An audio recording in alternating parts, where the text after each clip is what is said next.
I'll be here. I bust every dangerous rotation every year. I told you in Bruno.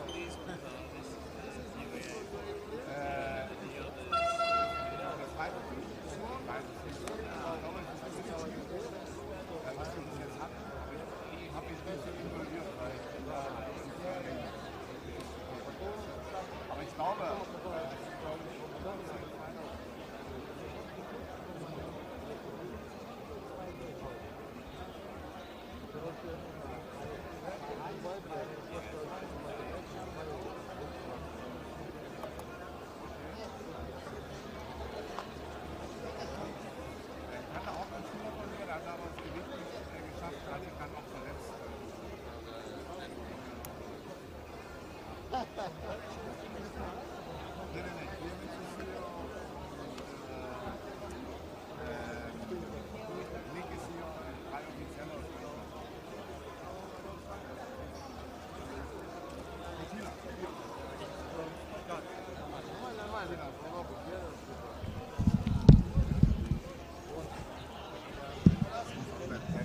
Who's working fight one?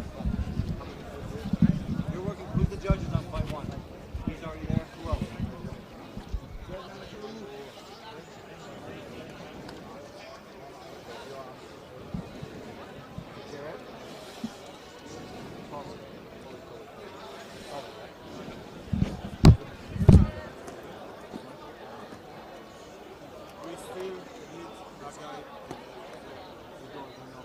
I think we have to do the notes.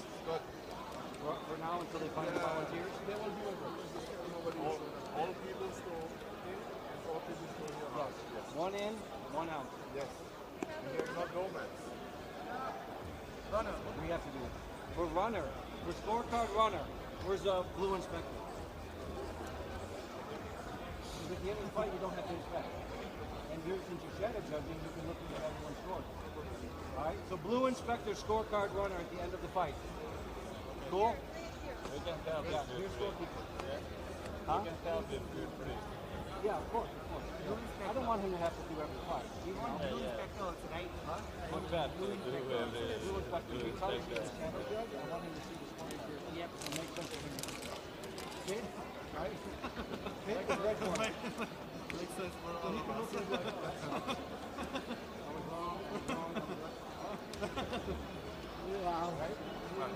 I was right. He's wrong. He's wrong. I was right. Again. So we have any ограничения? Activities in Beijing in this situation with What? Corona. Do we have any activities No. with And Beijing? when he need to change. He is just, I don't understand the question. Now situation with Corona, we have all the work that we do every event. We do everything the same. The only difference is mask outside the cage. Even if you're judging. Not for refereeing. Refereeing, you can take it off. Without gloves again. For the pit, without gloves, No. they're trying to give sanitizer. They don't have any yet. So I have a little bit, you have a little bit. If you're worried, if you check, you want to sanitize, We need big. we've asked. Apparently they ordered it, but it's not here.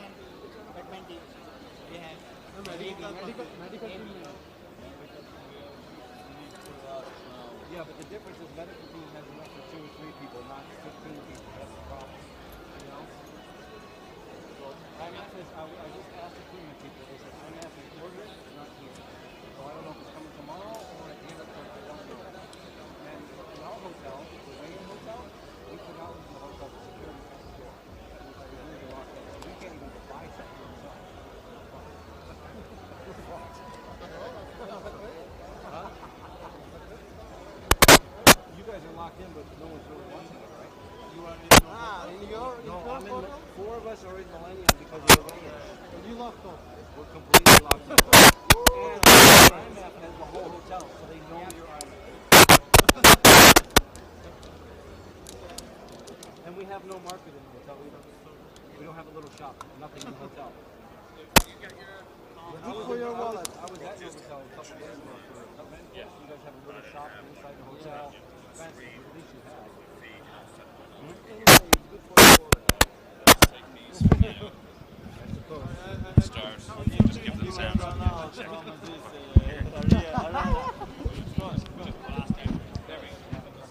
Yeah, just okay. Cool, cool, cool. Testing, testing. 1, 2, 3. I don't know if anybody can hear me.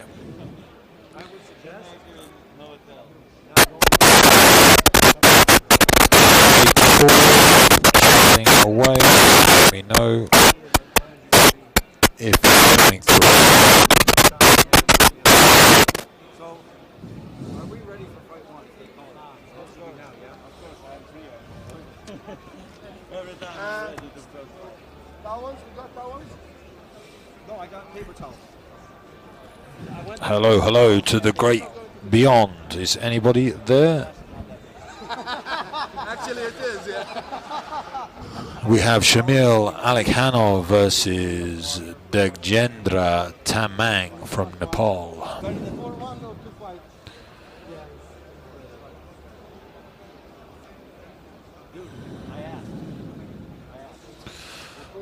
My only Russian neutral athlete would be Kurban Zanukov. Kurban Zanukov. Ukov.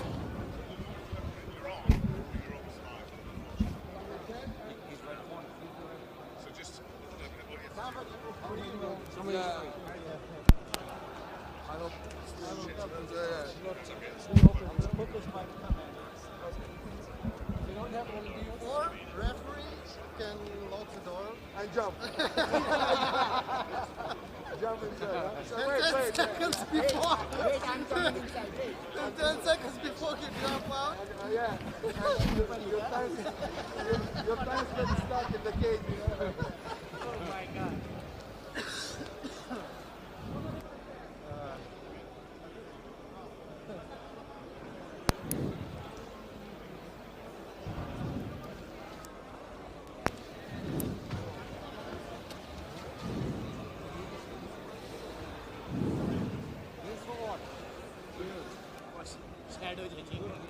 Hey. Just do test with them. Huh? Test. Testing, testing. Cage 4, 1, 2, 3. Can you guys hear me? Luke Barner here, talking on cage number 4. Our first fight will be Shamil Akhanov taking on Degjendra Tambang.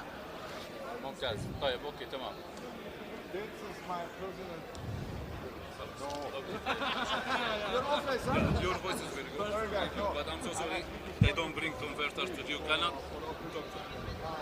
Okay, but for me, I know, but I'm 24/7 live, so I don't have something to turn on and off.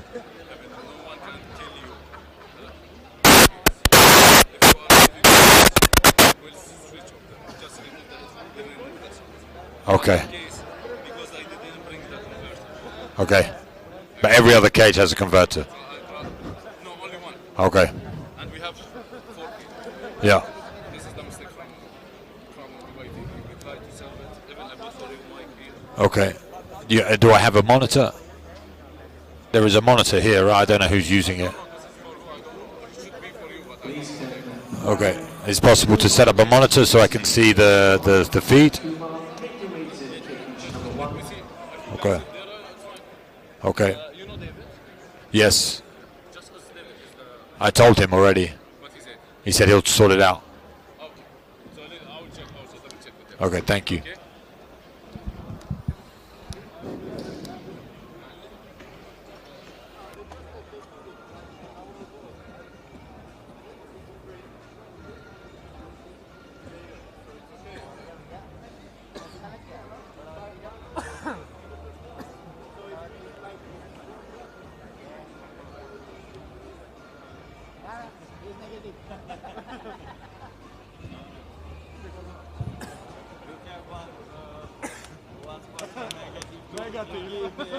Give negative, but you know, it's positive. Every day it's always changing. This is so fucking crazy. No one scared of disease, health, die, or something. This is a wonderful disease. All of us scared for positive because we need to stay in quarantine. This is all.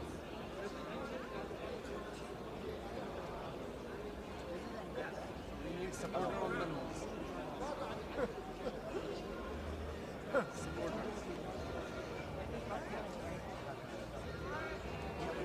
This is crazy.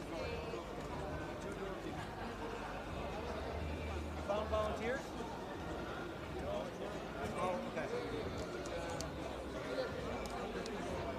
After the 200 years, people say at that time the people are very liars, so they put stickers on the mouth. هذا رقم 2 صح؟ أنا عندي هلا المكسر شو مكتوب عليه؟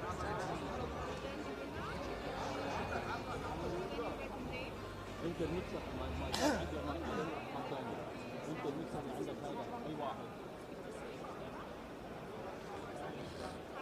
مكسر اكتبها بالمكسر. المكسر اللي جهة اللي شو مكتوب عليه؟ من جهة 2 صح، معناتها عندك مايك 2 من ويزي كوم داخل على شانل 3. هاي اخبط لك عليه دقيقة شوي. ها هاي هذا على هذا. خذ لي اسمعني من المكسر وخذ لي الليفل تبعه صح. هذا خليني اخلص منه. على نفس المكسر سامع صوتي هلا هيك تمام من السماعة من المايك. اوكي هذا المكسر رقم 2. طيب المكسر رقم 2 عليه سنهايزر اي واحد محطوط عليه؟ شو رقم السنهايزر اللي عليه؟ She wrote it on there. He said that way, sorry.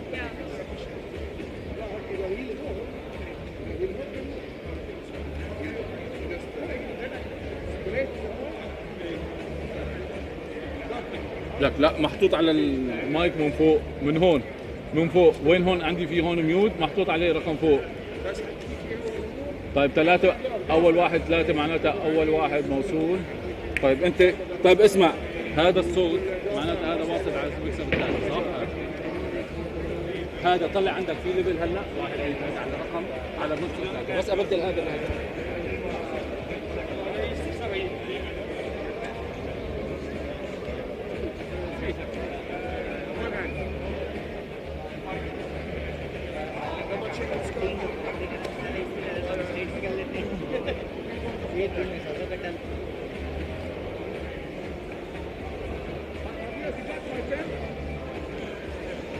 So you're doing the first one?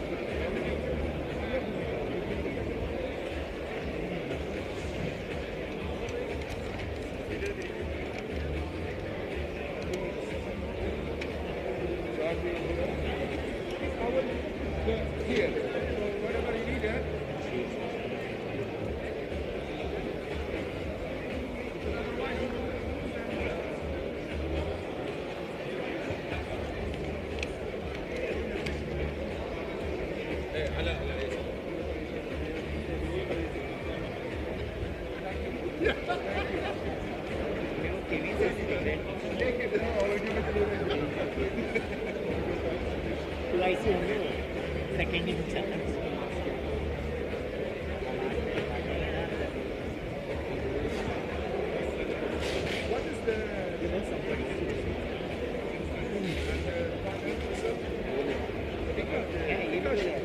What is the song end of the round?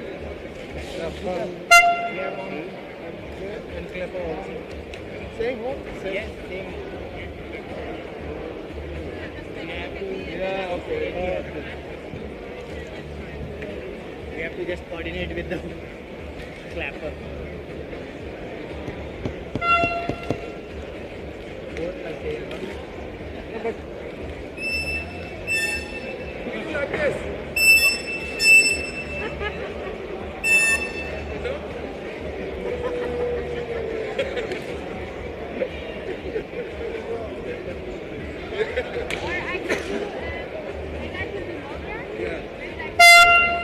Longer, yeah.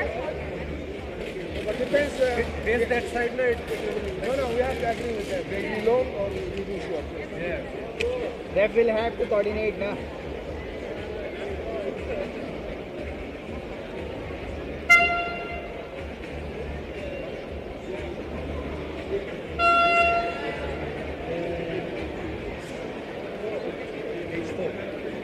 sketch 4.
هذا الميزيكوم على اي مكسر واصل. هذا اللي هون واحد منهم عم بخبط عليه.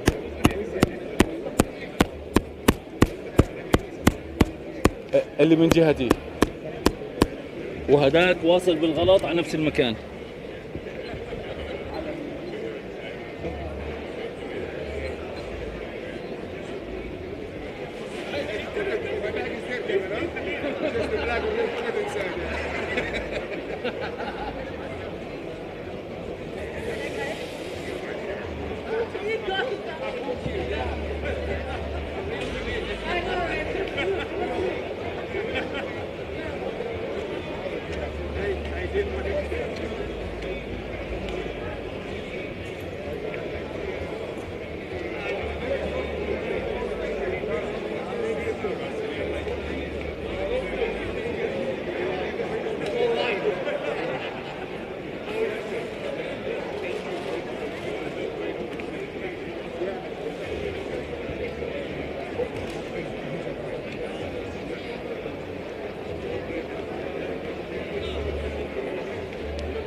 Желтую, я думаю, особо никто не будет.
Ladies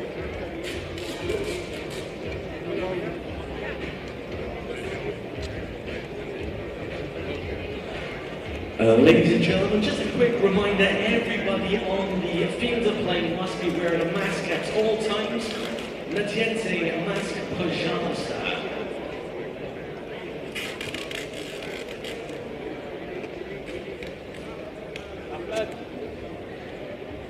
Ahmed.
الموسيقى قدام مثلا ها واحد استي اه 1 2 3 طيب تمام اوكي لحظة لازم نشوف طيب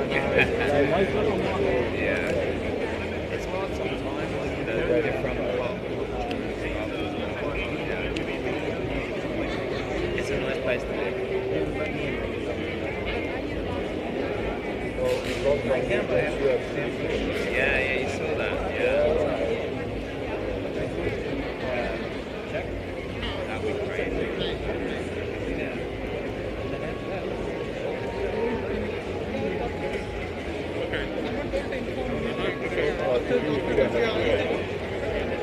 Yeah, it's different work. Especially like England, it's crazy.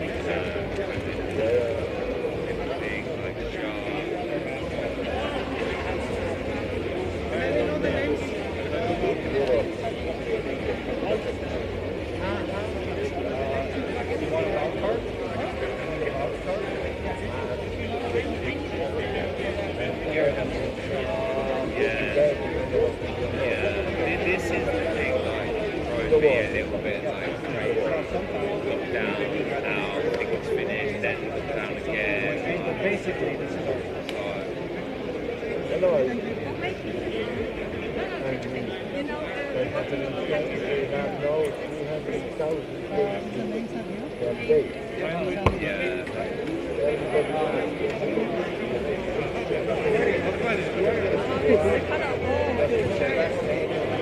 Drives me crazy. This is like, you know what I mean? I remember when it first happened, finding the super play, stood too close. And they had it to do.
So we start at 11.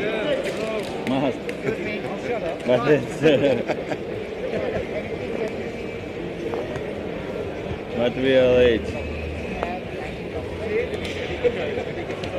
I was here in the Jiu-Jitsu arena. Yeah. For the UAE Warriors. Oh, you've been to Yeah, because I was on UFC. Yeah. And the day before was UAE Warriors. So we went, we didn't see everything, but we saw the final. It was the final, the three last matches. It was totally different setup. I don't even recognize where I sit. Yeah, so I've worked for Warriors for 3 years. There is only one cage, of course, Yeah. and I think I was there. Which one is out?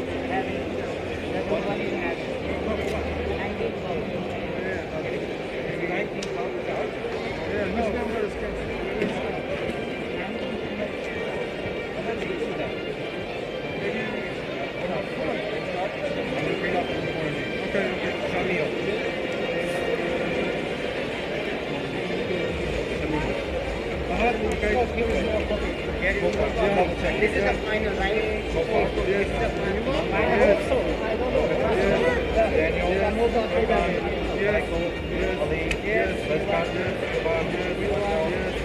We need more bibbles, guys.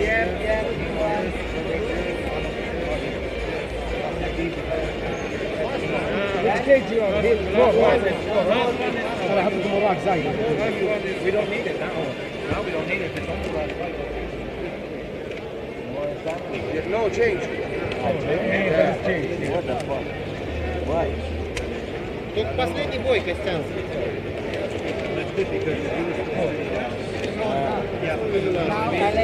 Change. Thank you. I don't know which one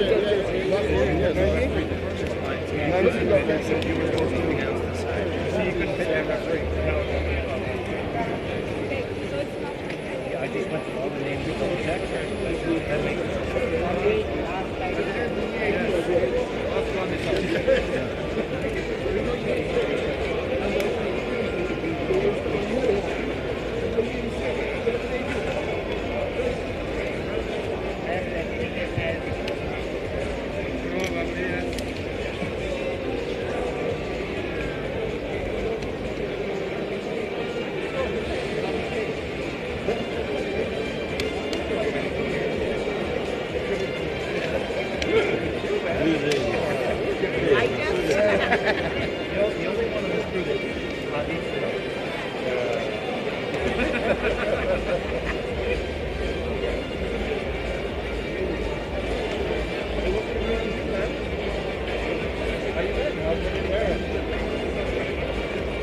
Слушай, я после 14 боя могу домой ехать.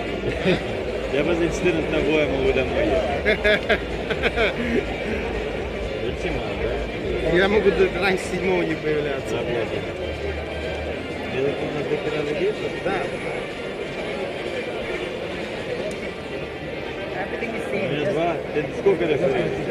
2. все познают. Они тупо по порядку всех перечислили, и потом опять по порядку. Ты меня видишь опять та же. Да. Да, походу...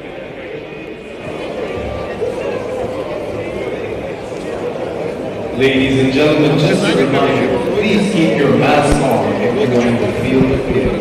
Thank you. Hello, testing, 1, 2, 3. Testing from cage number 4. День, когда было 30 с хвостиком боев, типа, я, короче, я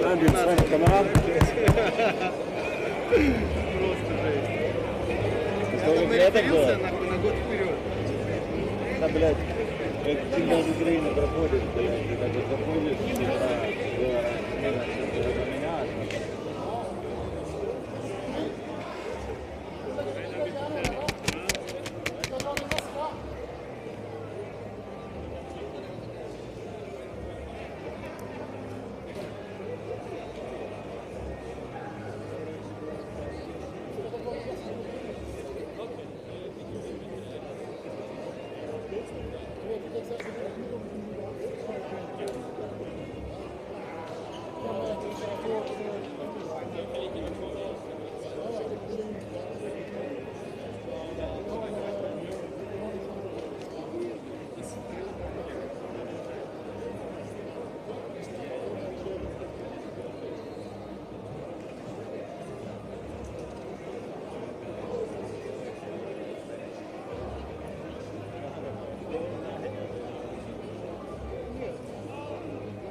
try to do? Yeah, we try to, when they come up, we do the coaches, huggy, everything, you know. And then when they step to the cutman, I want the coaches out of there. Because once the cutman starts, they're not supposed to touch him anymore. There's a risk. They're always like, oh, one more time. So before the cutman starts, the coach, come on, let's go, get out of there. That's the first day they start to get. Also, to wear a mask at all times, Natiente mask Pushabiliski.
My first fucking rodeo? It's definitely mine. Ladies and gentlemen, we're about to start making their way to cage number 2. In the blue corner, representing Lebanon, Elias Taki.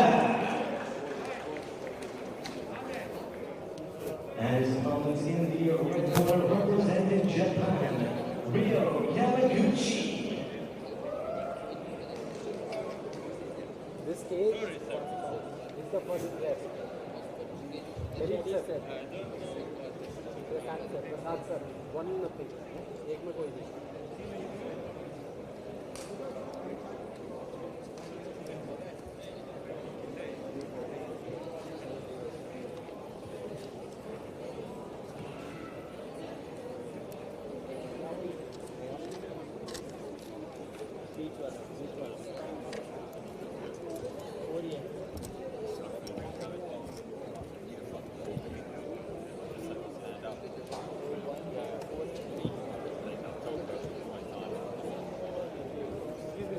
Ladies and gentlemen, making your way to cage number 3. Fighting out the judges' chairs, the high chairs. representing okay. Ukraine. You speak English? Yeah, okay. If you see these chairs, do not walk in front of them during the round. Okay, you can stay to the side, no problem. Do not block his view. There's 3. Right chair? Okay, I'm just saying, if you need to move around, not during the bout, in front of these guys. Okay. Thank you. Oh, you're up on the stand.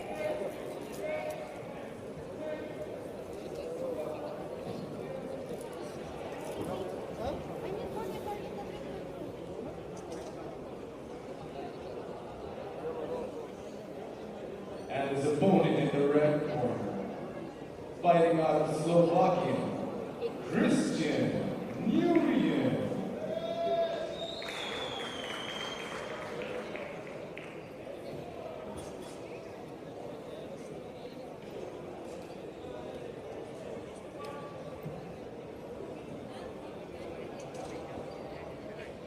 And now making its way towards cage number 1 in the blue corner, representing Tajikistan, Nekruz Yakubov. And his opponent in the red corner, representing Iceland, Victor Gunnarsson.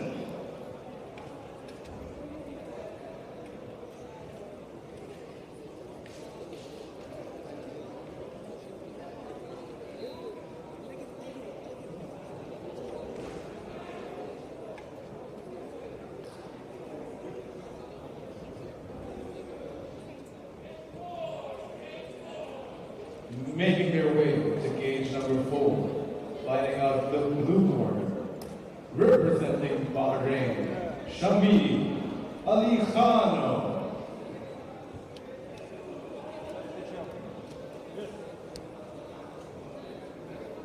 And his opponent making his way to cage number 4, fighting out of the red corner, Dajendra Tambang.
And here we go, the first fight of the day in the bantamweight division. We have Shamil Al-Khanov representing Bahrain in the blue, taking on Dajendra Tambang from Nepal in the red. Dajendra has a nice long reach, long arms. See if we can utilize that range in this bout. Nice loose start. Al-Khanov switching stances, southpaw back in the orthodox stance, back to southpaw. Al-Khanov has a 3-time vet here at IMMAF. Just competed last year in the juniors, so this will be his first time in the men's, but has a lot of experience, and you can see how comfortable he is here. No real power being thrown early on. More of a touch game. Nice level change from Al-Khanov.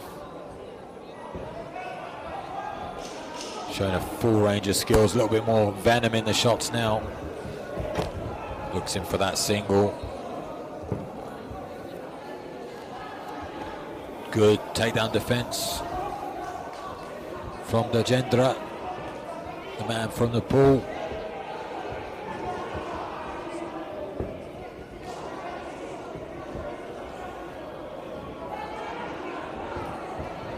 Beautiful head kick from both men. Very dexterous, have all the skills. Touches the inside leg kick, steps back to switch stance. Has done that a few times, does it once again.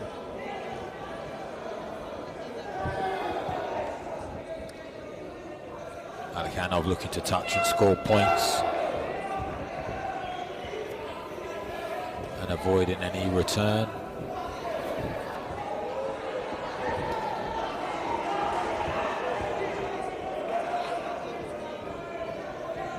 Obviously this bantamweight division, very fast, speedy guys, beautiful lead head kick there from the left side and switches stance real well. Enjoying the technical output from Al-Katani.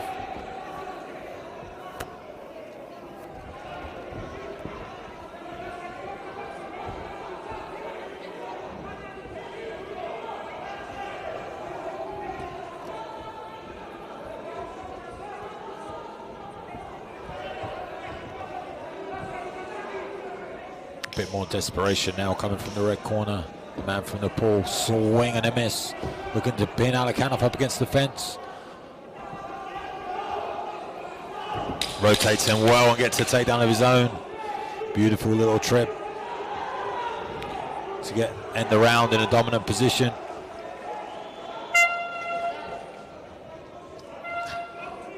Interesting first round for us. Al-Katani super active. Not so much venom in either the guy's shots, but lots of points scored and converting that takedown at the end as well, just to put a stamp on the round.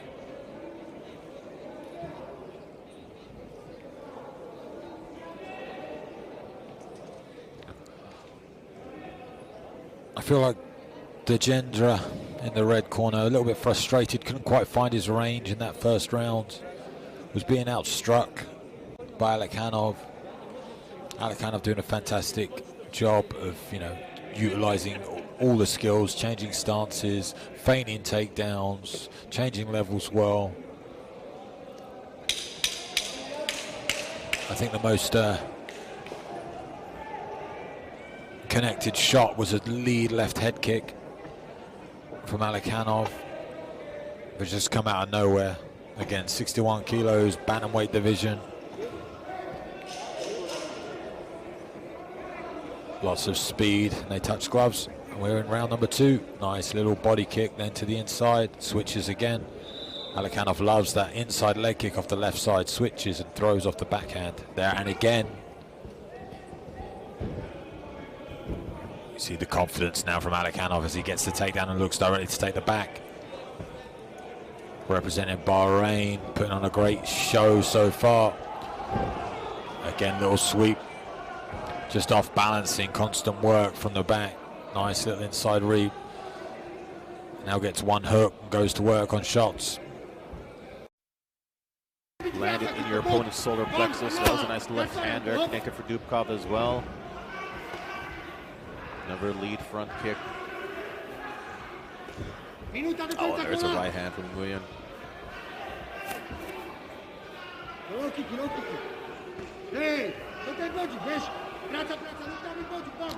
Dubkov has that right hand pretty low.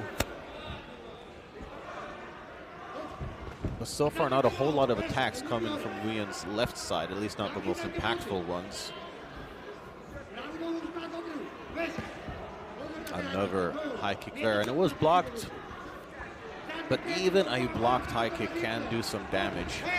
Oh, that was a nice little kick combination there from Guerin. I do feel like he's better when he is the one leading the action. When he's countering, he has landed some, or he has had some success, but I just feel like he comes off a little bit stronger when he is the one pressing the action. Final 10 seconds, and yet another close round. Oh! Both fighters seem to just barely miss their shots there.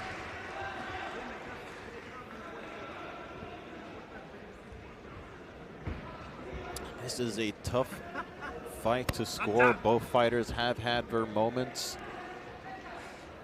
Do suspect Dubkov might be slightly ahead on the judges' scorecards, but that remains to be seen.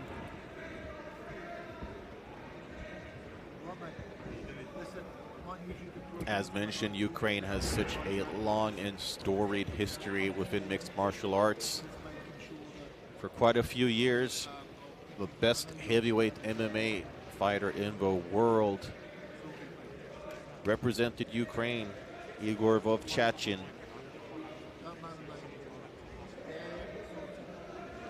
Vicious knockout machine.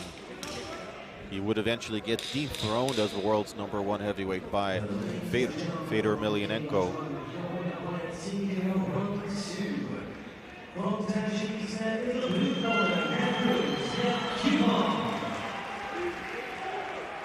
Okay, third and final round. Here we go. Well, that's a nice little combo there from Dubkov, and he goes for the takedown, but doesn't quite. There he gets it. And right into side control. What a fantastic start for the Ukrainian.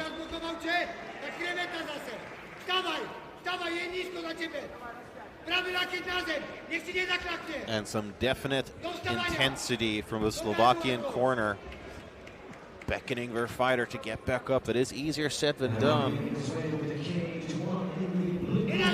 Oh, look at that. Almost out his way, and he's back up to his feet. Nice work there. He just waited for the right movement to slip out from the side. He needs to work on, yeah, that's just what I was thinking. He needed to work on breaking the grip of Dubkov. Instead, he went for some strikes. And it's easy to sort of miss some of those fundamentals when you're kind of early in your career and, you know, you're competing at a world championship for IMMAF, representing your country. There's a lot of pressure.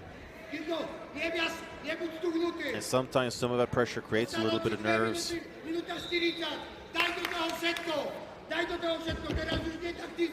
So Nguyen mostly neutralizing the offense here, but he doesn't want to stay here. After 2 close rounds, you definitely don't want to give away the third and final round like this.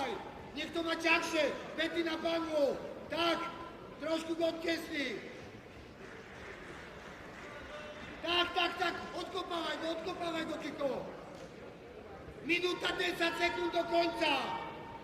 Kiko, musisz stać. Bądź, Kiko. Tak, nie puść za to. Ostala minuta. Dawaj do tego wszystko. Uwolnij tu ruku, kiedy chcesz to robić. Kiedy chcesz to robić, musisz tu drugą ruku puścić.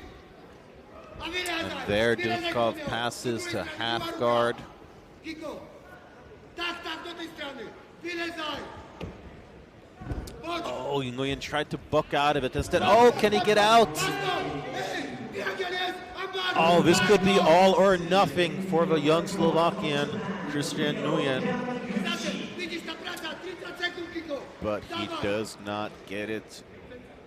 It was the right idea, but I do think he might be a little bit better off trying to get up off of his back as opposed to scoring a submission from it. Oh, gotta be careful with the up kick. Oh, and now he's got a triangle, but doesn't have optimal position. Final 10 seconds. Can he get it? Oh, it looks like he's not gonna get the submission. Oh, he might go for it. Oh. That was an exciting final 10 seconds of that bantamweight fight.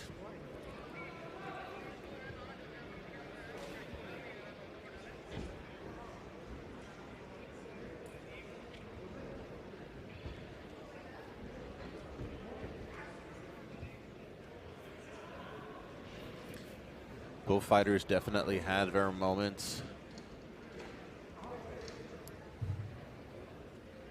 But it seemed as if, well, I mean, Dubkov definitely won the third round.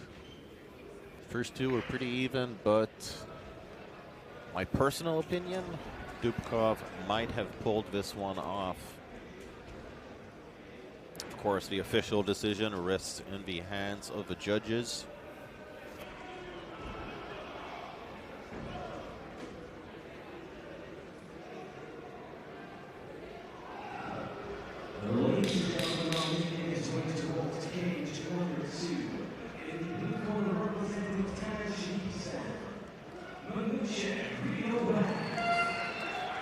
Waiting the judges' scorecards here.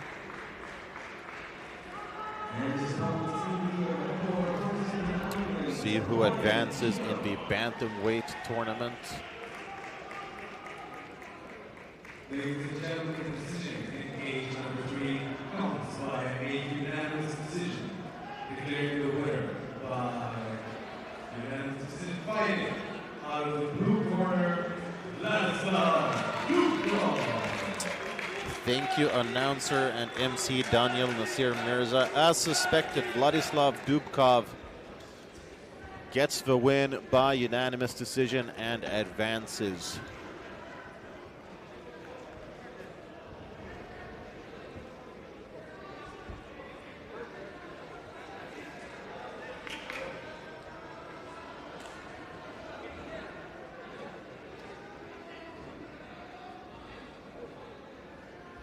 Great seeing this sportsmanship between the fighters. After all, MMA is a sport. It may be a combat sport, but a sport nonetheless.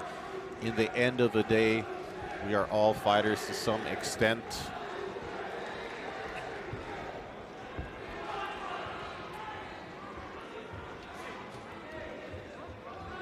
There is always mutual respect between the fighters. You share something very special when you share the cage with someone.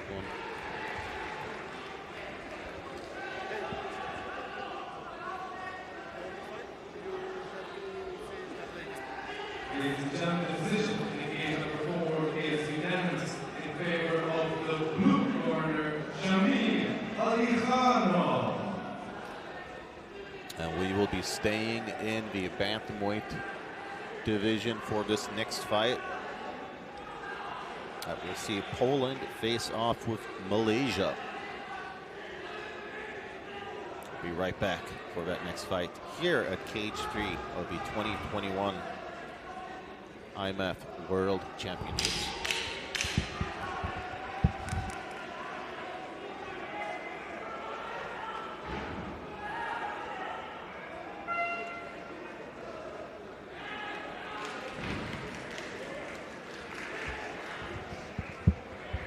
Cage number 3, fighting out of the blue corner, making his way to the cage, representing Poland, Tobias Lee. Thank you, Daniel Nasir Mirza. Here we have Tobias Lee of Poland making his way to the cage.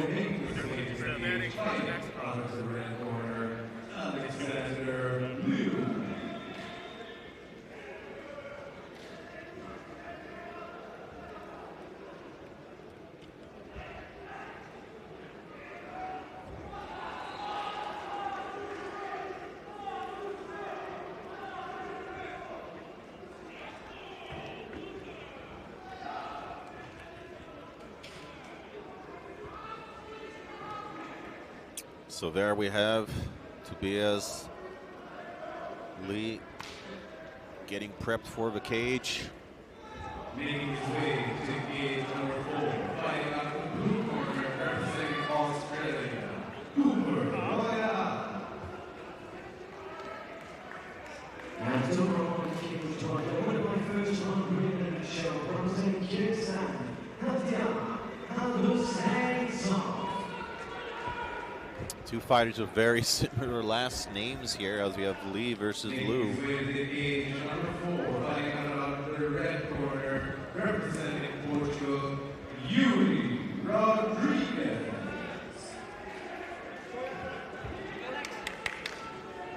And in charge of the action, we have Madeleine Fagerlind, Pearl of the south of Sweden.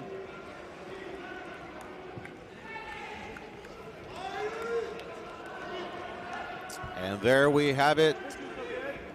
Second fight here at Cage 3 is underway. Oh, nice overhand right to start things off for the Pole Tobias Lee. Oh, a nice little 1-2 combo there. The Malaysian fighter was, so far, hasn't really thrown some offense. His corner is calling for a jab. But oh, another nice strike there connects for the Polish fighter. Some lightning quick hands there.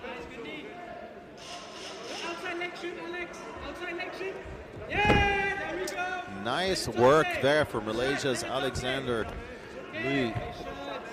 But the pole right back up to his feet.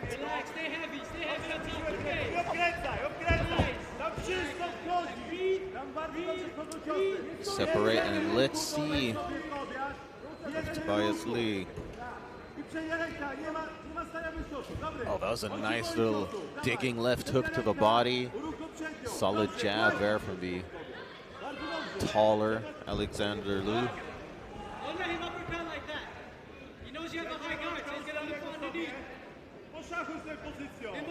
And that is some good cornering there for the Malaysian fighter.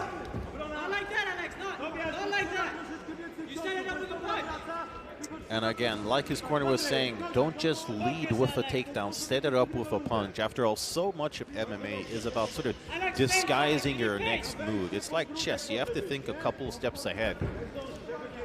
You don't just throw your rooks or queens out there on the field. You start out with the pawns. Oh, that was a nice uppercut, followed by another solid strike there for Tobias Lee.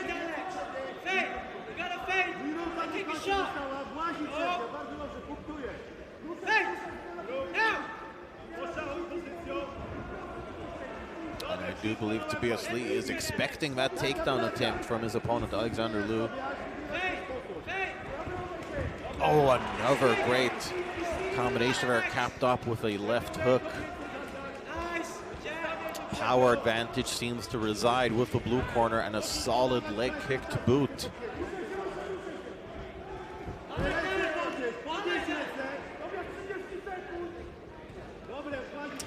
Stiff jab there.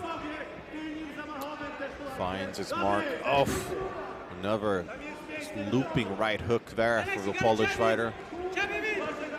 And I'd say Alexander Liu, he needs to make a little bit more happen offensively. He can't just pressure without having anything behind it. I'd like to see some jabs, some combinations, some feints, which is exactly what his corner is saying. And look at this, now it's instead Tobias Lee gets a takedown and a nice knee to the body as the break.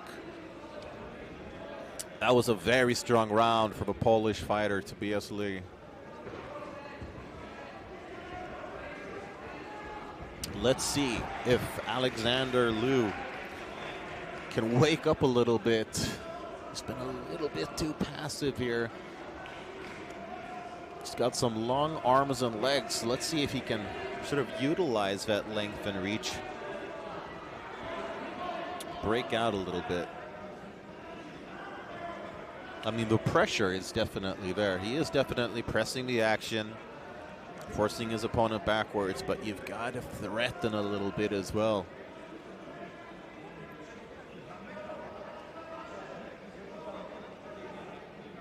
In Malaysia, relatively young comparatively in the MMA game, whereas Poland has one of the strongest MMA scenes in the world, for my money. Definitely one of the strongest in continental Europe, or all of Europe really. As you will see, completely packed shows for their own sort of local events. Touch of gloves, and second round is underway. Let's see who.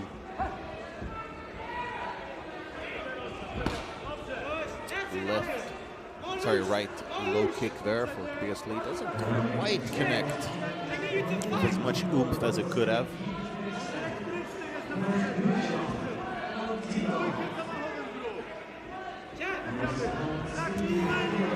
Just missed with that overhand right to Tobias Lee.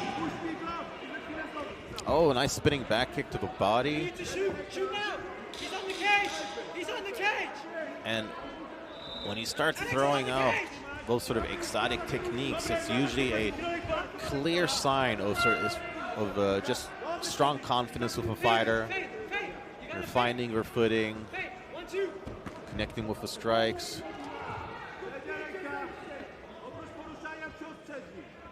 You see there a feint there from Tobias Lee, gets a reaction out of his opponent. So far, pretty much everything he throws, every feint and every fake is, oh! Spinning hook kick there, just barely missed. It seemed like he might have connected with some of the toes, which of course is not optimal for getting the most power out of your techniques. You want to connect with the ball of your foot.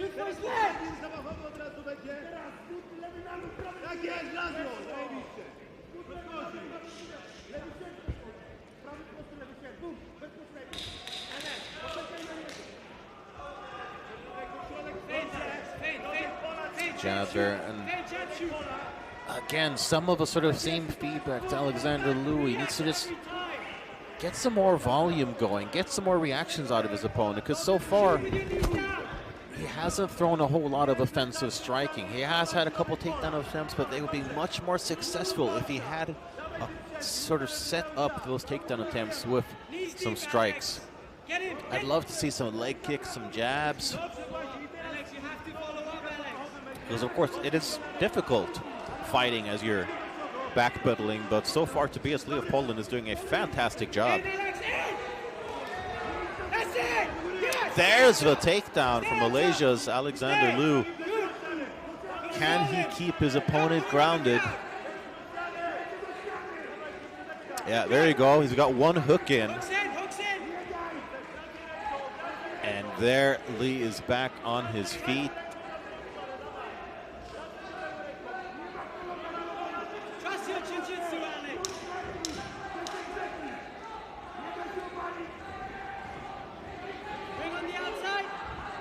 Oh, he's struggling as Alexander Liu to get that takedown. He's got the back, but oh, the buzzer sounds. Second round is in the books, and I'd say another strong round for Poland's Lee.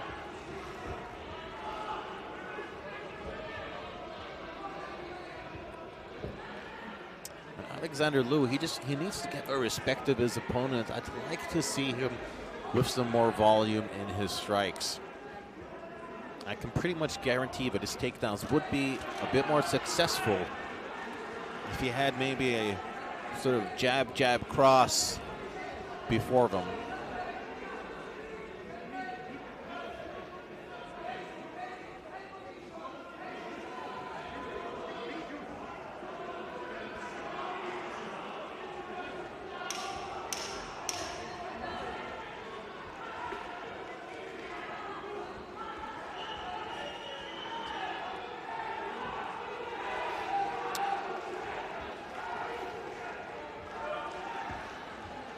Okay, here we go. Third and final round for the second bout here at Cage 2.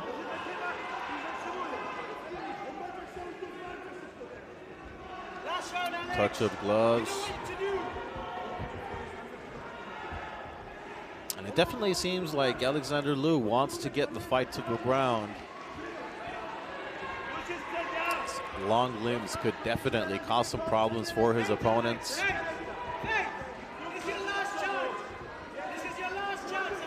And the Malaysian corner really beckoning for Alexander Liu. Oh, another solid little combo there from Tobias Lee.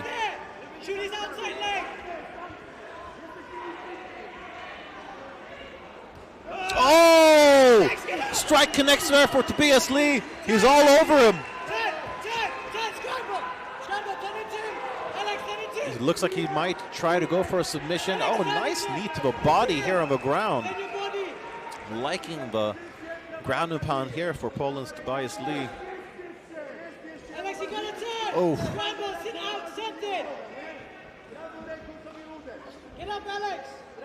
Some heavy knees there from the Polish fighter.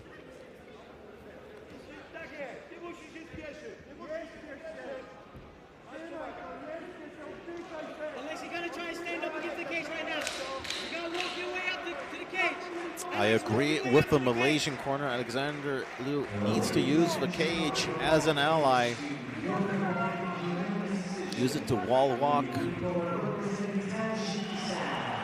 And Tobias Lee showing a lot of composure here, not getting too carried away with his ground and pound. We do see that at times with younger fighters. They might even lose position because they get a little overexcited. But Tobias Lee definitely keeping his cool here, making sure to hold the position.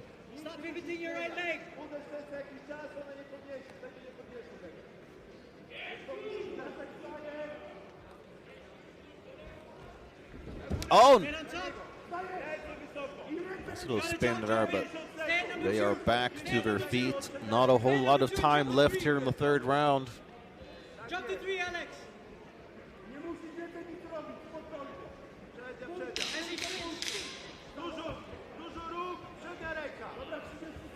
See that low lead hand there of Tobias Lee. So far, solid defense as well. But look at that. Lou gets the right leg, scoots it out and gets top position, but this will not be enough to win him the fight.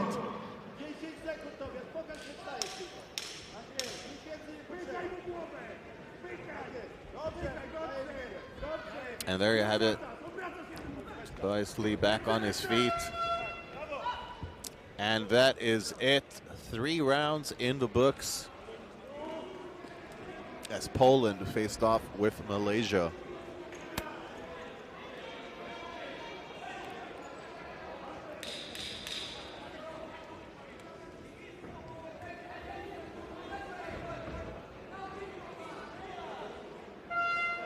With the official result, we will hand it over to Daniel Nasir Mirza.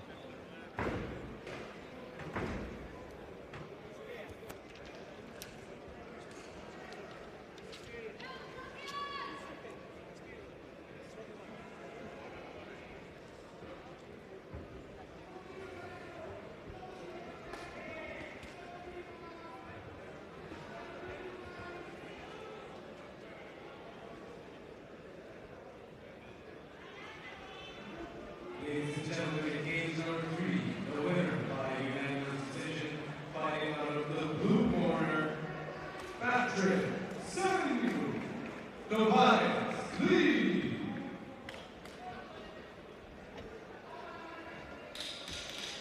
And there we have it, Tobias Lee advancing to the next stage in the competition.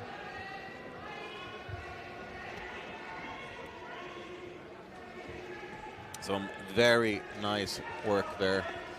But hats off still to a very game Alexander Liu, and I really enjoyed his corner work. Telling him it's about experience, and that is very true. That is what amateur MMA is all about. Building experience and creating the fighters of tomorrow. So we will return here to the action at cage number 3 shortly. And we will move up to men's welterweight. We'll be right back for that.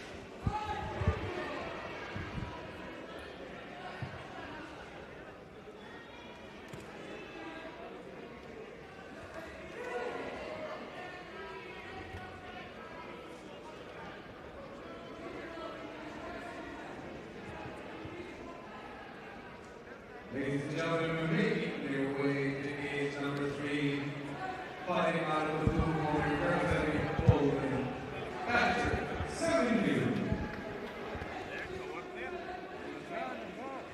All right, we are back here at the 2021 IMMAF World Championships. We are moving up to the men's welterweight division, so that is 77.1 kilograms or 170 pounds. And his opponent in cage number 3, fighting out of the red corner, representing Norway. This is Hoify.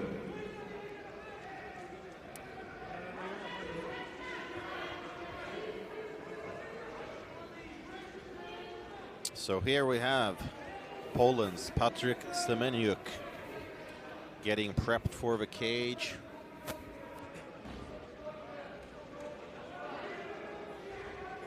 And his countryman Tobias Lee just scored a nice victory by unanimous decision here at cage 3. Let's see if that Polish momentum keeps on going here.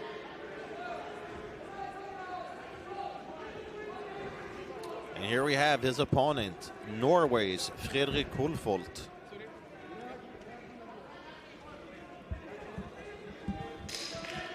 Sorry, Hoify.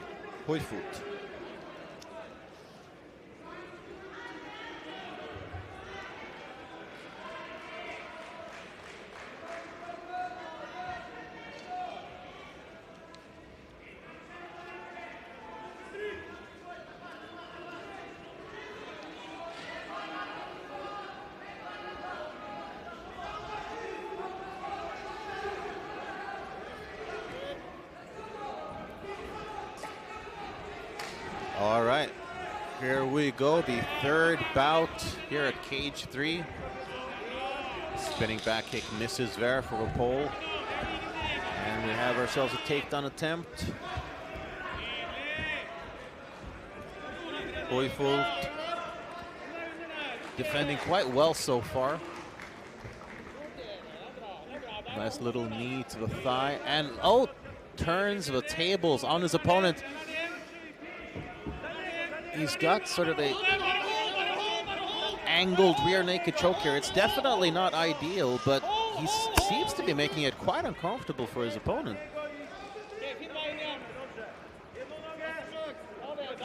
And there we have it.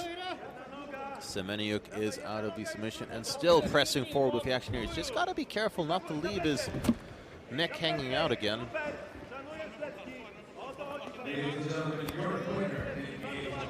Wow, look at that, takes the back. He has one hook in. Can he get another?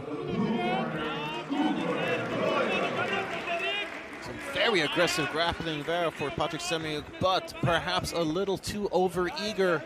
These guys are scrambling. Some very nice grappling exchanges here from both fighters. And I'll tell you, the pressure, that Polish pressure is definitely something. Right here in front of our broadcast position.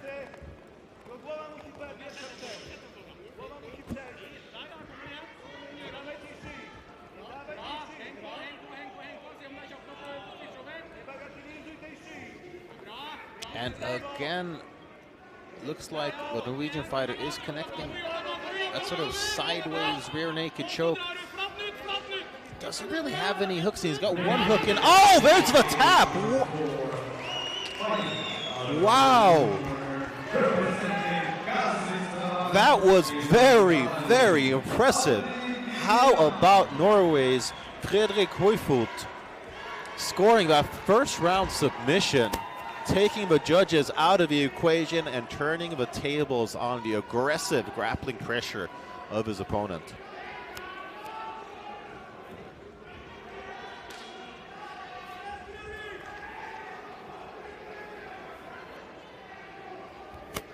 With the official decision, let's hand it over to Daniel Nasir Mirza. And his opponent engaged number 4, fighting out of the red corner and representing Mexico. This is Hoify.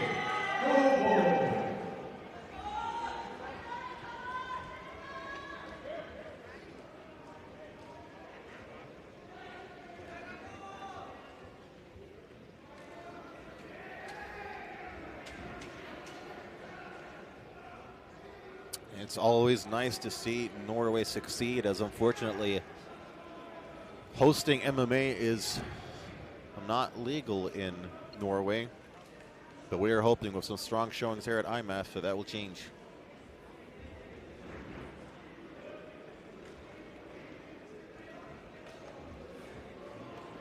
Your winner, engaged number 3, by way of rear naked choke, fighting out of the red corner, representing Norway, Fredrik Hoify. Great performance there from Norway's Fredrik Hoify, advancing one step closer to the gold.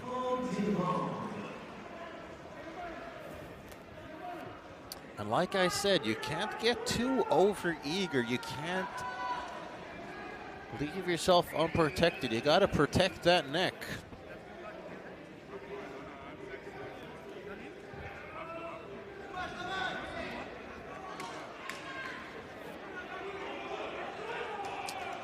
And we will stay in the welterweight division for our next bout, which will begin shortly.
right, here we have it. Fourth bout at cage 3 about to start, as we will have India facing off against Kazakhstan. And of course, Kazakhstan has been a real powerhouse here at the IMMAFs, consistently placing very high and scoring several medals.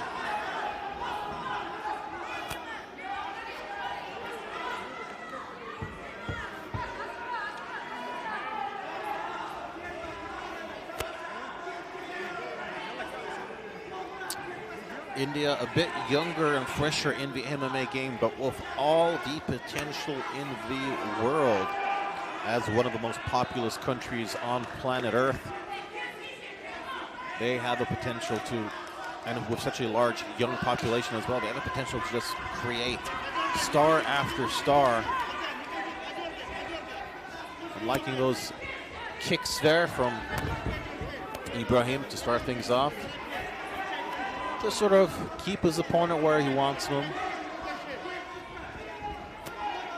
Nice little kick right to the body. Couldn't quite see how well it connected. And Ibrahim gesticulated it to the referee there. I'm not sure why. And there is the takedown attempt from Kazakhstan's Bogdan Pushabiliski.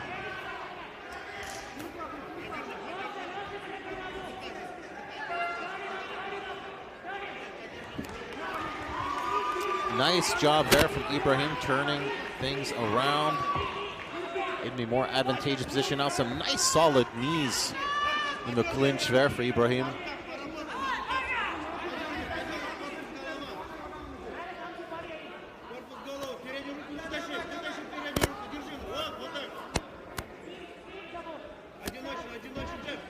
Oh, kick and a slip there for the Ukrainian fighter. Sorry, the Kazakhstani fighter. Oh, and a nice solid leg kick that definitely got the attention of Ibrahim, who fires back with a leg kick of his own. Oh, look at that trip. Just very nice work there, but couldn't quite hold the position on the ground. So far, I'd say these fighters are quite evenly matched. Pushabiliski seems a little bit more content to get the fight to the ground. Can he do so? Now look at that takedown offense of India's Syed Abdul Nazir Ibrahim.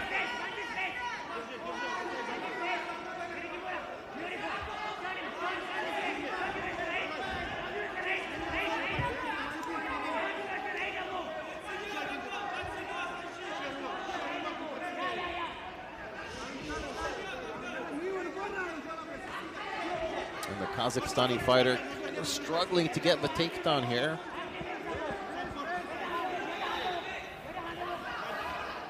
So far, some very solid defense here from Ibrahim.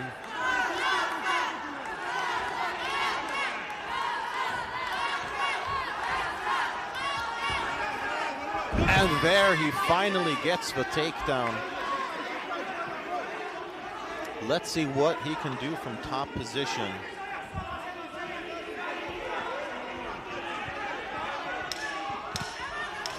Oh, some solid ground and pound there. Wow. Oh, Ibrahim needs to. Oh, and that is it. Wow. First round TKO for Kazakhstan's Bogdan Pushabiliski. As soon as he got the fight to the ground, it was his world. He advances one step closer to the gold. You can tell why he was so anxious to get the fight to the ground. He had some vicious ground and pound awaiting his opponent on the canvas.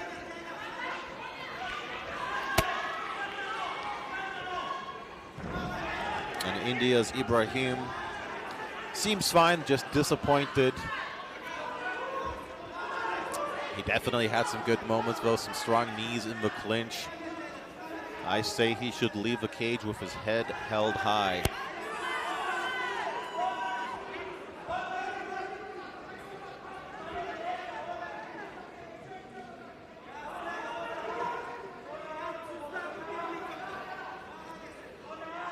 The official decision, let's hand it over to Daniel Nasir Mirza.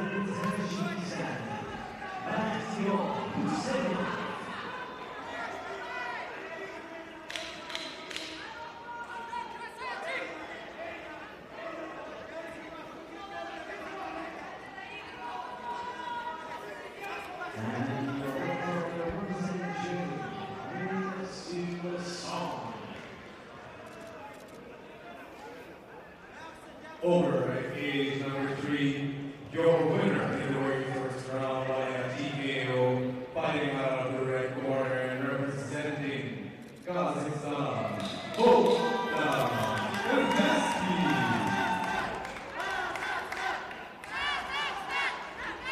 Nice showing there from Kazakhstan's Bogdan Pushabiliski, getting the first round stoppage. Very nice work.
Making his way to cage number 3, fighting out of the blue corner, representing the Czech Republic, Masik.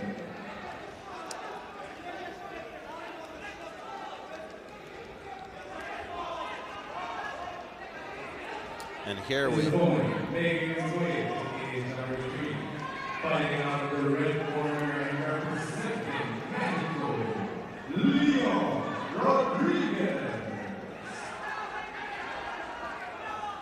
And here we will move to men's junior lightweight. So 70.3 kilograms or 155 pounds.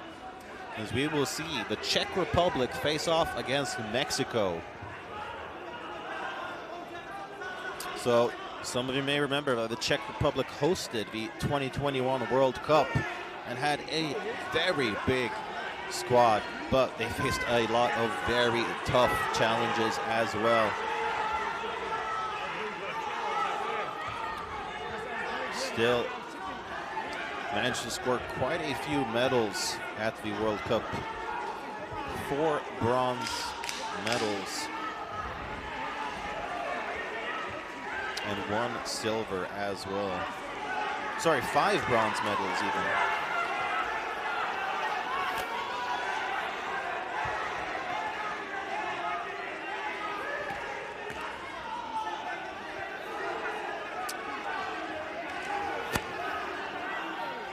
And the Mexican contingency are probably the loudest I've heard so far. They definitely have brought a lot of character to this World Cup, despite a hellacious travel schedule. They have shown up with nothing but good vibes.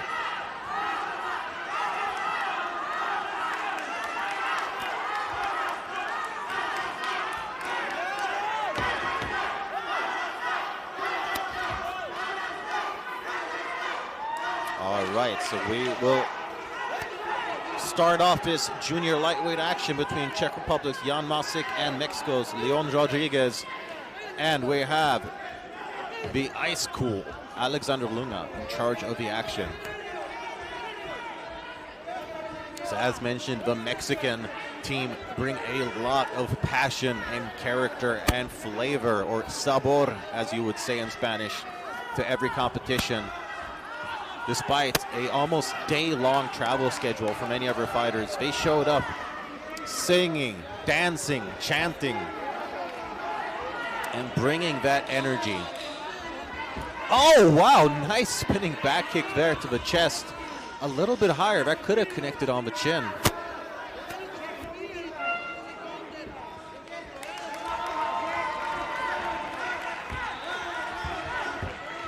Czech Republic, they've been close, as mentioned, at the World Cup 2021. They had a lot of success, but sort of didn't really get past the cusp to the elite level. I'm quite sure that a lot of their fighters have revenge on their minds, as expectations and pressure was high in them hosting the World Cup last year. Oh, nice leg kick there from Leon Rodriguez. Definitely got a reaction out of his opponent. I like the way that Rodriguez is doubling up on that jab.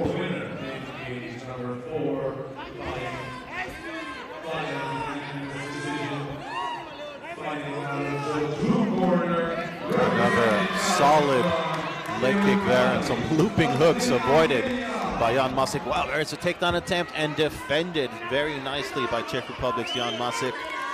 He finds himself up against the cage. Let's see if Leon Rodriguez can get the takedown, and he gets it. Gets a nice single leg, but is stuck in a guillotine here. Can't quite see from this angle how tight it is, but obviously it's not ideal. Oh, he is out. Wow. Jan Masik chokes out his opponent in the very first round, and that wasn't even from an ideal angle. I mean, he got it from side control basically, which is very uncommon. Great show of respect and sportsmanship there. I thought both fighters showed a lot of strong resolve in that fight.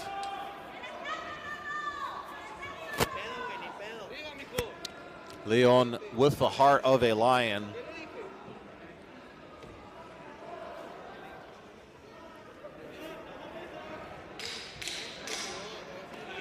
And despite being choked out, just having great energy, as pretty much the entire Mexican team has time and time again. With the official result, we will hand it over to Daniel Nasir Mirza.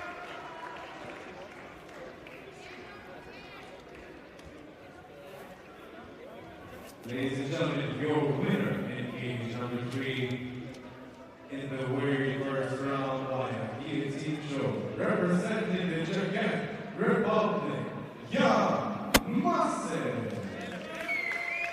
Jan Masik scores the first round submission via guillotine, chokes his opponent unconscious, and advances one step closer to the gold. And I just love seeing that respect and sportsmanship between the two fighters. We are here to make friends and get experience.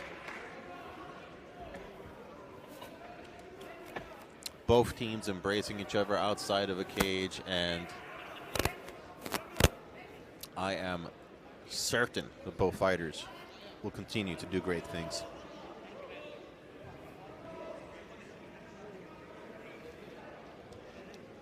Making his way to cage number 4, fighting out of the blue corner, representing Iran, Mokhtar Kamil Salla.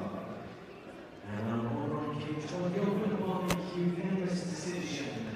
In the blue corner, representing Finland, Max Herkinen. Over in cage number 4, fighting out of the red corner and representing France, Suhail Areski.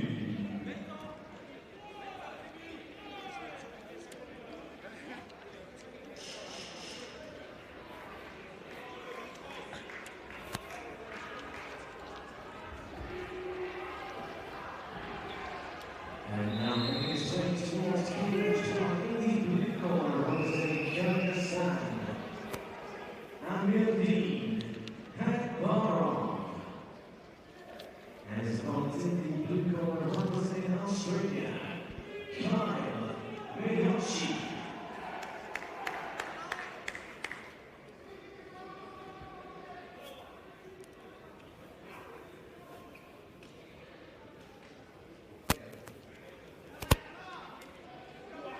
Over in cage number 3 at the red point, representing the blue corner, fighting out of Germany, Rosa Lucas.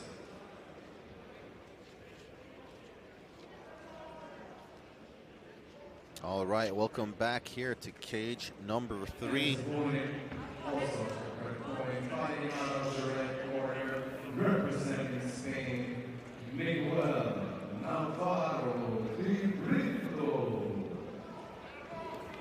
All right, well, we'll see two titans of Europe collide as we will see Germany's Rozak Lucas against Spain's Miguel Navarro de Brito. Both fighters have both nations have really established themselves here at the IMMAF, so some very strong amateur teams. Germany have consistently done quite well, and Spain have emerged. They used to be kind of a dark horse, but I would say they are no longer a dark horse. They are legit contenders, and they proved that. At the World Cup last year, they had some very impressive showings. They had 2 silver medals and 1 gold.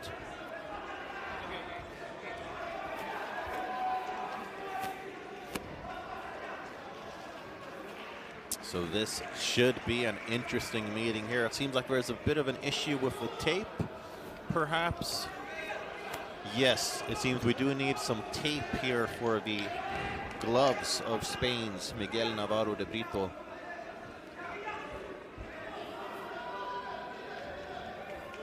Need some red tape here to enclose the gloves.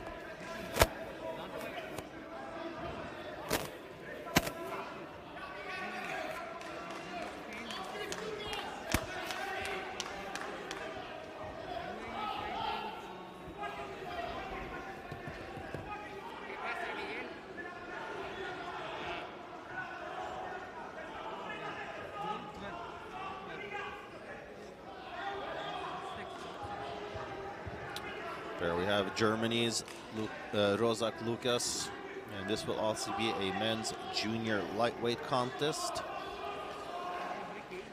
Fought at 70.3 kilograms or 155 pounds if you follow the imperial system.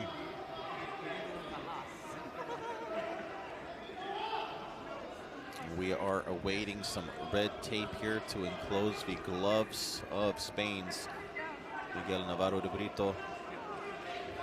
We have the tape on hand. Of course, the safety of the athletes is paramount.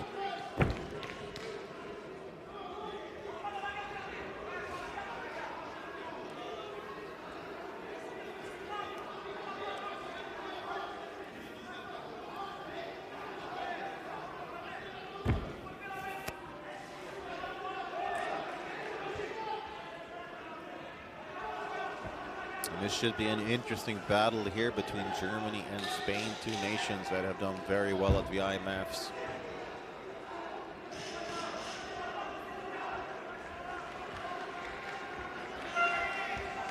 All right, we will get started shortly. Madeleine Fagerlind, the Pearl of South Sweden, in charge of the action.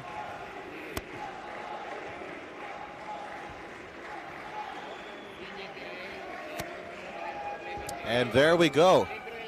This men's junior lightweight contest is underway.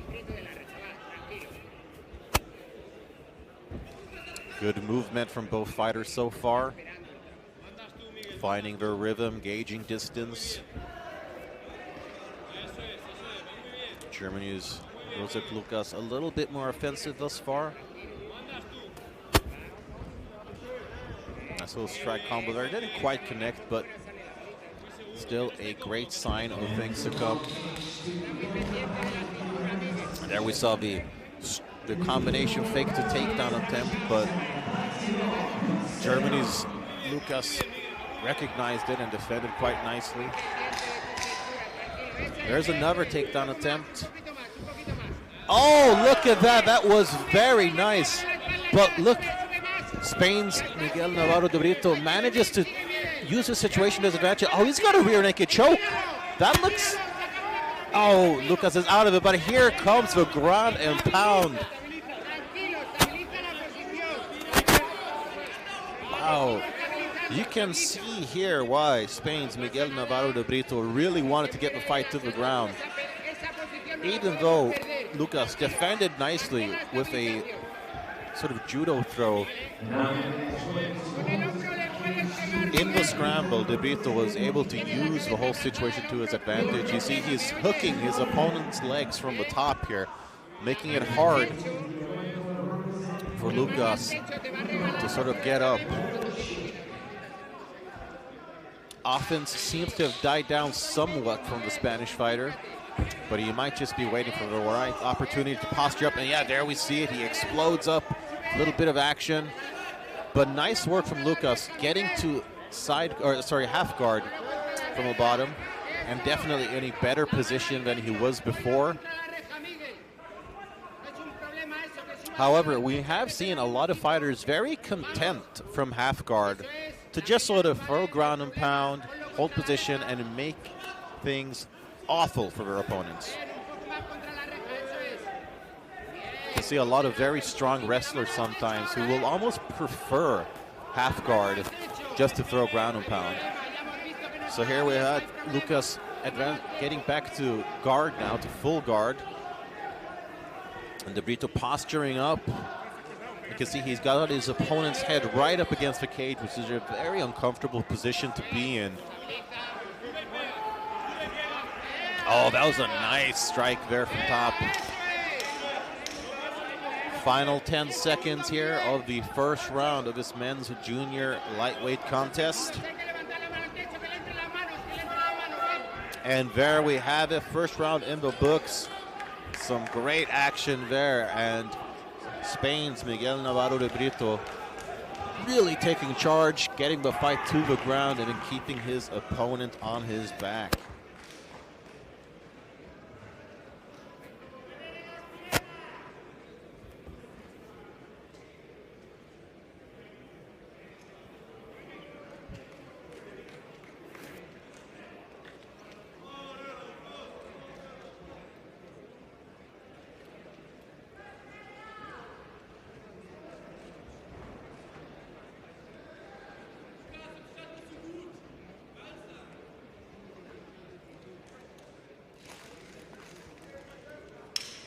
Both corners seem quite calm.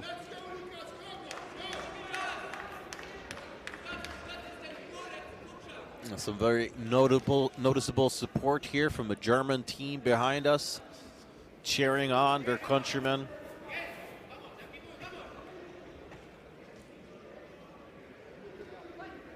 All right, there we go. Touch of gloves, and second round has begun. Oh, there we have a takedown right away. We knew it was coming, but despite that, De Brito still got it. And not only did he get the takedown, he got it right in front of his own corner. But look at that, nice work from Germany's Rosip Lucas, getting back up to his feet, though only momentarily. I feel like De Brito's game plan is quite clear here.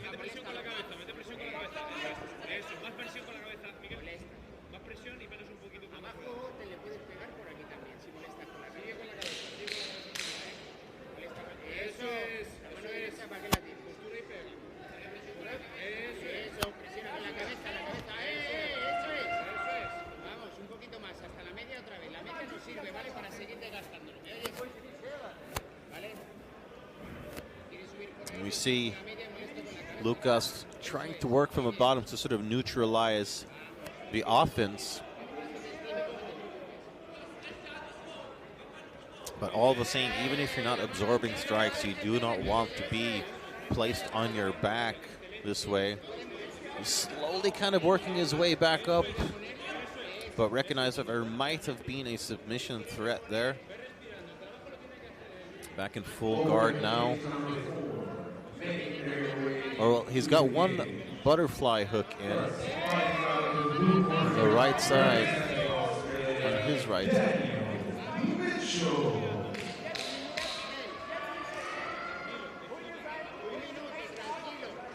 And De Brito being a little conservative with his striking, not throwing too much. Sort of going for those single power punches there from top position. Of course, you don't want to get careless.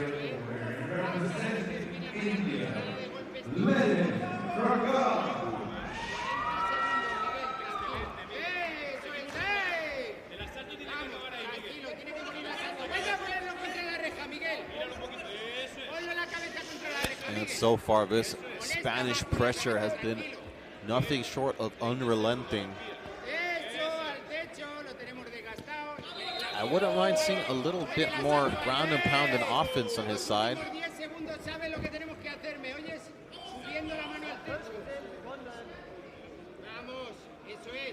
And interesting, Lucas sort of pushing away from the cage. A lot of the times fighters will want to use the cage for advantage, sort of pushing off his butt. Oh, nice work there from Lucas, getting back to his feet, just as I said that. But does it within the last 10 seconds of a round that has surely gone to Spain's Miguel Navarro de Brito.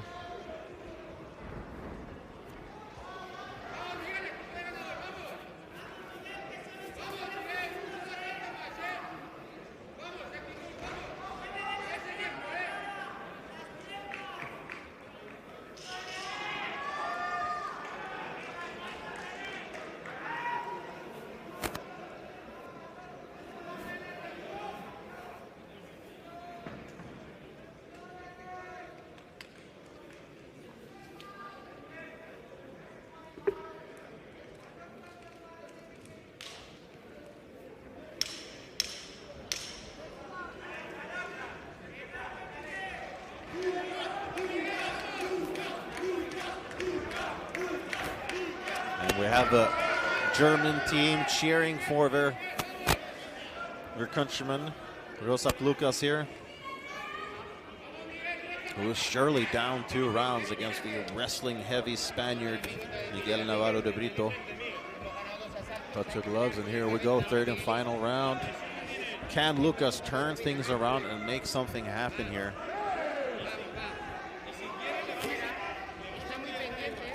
Oh, very nicely timed shot there from the Spaniard.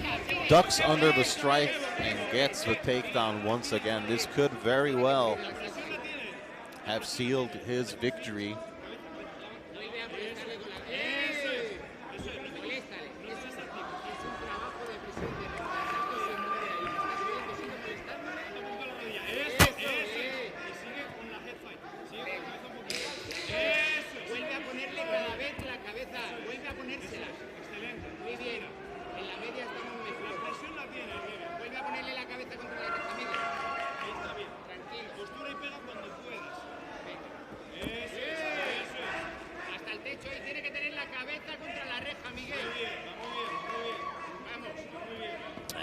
Surely a frustrating position for Germany's Rosak Lucas,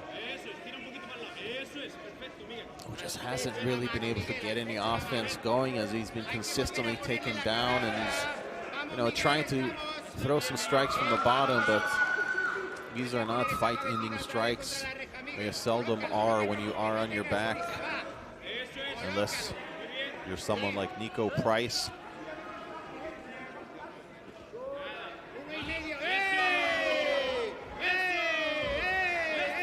Oh, and there, Navarro de Brito started really firing off some ground and pound. He's been somewhat more content with holding position, and but smart at this stage in the tournament. You don't want to burn yourself out or do something foolish to lose your position.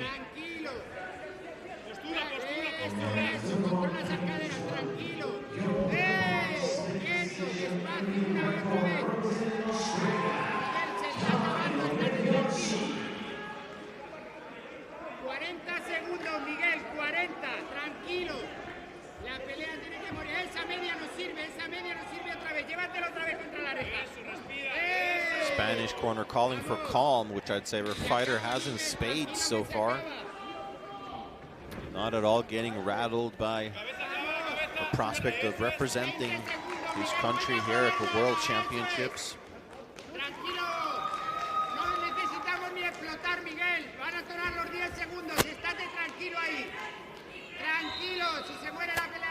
Final 10 seconds are approaching.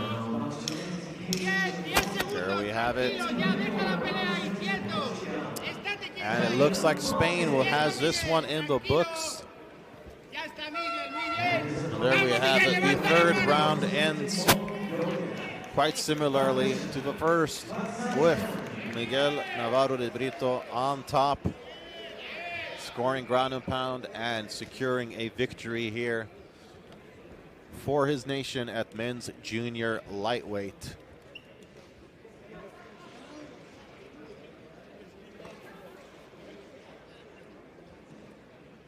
Let's hand it over to Daniel Nasir Mirza for the official decision.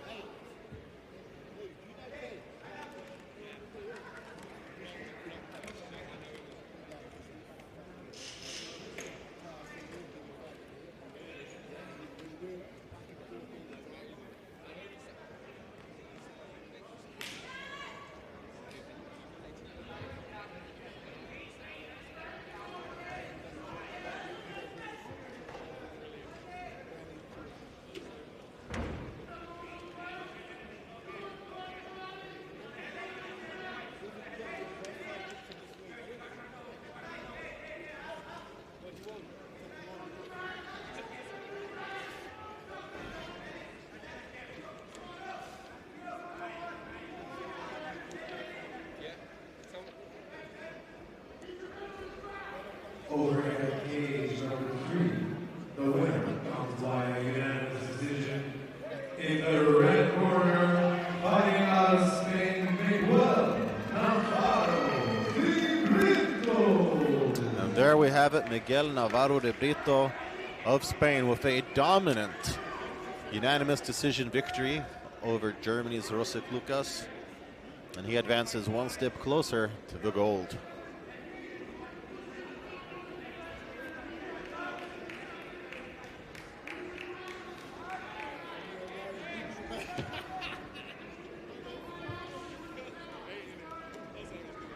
And we will stay at men's junior lightweight for our next bout.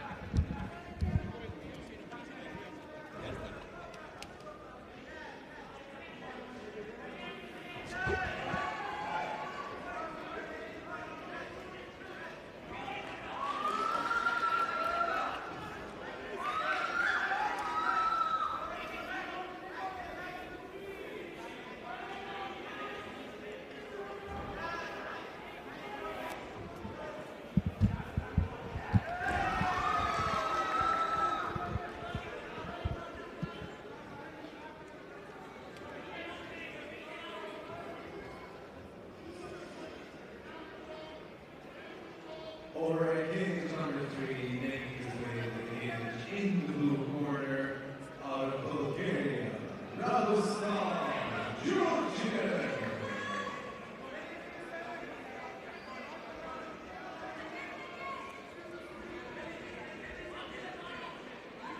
His opponent also making his way to cage number 3. In the red corner and representing Iraq, Mohammed Salla.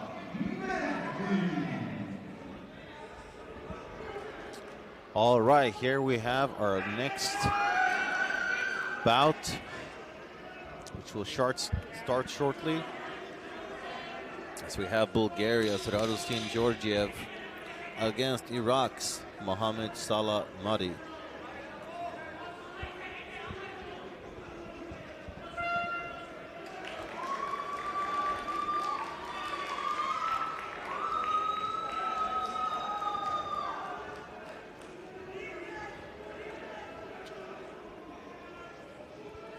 And Bulgaria have had some very strong showings as well in the IMMAF. Some very solid performances for some very gifted fighters. They hosted the Youth World Cup last year as well.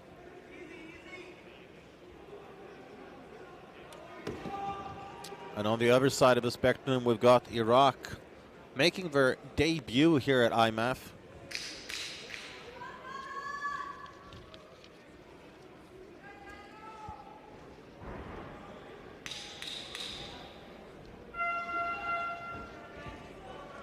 Okay, both fighters inside the cage, and we've got the ice cold and super cool Alexander Lunga in charge of the action.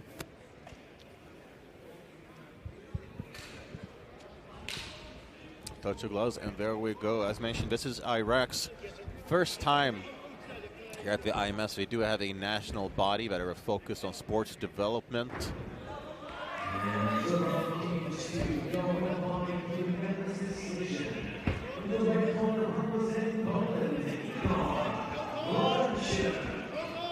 Solid leg kick there from Bulgaria's Georgiev.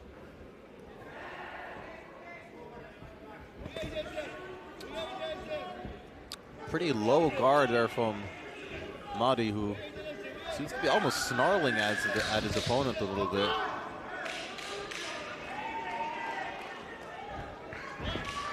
Swing and a miss with that leg kick. Head kick doesn't quite land there for Georgiev, who is a little bit more light on his feet, bouncing back and forward, whereas his opponent is much more flat-footed. Seems to be waiting for that big counter shot. Oh, there we have it. Yeah, he was waiting for a strike and goes straight for the takedown. Look at that pressure from the Iraqi fighter. Wow.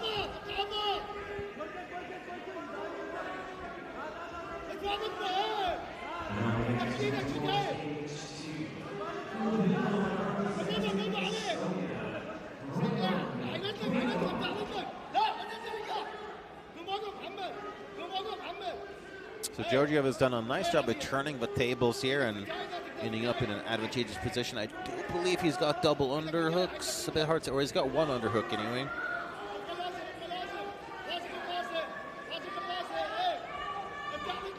See what he can do with this position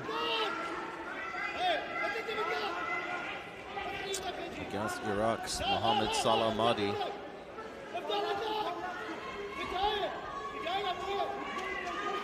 I wonder if Georgiev might try to separate here. He hasn't quite had a lot of success with the offensive takedowns here.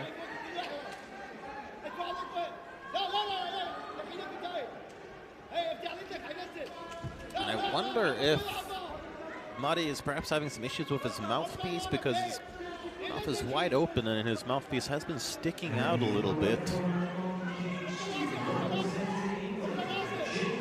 Referee Alexander Lunga calling for some action, and he separates. That is a good separation for my book. Neither fighter really was able to advance the way they wanted to. Oh, that was a nice right hand connected there for the Bulgarian fighter. Followed up with a solid leg kick.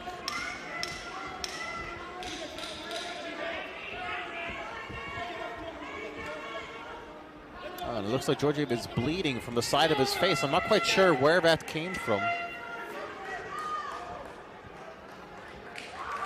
Luckily, it is not in a problematic area, so it's not a cut that will leak into his eyes as such. At least not in a stand-up position. So relatively close first round. I thought that Georgiev had a bit of an edge in the stand-up. And while Iraq's Mohamed Salla Mahdi definitely had a lot of forward pressure, he wasn't quite successful with his takedown attempt. But it's clear that he can explode at any moment.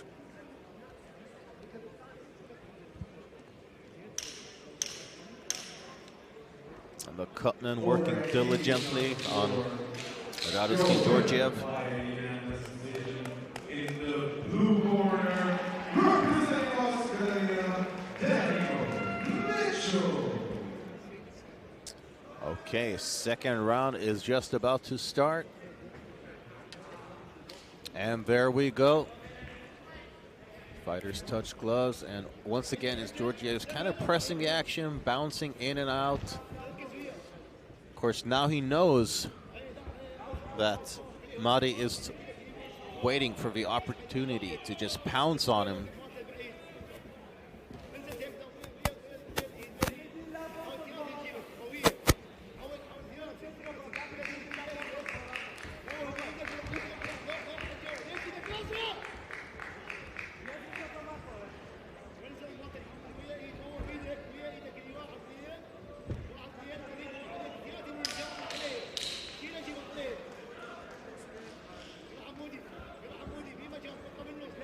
Neither fighter really engaging. Oh, just as you say that, commentators curse. Nice left body kick there for Radiskin Georgiev. And we saw that sort of counter strike from Madi. Didn't quite land though. And counter striking can definitely be successful, but if you don't land your shots, you could end up being slightly more passive, and your opponent, if they have enough volume, might get the round simply because they were more active.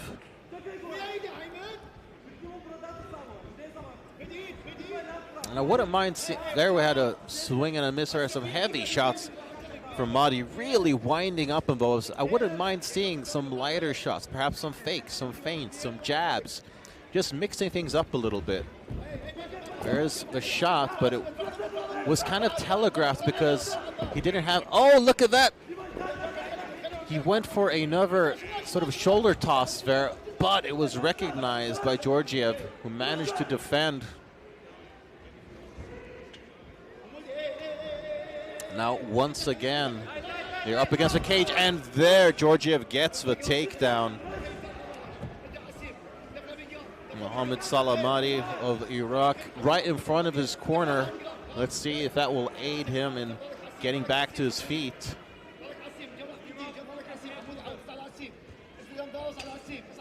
Georgiev, oh, gets to mount now as well. He is in a fantastic position. Looked like he was going for the Dagestani handcuff briefly, but might just be content with posturing up.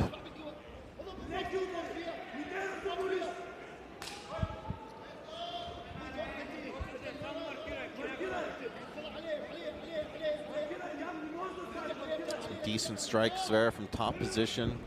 Oh, but nice work there for Madi, bucking out. And he is just winging those strikes, throwing 100% power into every strike.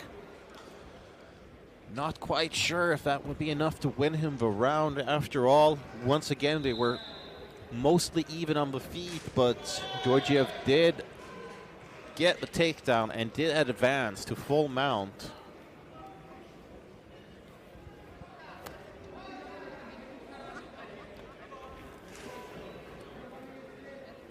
And of course, there can be a lot of nerves when not only are you representing your country in the World Championships, but you're doing so for the very first time.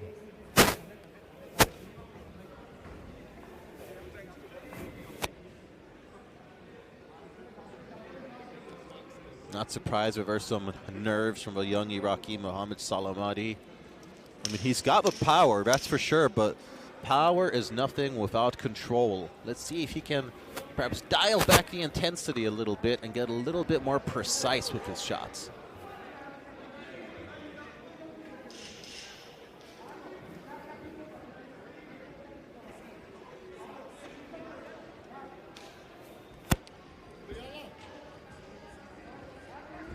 Oh, that was a nice overhand right connected there for Georgiev.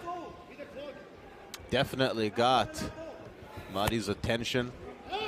He fires back with some winging hooks of his own. And Madi sort of faking the kick there. Didn't really get a reaction out of his opponent though.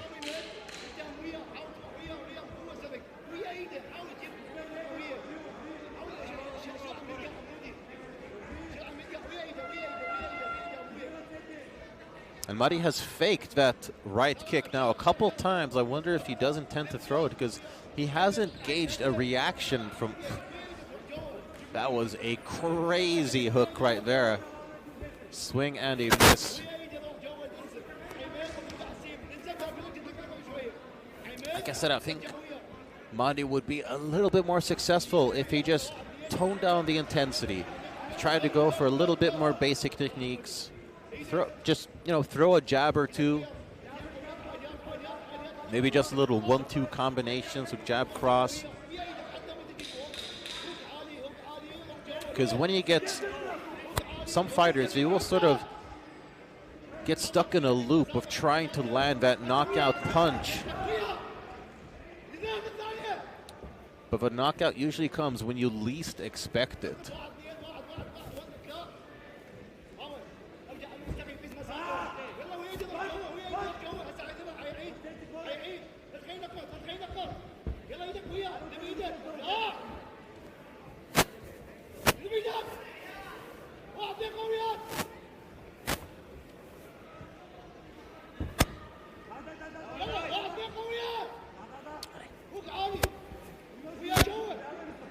the Iraqi corner, very vocal.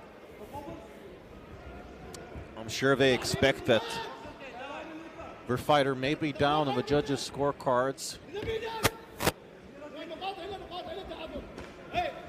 And there we have that sort of hook combination again, but it still misses because he's just winding up and it's very clearly telegraphed.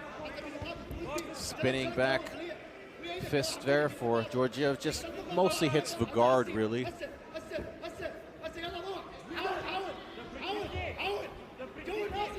There's the takedown, but again, it was easily recognized by Georgiev. Body's game plan seems quite clear, but he wants to get his opponent to the fence and then get the takedown. Oh, and he gets it right into side control. It's all or nothing now, though. And there we have it. Time is up.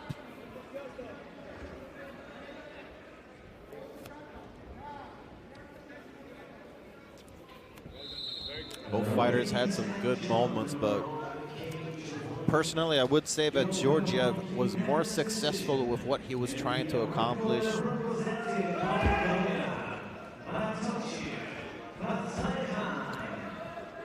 And a very frustrated Mohamed Salla Mahdi just couldn't really get his game going. I think he might have got a little bit stuck in trying to score the knockout.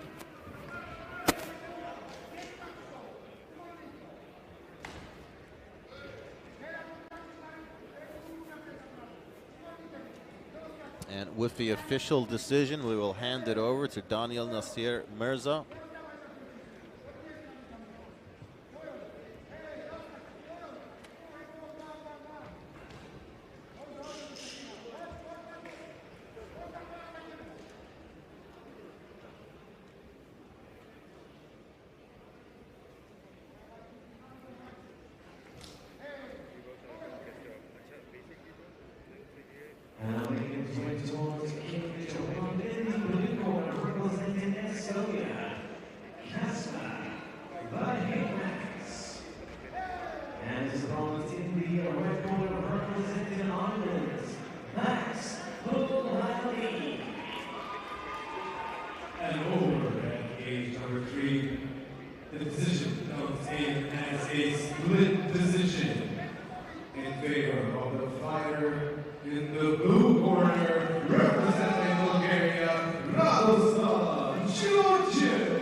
There we have it. Radostin Georgiev gets a win via split decision. I gotta say, I'm a little bit surprised at the split, to be honest. But nevertheless, it is the Bulgarian fighter that advances one step closer to the finals.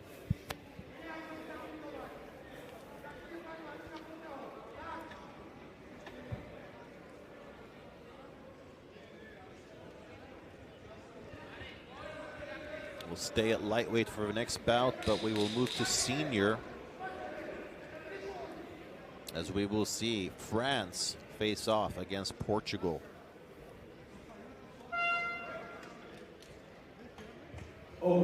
France has recently just legalized MMA, and it has taken huge steps.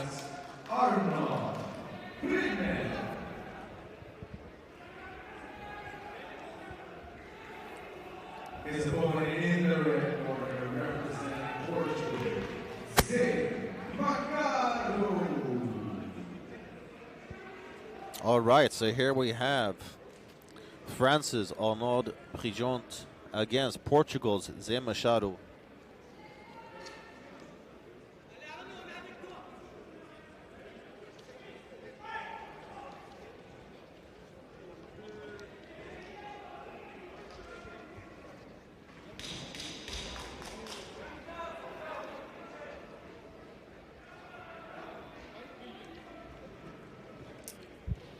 So, Machado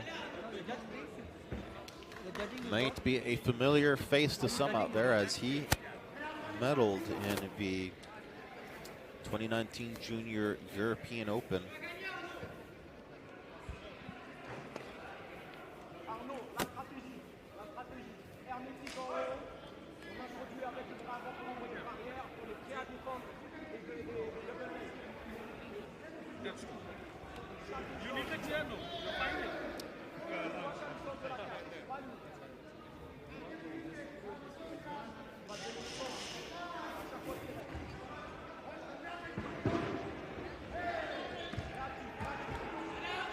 All right, there we have it. The 8th bout here at cage number 3, about to start.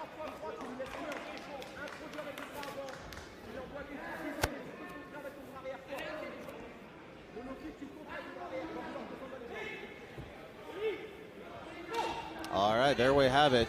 France versus Portugal, no touch of gloves, and look at the pressure and intensity of Zé Machado. He scored a silver medal in the 2019 European Opens. There's a takedown attempt. He's an over-under position there, so both fighters having one underhook.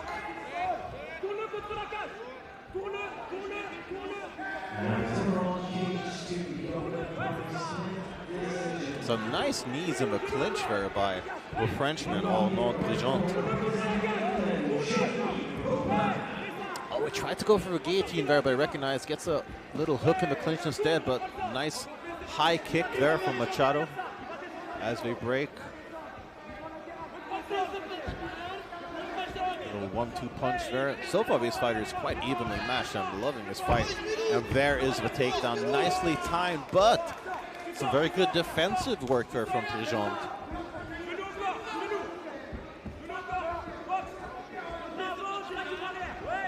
Oh, that was nice. That was very nice. Counter the strike with some offensive wrestling. This is a great fight so far. Some very high level MMA. Once again, they separate and oh, that was a great right. That was a great right hand connected there from Présent, but a perfectly timed takedown from Zé Machado.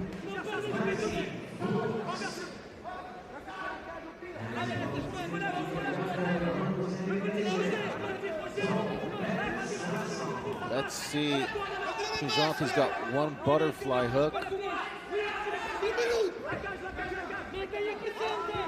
Might scooch his way to the cage to try and get up. Oh, but he almost gives up his back a little bit there, and now Machado might be in a more advantageous position. I'm not quite okay, but look at that. Oh, what a slam. Suplex there from Portugal, Zé Machado.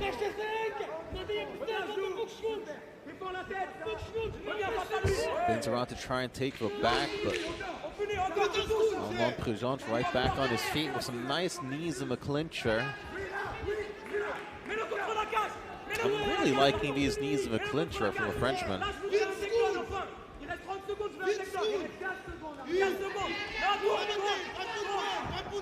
Oh, somebody dropped their mouthpiece once again. This time it's the Frenchman, Présent. No, it was Machado, who twice now has lost his mouthpiece. Yeah, something needs to be done about this mouthpiece. That is 3 times in the first round.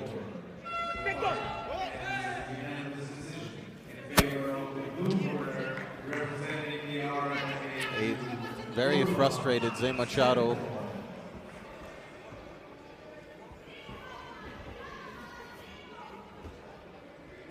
Very close first round. I do not envy the judges, I can tell you that much. I am glad that I get to talk about how entertaining the fight was, which it definitely was.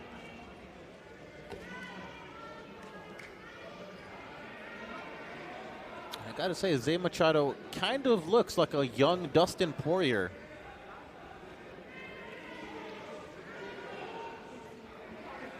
With the sort of early 2000s goatee and everything.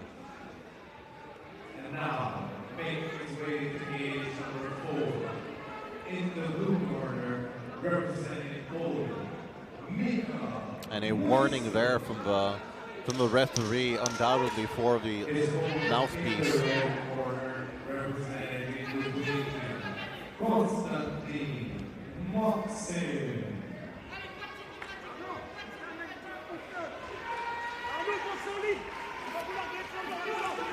Okay, there we go.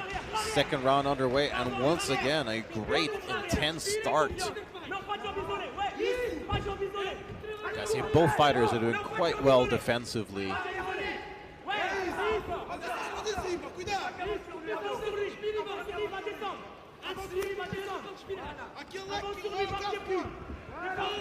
Nice takedown. Oh, and he gets it. Portugal's Machado now on top. But let's see what the Frenchman Al-Husani can do from the bottom. He had that one butterfly hook that he was kind of using to try and reverse.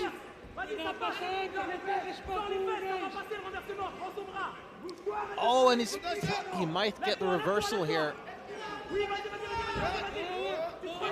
At least manages to get out from bottom position. And they're out. Oh, and again.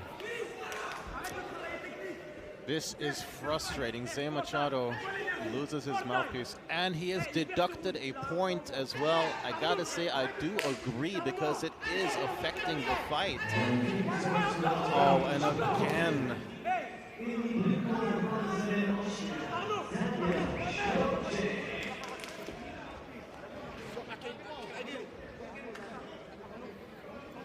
Okay, and the referee has both taken a point and is now asking the corner to go collect a new mouthpiece.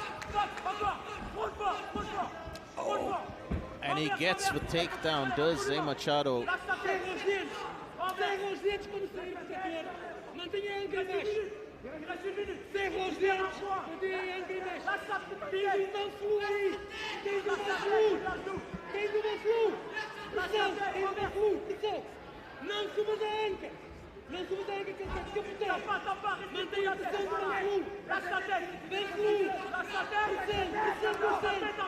And Pujols has got some of that guillotine grip, but chances are you are not going to get that from side control.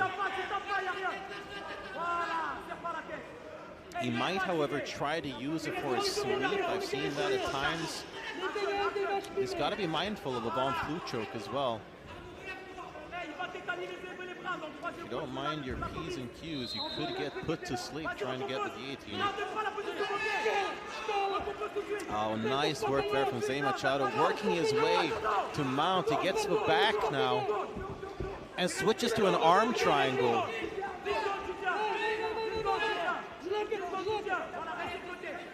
Solid defense from the Frenchman, Pujols so far.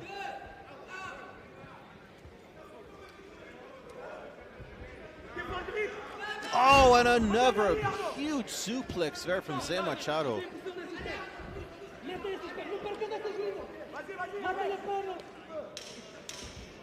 Final 10 seconds, and this could very well be a 9-9 round, says Machado has been deducted a point.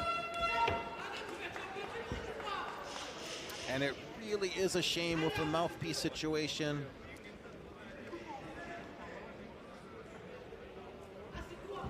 As these are two very skilled fighters, clearly, and very evenly matched as well. But the mouthpiece is definitely affecting the fight in a negative way.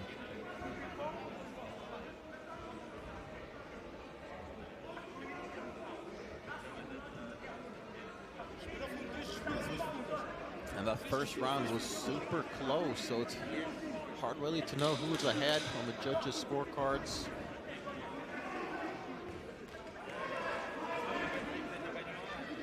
What'll it be? France's Pujols or Portugal's Machado that advance one step closer to the finals. This third round will most likely decide that.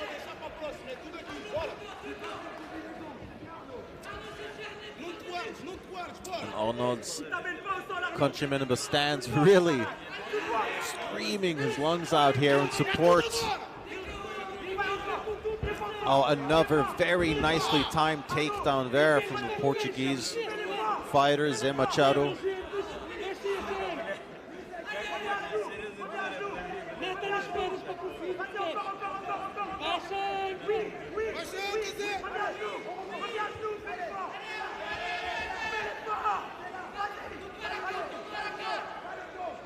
Nice job from Pujan to get back to his feet, but only momentarily. That is some intense Portuguese pressure there from Zé Machado.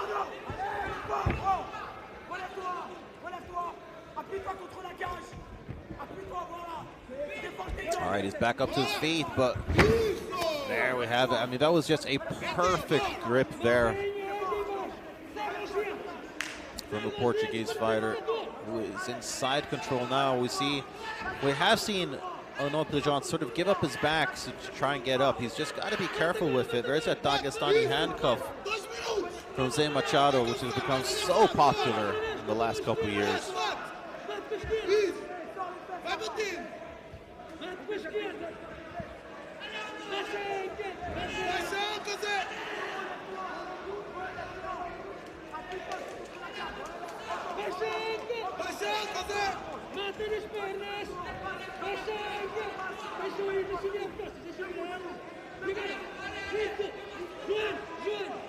All right, Pujan is back up to his feet, but so long as Machado has that grip, once again he gets taken down. Definitely seems to be a bit of a wrestling advantage in the favor of Zé Machado. Showing here why he managed to get a silver in the 2019 Europeans.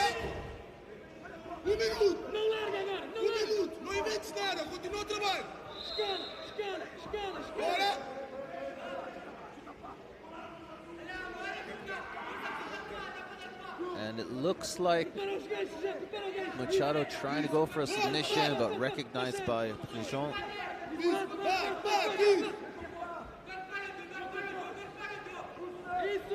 Some good ground and pound here, but nothing really fight ending, but definitely enough to win some points. Oh, he goes for and he lets go of it. Looked like Machado was briefly going for an arm bar. Didn't quite have the position though. Oh, this fight might get stopped. I think Pujan might be hurt.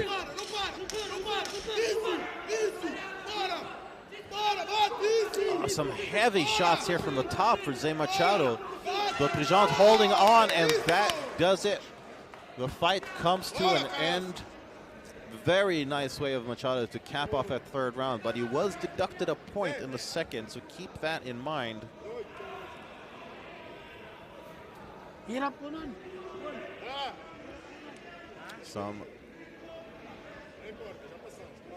that first round was very, very close.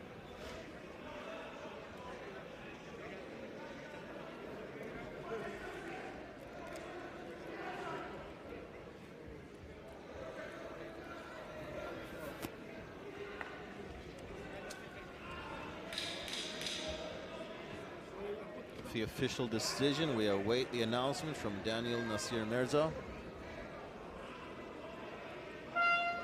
And I don't know about you guys at home, but I am on pins and needles.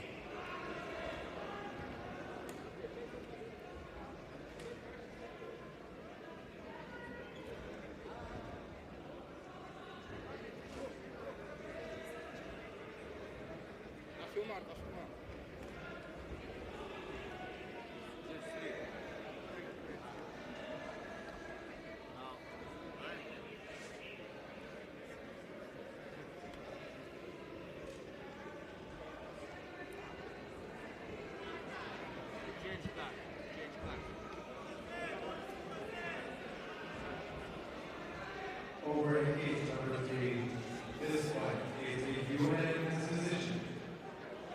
For the fighter in the red corner, representing Portugal, Zé Machado.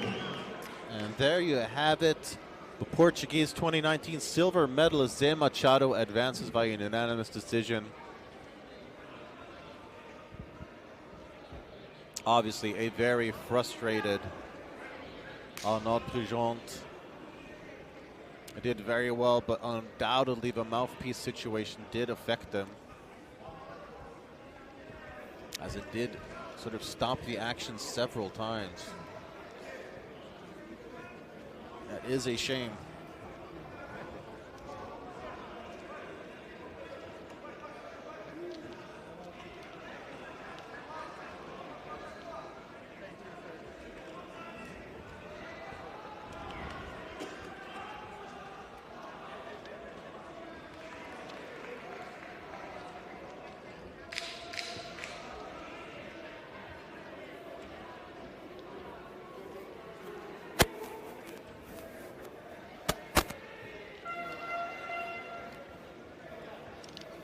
Over in cage number 3, fighter making his way to the in the blue corner, representing Estonia, Sergey Strinza.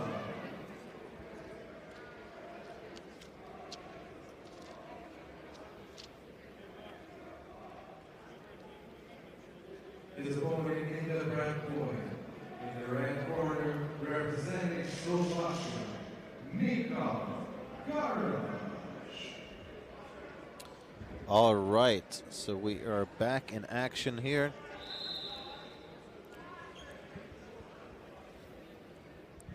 We are at men's welterweights of 77.1 kilograms or 170 pounds.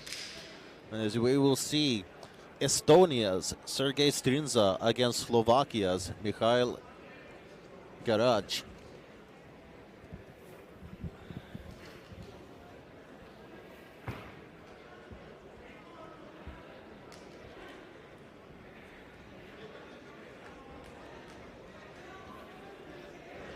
And Estonia have been a bit of a dark horse.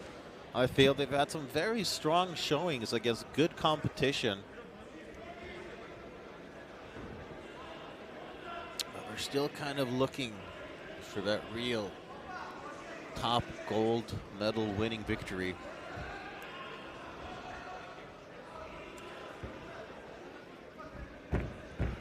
And it's over on cage 2. Your winner by unanimous decision. In the blue corner represented by Masik.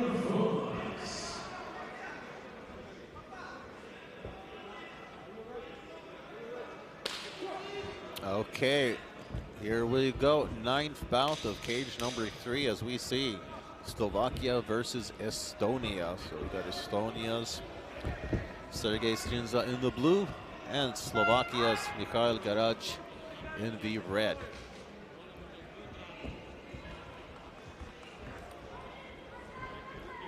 Both fighters a bit tentatively. Oh, nice little strike there from Garay.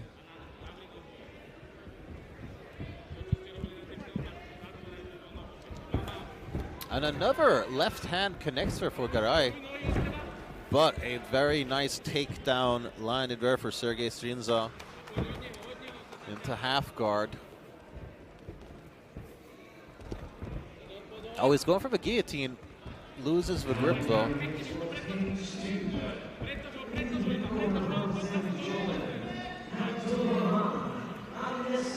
Both fighters quite evenly matched so far.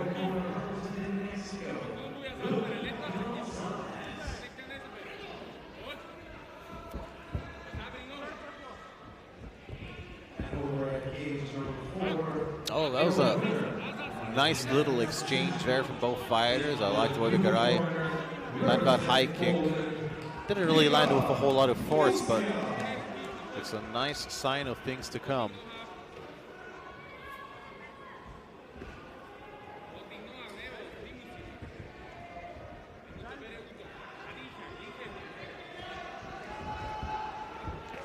Oh, and there we have that left high kick once again.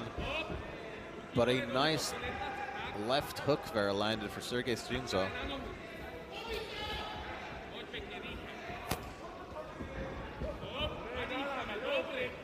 I like the way that Garay is sort of capping off his combinations with that left high kick. Oh, swing and a miss there with a spinning back kick from Sergey Strinza.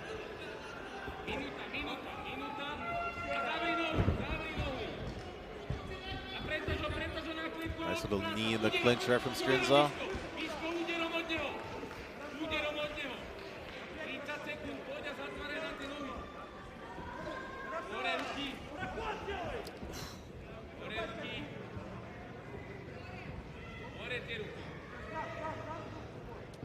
So far, both fighters very evenly matched. Oh! And that is it! Wow, Slovakia's Mikhail Garay gets the first round TKO.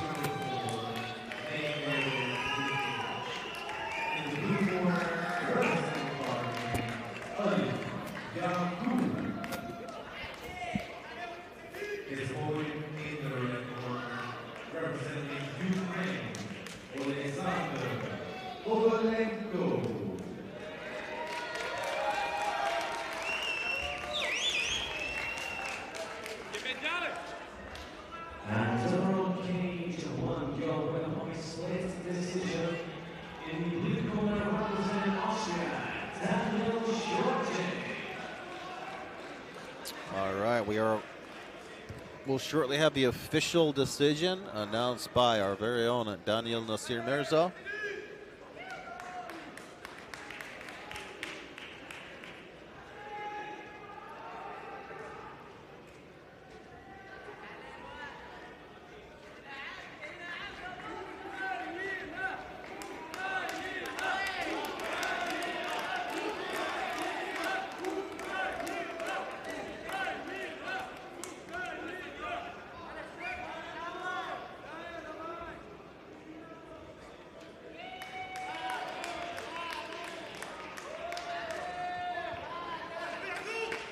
I think Sergei Strinza not really happy with the stoppage.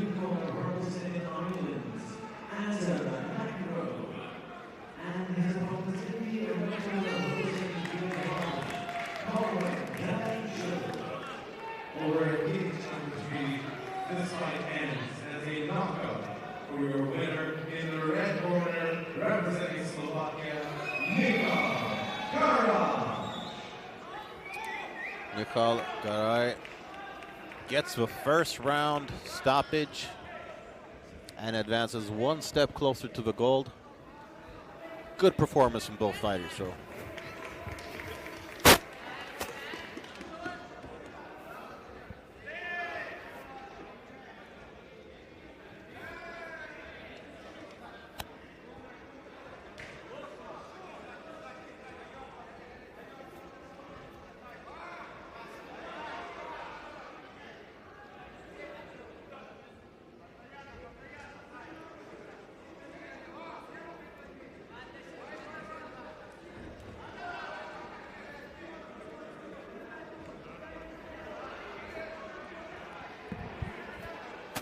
Over at cage number 3, making his way to the cage in the blue corner, representing the RMAU, Austin Navarro.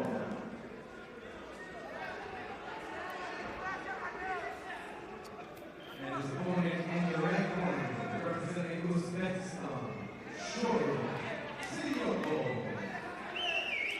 All right, we move on to men's junior bantamweight as we have Asif Choparov representing the RMMAU against Uzbekistan's Shokruk Zeodov.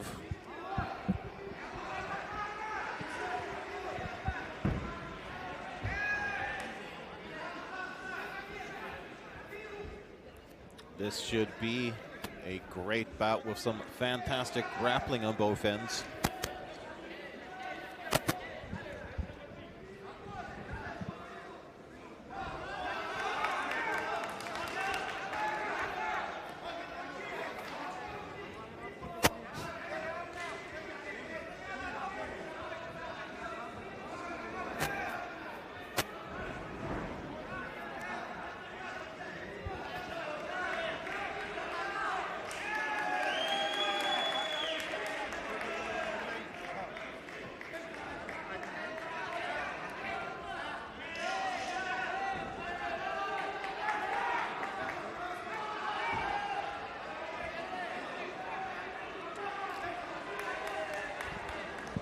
All right, here we go. It will be Uzbekistan versus the Russian neutral athlete Asif Choparov.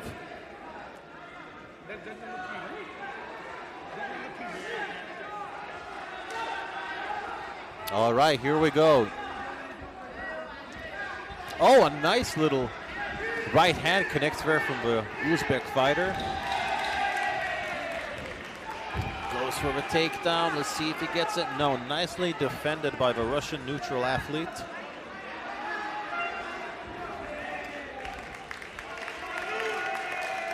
Chopra Zeodov of Uzbekistan in the red, really bringing some pressure here early on. Nice knee of the clinch from the Russian neutral Asif Choprov. And there we see a takedown from the blue corner.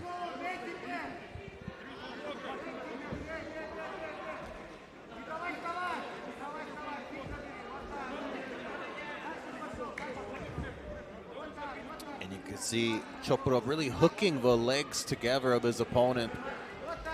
Getting some nice shots in on the ground.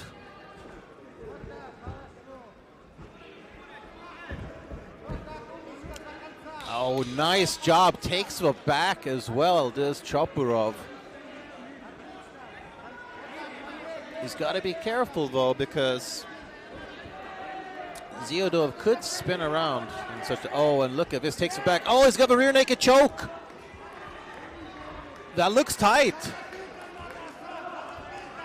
Oh, but very nice defensive work there from Zeodov. Wow, that was impressive. Managed to keep his cool even in a submission. Got up and bucked off.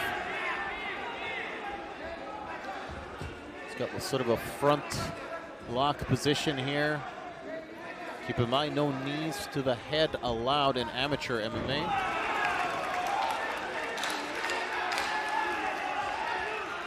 Oh! Oh, some hard shots landed. Oh, and another. What a crazy back and forth fight. Just as Zeodov was connecting on the feet, he gets dropped.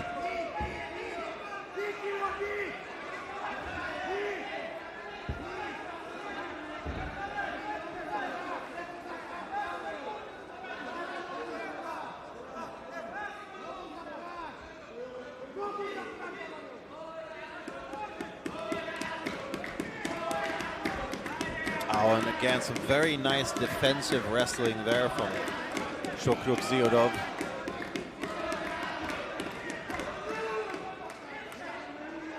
He once again has the advantageous position up against the cage, and final 10 seconds in a really action-packed first round between the RMMAU and Uzbekistan. What a fight. Gotta tell you, for my money, this has been the best round so far at Cage 3.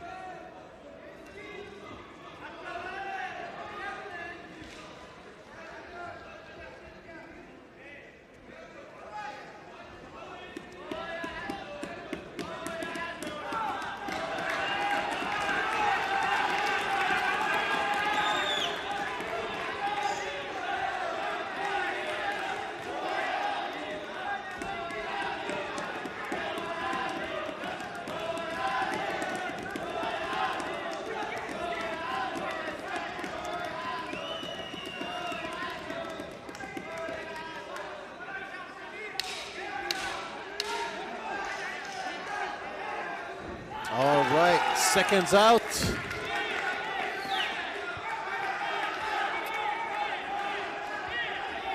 The second round will begin shortly.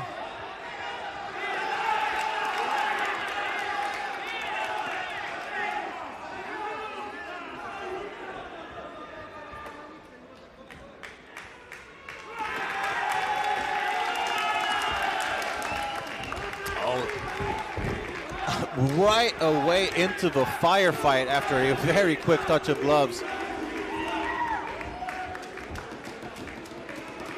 Back in the clinch now with Uzbekistan's Chopra Zeodov. And oh, almost got tripped and taken down, but he does have his opponent pressed up against the fence. So it is a bit of an advantageous position for him. There's the takedown from the RMMAU's Asif Choprov.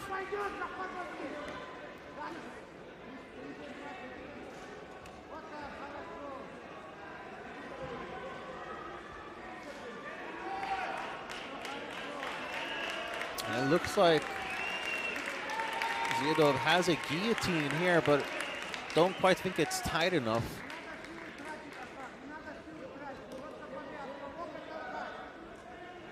He's got to be careful not to burn his arms out either. Some fighters, they will get a little too caught up in trying to get that sort of defensive submission that they'll just press and press and press despite not having an ideal position. And what happens? You end up burning your arms out.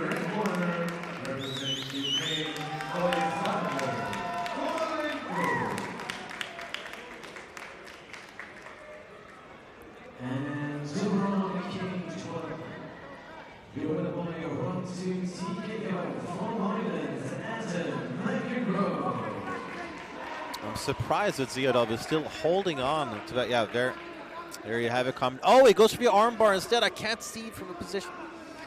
Yeah, and Chopra is out of it.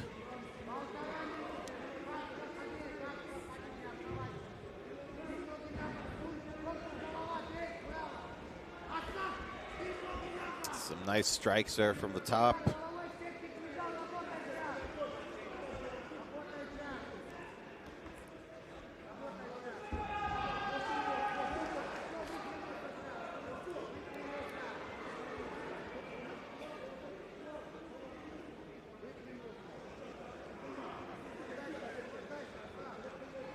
Bit of a lull in the action here as the fighters are at a bit of a stalemate. I think Zeodov wants to use his position to stand up, because I truly don't think he's going to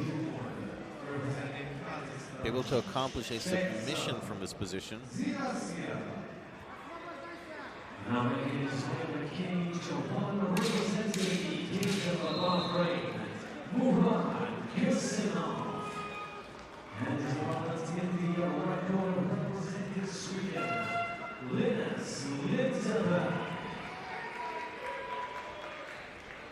All right, second round in the books.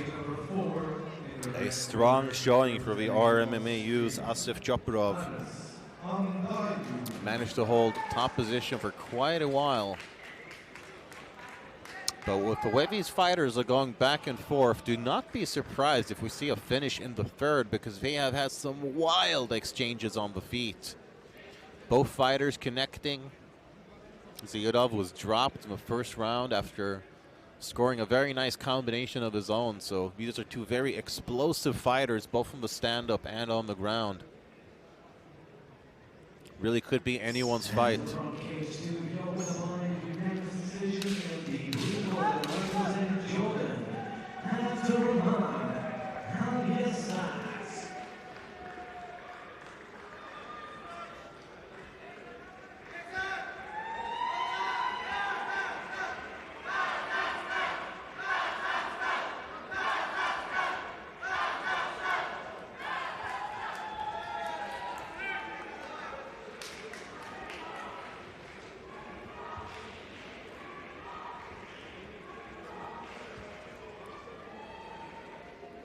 All right, third round is just about ready to begin, and there we go.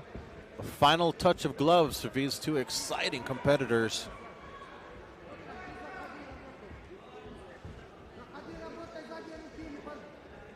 Let's see who will...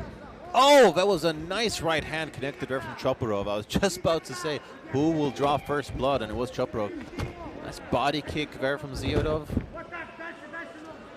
Oh, look at that. Looked like Chopra was trying to go for like a flying triangle, perhaps, but ends up on the bottom instead. I wonder if he will end up regretting that. Like it for a straight armbar.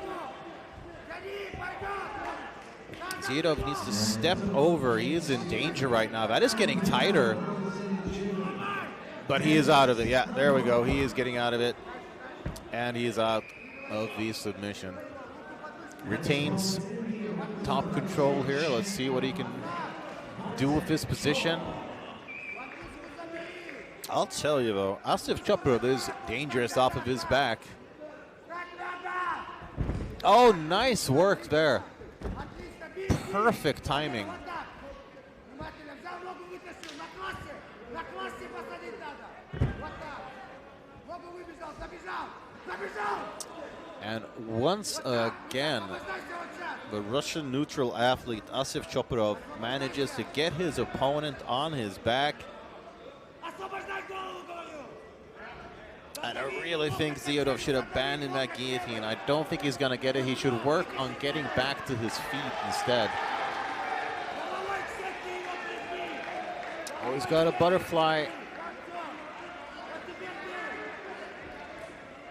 And loses it. Taki was going not quite sure what he was going for from his back there.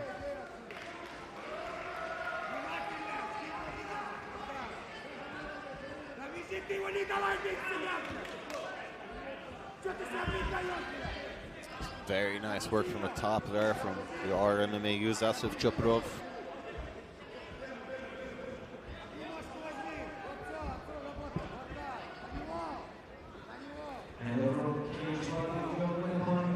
It's definitely a bit of an unorthodox takedown technique there.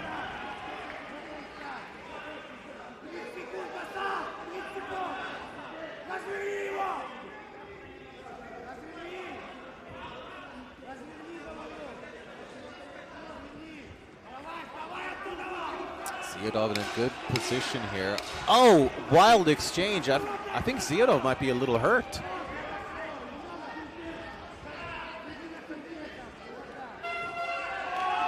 Okay, that about does it for this exciting bantamweight battle.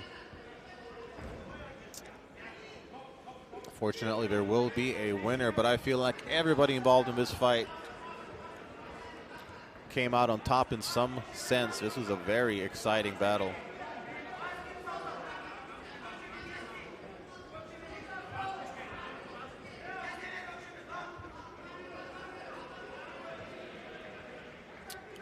Choprov seems confident that he got the victory. I do believe he is correct in that assessment.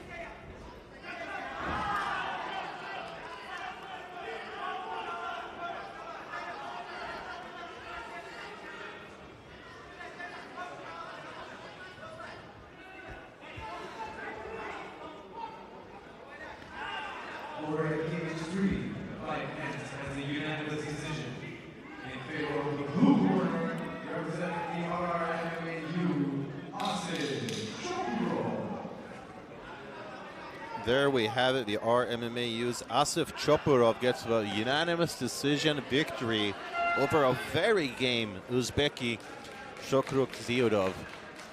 Great performance from both fighters, really. All right, and we will take a short 10-minute break here at Cage Free. We will return with more world-class amateur MMA action. My name is Sebastian Nettle Martinez, and I'll be right back.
robiłem, ale potem skończyłem podstawówkę. Tak no.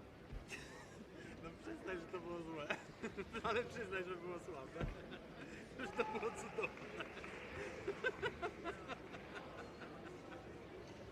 Kamień spadł mi z serca, że tak nie wygląda. Wiesz co? Mi obo jest strasznie jasno i żeby ci zrobić zdjęcie, to faktycznie muszę stanąć tutaj, nie? W którą stronę dajecie werdykty? W tamtą? To coś pomyślę. Bo tu jest ostatnia i teraz jest przerwa u nas, nie? Po 10 jest przerwa. Ale to myśmy już mieli przerwę. Mieliście już 10? No to my mamy teraz. Nie wiem na chuj ta przerwa jest, ale to... Ja było dłużej. Ja mam, wiesz, że w tym drugim hotelu ich nie wypuszczają w ogóle? W tym drugim hotelu ich nie wypuszczają w ogóle z hotelu. W ogóle. Nie może, Scott mówi, że nie mógł wyjść do sklepu. Zobaczymy. Słucham? Ja mam nadzieję, ja nie wiem. Ja spierdalam przez okno, którego nie ma. A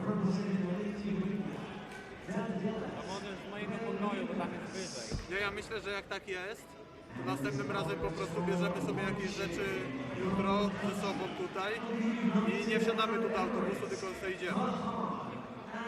Bo to nie ma sensu, no kurwa, będziemy tutaj i nie zobaczymy nic. To jest pojebane. Ja sobie nie wyobrażam takiej opcji, nie nawet. Nie biorę czegoś takiego pod uwagę. To nie ma sensu. Zajebałem tu 6 godzin w samolocie i tydzień mam z tobą wytrzymać, kurwa, nie po to, żebym nie mógł wyjść na zewnątrz. Bez kurwa przesady, no. Pół godziny. Tam nic nie ma na tym Fight Island pewnie, ale ogólnie tam, to jest ta wyspa Jaz? No to tam są jakieś rzeczy fajne. Bo ja widziałem jakieś nagrania z drona z Jaz. No to trzeba poplanować, to dzisiaj dobrze, co robić, co Zobaczyć trzeba, czy możemy wyjść. Jak możemy wyjść, to najwyżej jutro tam się spotkniemy, nie? A dzisiaj sobie przyjdziemy gdzieś. tak, żeby na przykład wszyscy tak...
And over page 2, your winner by 1-1 guillotine choke for Lithuania in the blue corner, 10 yards, Greg Unas.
All cage 3 officials, please return to your cage. That's all cage 3 officials.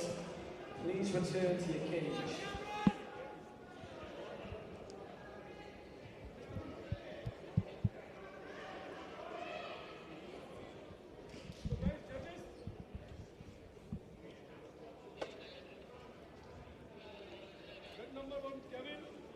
Let's go, Cameron!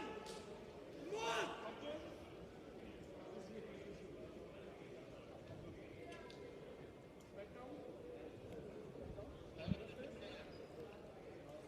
All cage 3 officials, please return to your cage. That's all cage 3 officials. Please return to your cage.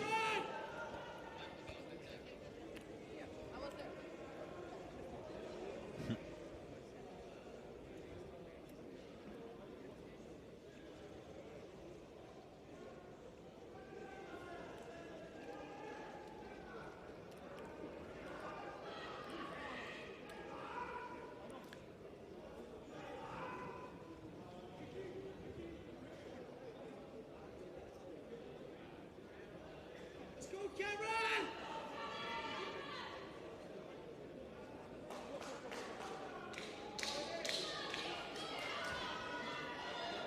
Let's go, Cameron!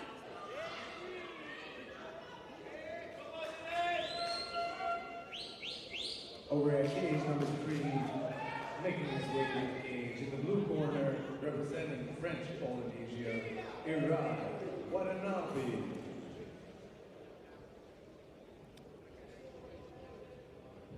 His opponent in the red corner, representing Norway, Taki.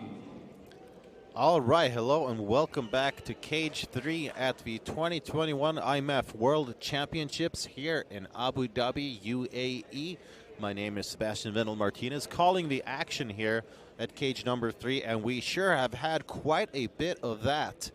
Next up, we will see a men's featherweight contest, so 65.8 kilograms or 145 pounds, as we will see Ibrahim Watanabe of French Polynesia face Norway's Taki.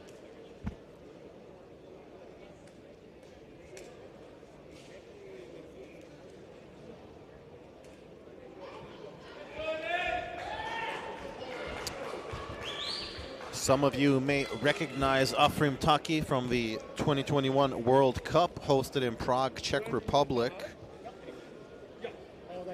Now, he did not make it all the way, but he still had a very good showing, in my opinion.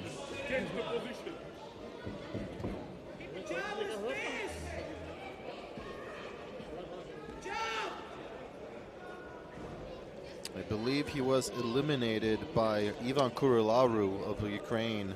Via submission was Taki in the World Cup, but I still think he was pretty impressive despite that.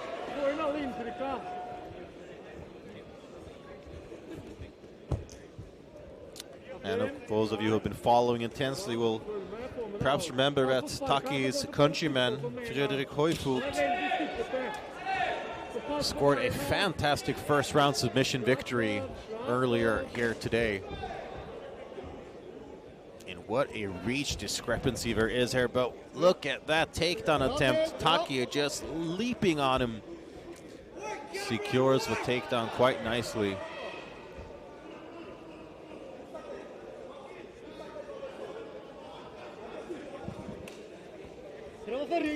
Competing in MMA is still illegal in Norway, which is a real shame because they have some fantastic stars and gifted athletes on their hands.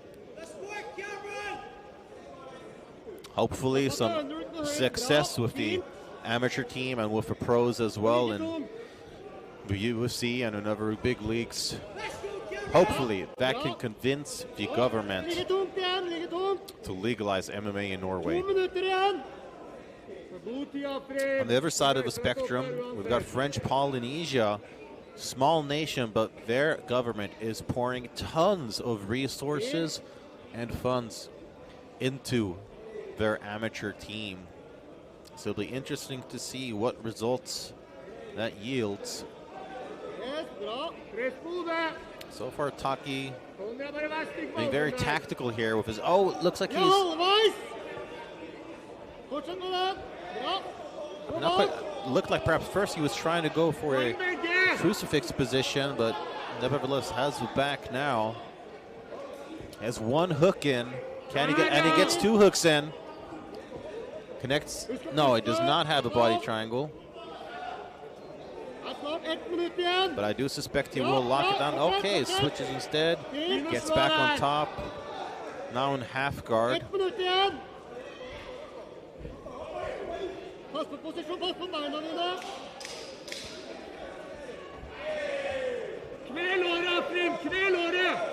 I am sure that Taki, on account of getting eliminated on day one of the World Cup, is back for revenge. It looks like it so far. He's doing very well in side control now.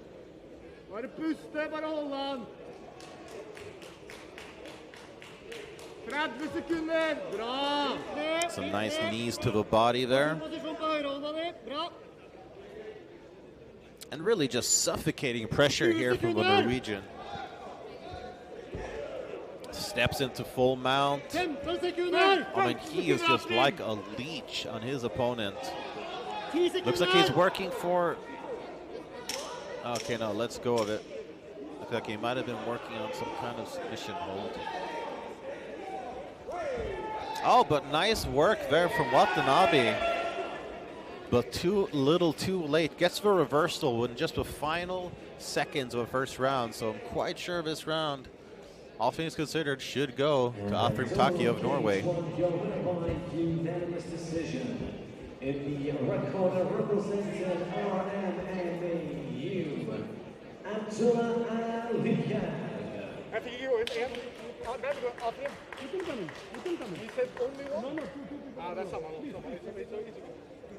And it looks like Watanabe is staying composed. His coach really showing off that island culture with the flip-flops in the cage.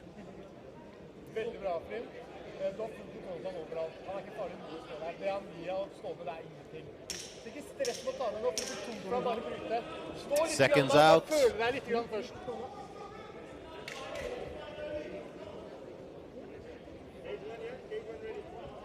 Both fighters look quite composed.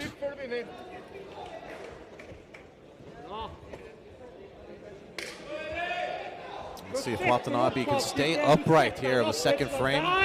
Nice heavy leg kick there from Ibrahim Taki. And another one for good measure. I really liked that striking from Ibrahim Taki. Fired off a heavy leg kick, or two heavy leg kicks, then faked it and went for an overhand instead. That is some good fight IQ right there.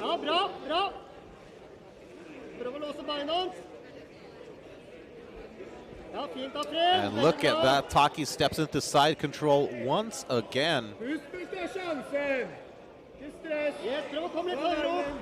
And now with the full mount. And he's got plenty of time to work from this position.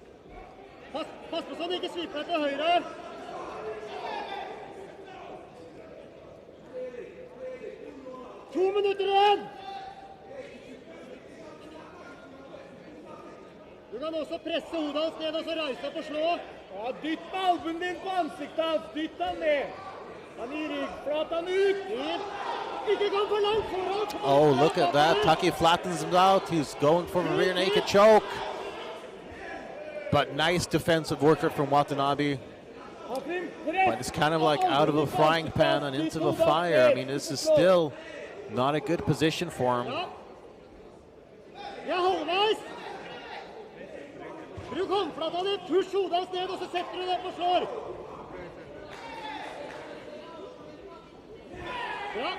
Once again, Watanabe tried bucking out of that position, but it was recognized by Taki this time.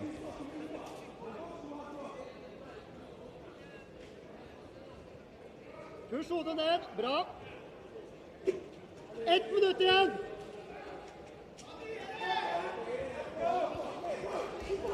Some nice ground and pound there to soften up his opponent.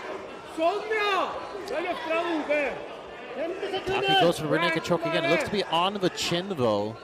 If he's not careful, he might wind up on the bottom.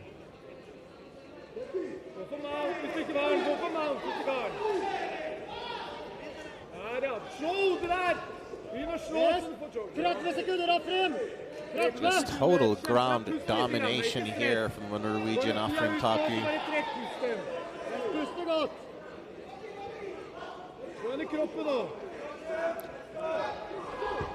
Bra. 10 sekunder nå snart. 10 sekunder. Oh, and some nice shots there. Offering Taki gets a reaction from his opponent. Another one-sided round for the Norwegian offering Taki. Really just showing his grappling prowess here. Representing Slovakia, Marcel Simo.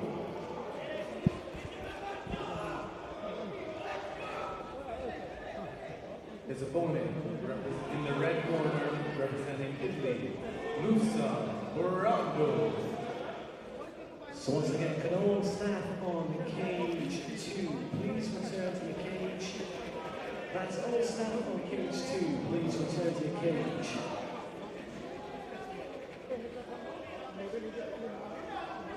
Taki's countryman Cecilia Bulander won the 2021 World Cup in her division. 2 back-to-back submission victories, getting from the semi-finals to the finals. Fortsett på det beinet. Fortsett på det beinet. Ta en skritt rundt. Ta drep det beinet. Okay, third and final round. Ibrahim Watanabe of French Polynesia needs to make something happen. Oh, but look at that. A fantastic toss takedown there from offering Taki.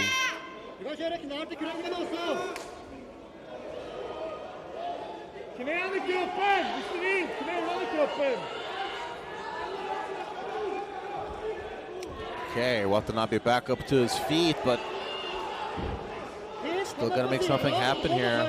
Might try to go for a guillotine, yeah. But it's gonna be very hard from this position. You wanna have your opponent a little bit more flattened out. You wanna have some leverage. And right now, I think Taki is just kind of resting comfortably in that submission hold. You can see the way that Taki is posturing up. He's not really in any danger. And look where he hooks the legs together. Real Khabib-style grappling right there. Watanabe holding on to that guillotine, but lets it go.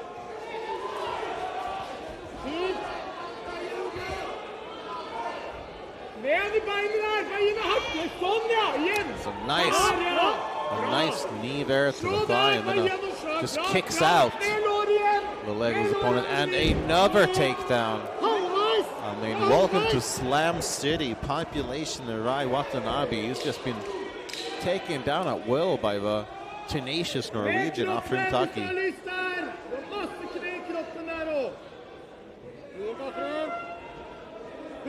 Over halvveis. 1 minutt og 10 sekunder.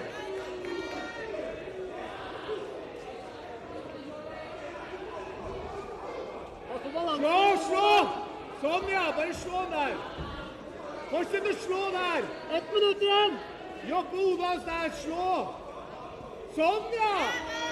Myk han opp. Der, ja. 50 sekunder. In the blue corner representing Saudi Arabia, Hinat Bahoveita. Yes, fint. And his opponent Nå det 40 sekunder igjen. Representing Czech Republic, Lucas Pilko. Talking side control here, and really just as Don steps over to mount once again. Watanabe tries to get out of it, but simply just manages to get back to side control.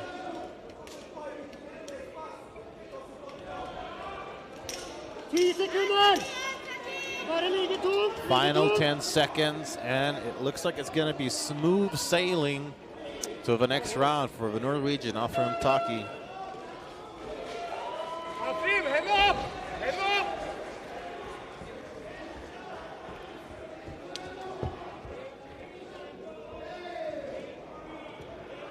A strong showing there from Taki, bouncing back from the submission defeat in the World Cup to score a truly dominant win here. Or hasn't been officially announced, but all things considered, this will be a unanimous decision victory for Taki.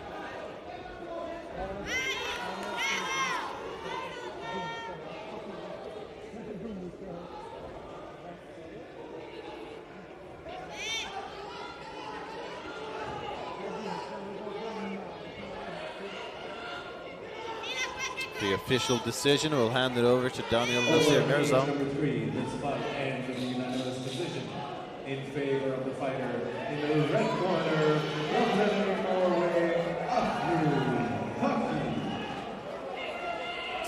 Yep, there we have it. No surprise, that was one-way traffic. And it was all coming from Norway and Taki.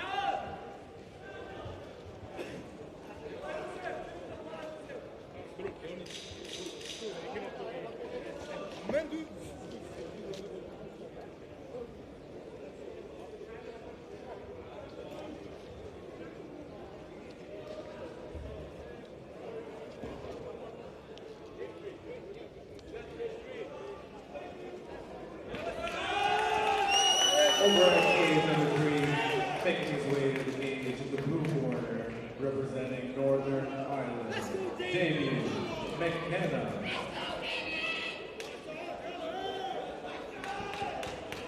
His opponent in the red corner, representing the United Arab Emirates, Al-Husani.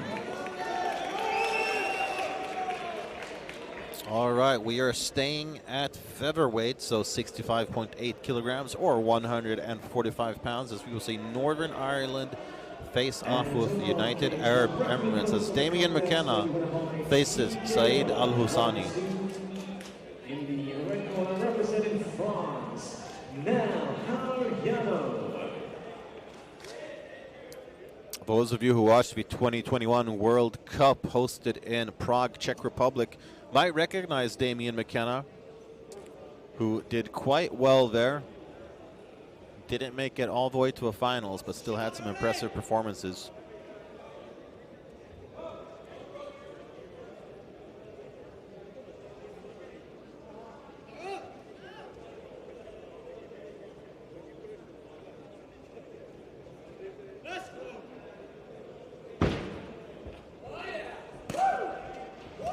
That's some great energy coming there out of Northern Ireland's Damian McKenna.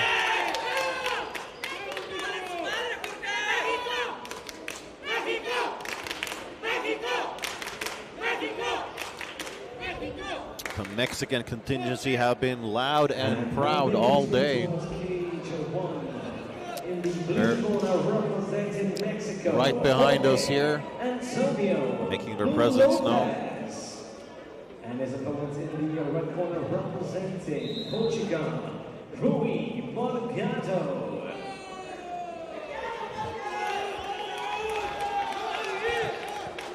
All right, both fighters have entered the cage.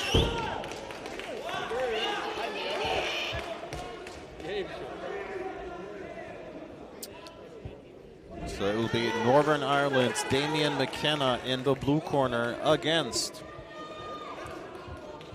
the United Arab Emirates Saeed Al-Husani in the red. As mentioned, McKenna competed in the 2021 World Cup in Prague, Czech Republic.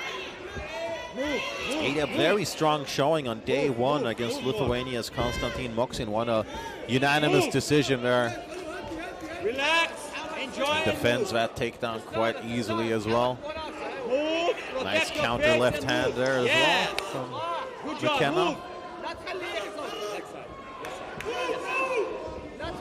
Oh, swing and a miss there for Saeed Al-Husani. And this is actually the debut of the UAE's amateur team here in the IMMAF. They have hosted the IMMAF several times, but this is the first time that their own national team is competing. And he connects with a nice right hand there.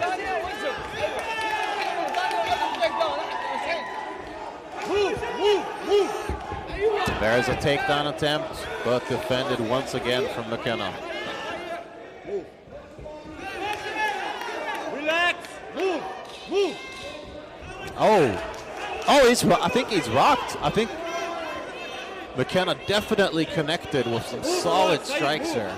And I really like that lead left hook that he's fired off a couple times.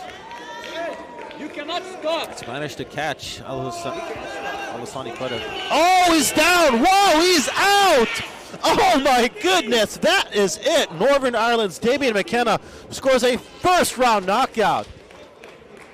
That is why a lot of people are hot on this young Irish kid, Damien McKenna. That was incredibly impressive.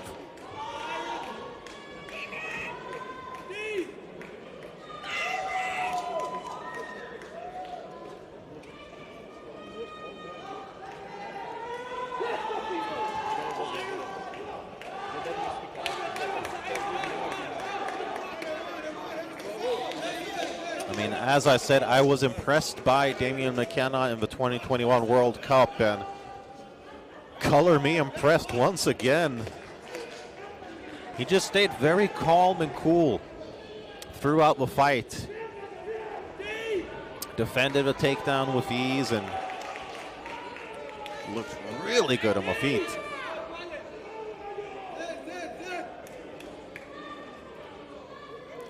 Wish we could see a replay here on the commentator's monitor. I would love to see that finish.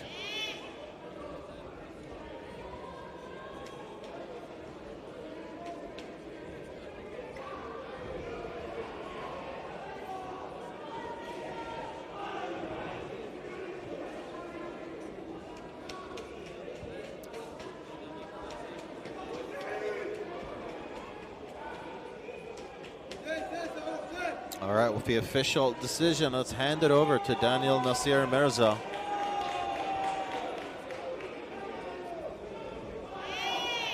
Over at cage 3, this fight ends with a knockout for the fighter in the blue corner representing Northern Ireland, Damien McKenna.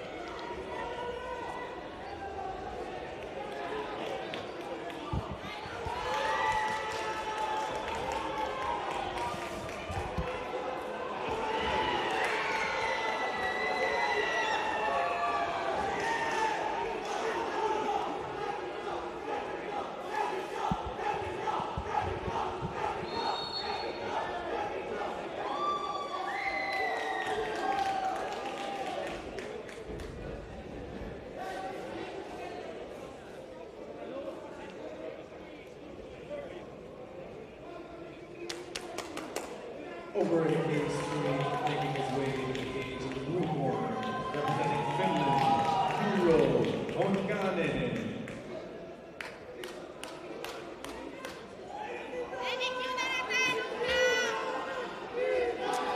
And his opponent in the red corner, representing Mexico, Gerardo Quintana. And so now, cage 1 KO winner by round triangle in the blue corner, representing Mexico,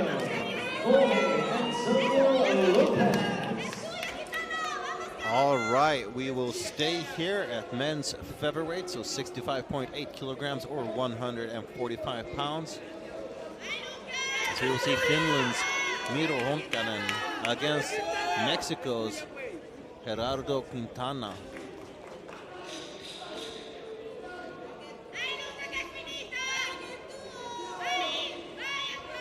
and expect to hear the Mexican fans on this one, or the Mexican team on this one rather, because they, so far anyway, have been the pound for pound loudest, proudest, and most noticeable contingency of support here.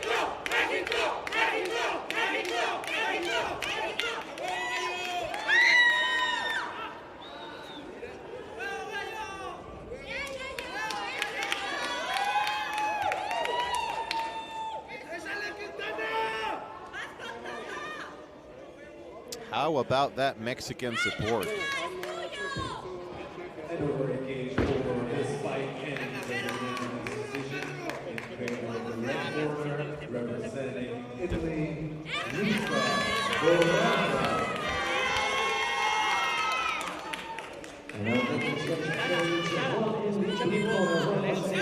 So it's quite a contrast in supporter styles. The Finns aren't really known for being particularly loud. On the opposite end, they're actually known for being quite quiet people. Mexicans, not quiet. Oh, nice, intense start there for the Mexican Quintana. Previene el derribe. Ten cuidado con el derribe.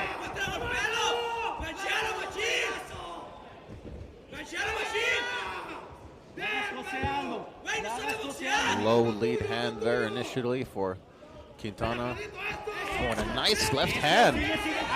Oh, he's pouring it on here as a young Mexican. Honkanen keeping his cool though, as most Finns usually do. That was a nice kick there from Honkanen. Switches to a takedown attempt, but is not successful with it. Oh, those are some good strikes there from Quintana. I like that left hook to the body. I think that definitely affected Honkanen, who went for a takedown and gets it. But the question is, for how long? Levántale la cara, levántale la cara. Métele la cara y levántala. Levanta la cara. No, no, no, suelta la mano. Eso. Sigue, sigue. All right, they separate. Let's see what happens here on the feet. So far, Gerardo Quintana has been content going in and out and staying. Oh, that was another nice left connect. Cámbiate derecho y tírale upper y gancho al hígado. Upper y gancho al hígado de derecho. De derecho, upper y gancho al hígado. Trabájalo, pego y ángulos, hijo, para el derribo. And I gotta say, Miro Honkanen is really handling the pressure very, very well. It looked for a while like he might get overwhelmed by it, but he is keeping his cool. I wonder if perhaps Quintana has burned himself out a little bit. I mean, he really was giving it his all here in the opening frame. That's the thing, you gotta be careful not to burn yourself out.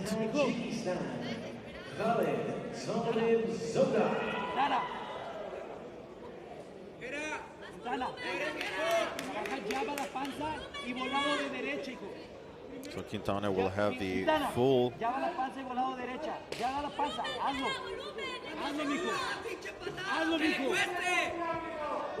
he had the full 5 minutes, but probably won't need it.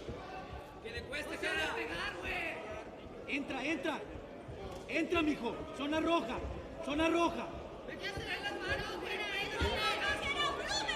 Cero, cero, cero, cero, cero, cero, cero, cero. Oh, that was a nice right hand over the top connect there from Quintana. But I'm liking the long boxing here from Honkanen. Both guys doing good in the stand-up so far.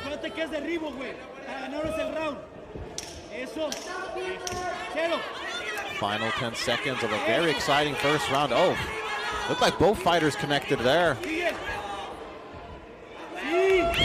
Oh, and Quintana caps off the first round with a takedown slam. What a way to finish that round, which was very exciting. And I feel like both fighters really did a lot of really good work in it.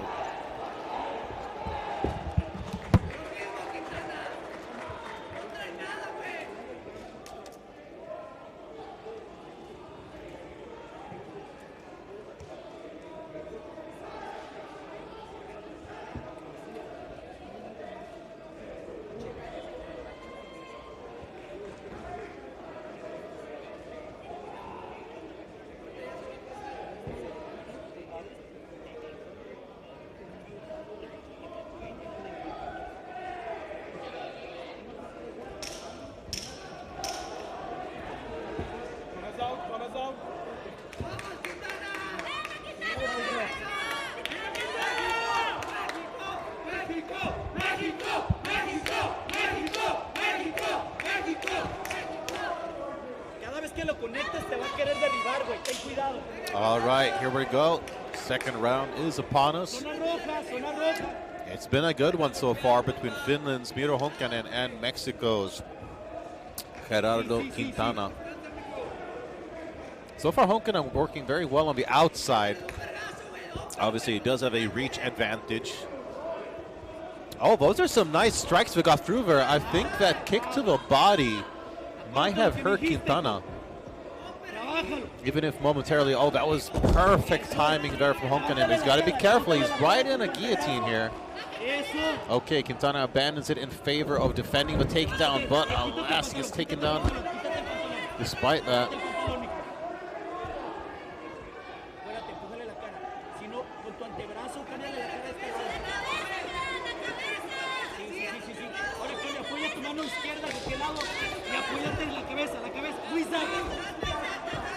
Gírate, gírate, gírate. Wizard, wizard, wizard, wizard, wizard, wizard, wizard. Eso, Onder, párate, párate, párate. Honkanen doing a good job on top here. 2 minutos, Quintana.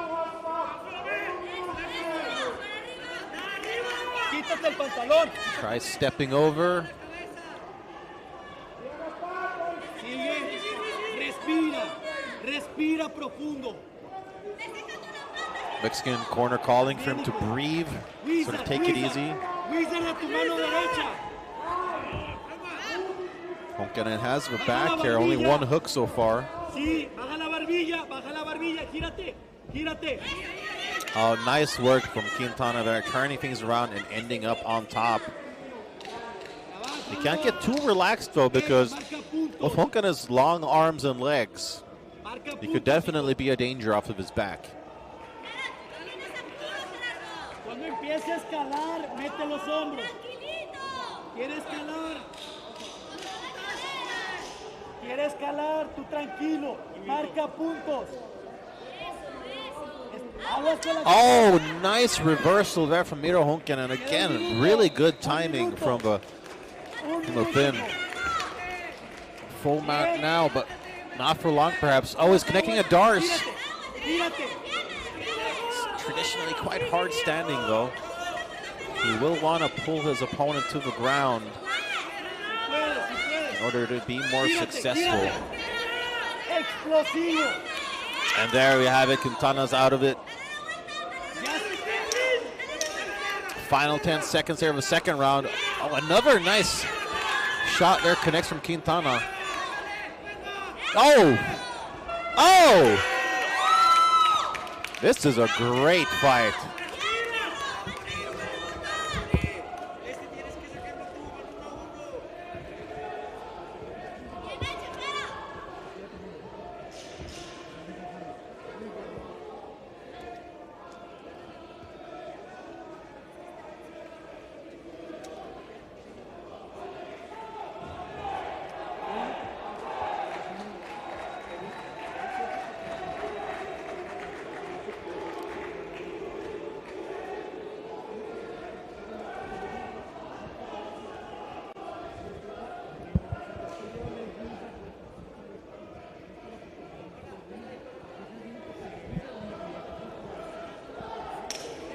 So a great featherweight fight so far between Finland's Miro Honkanen and Mexico's Gerardo Quintana.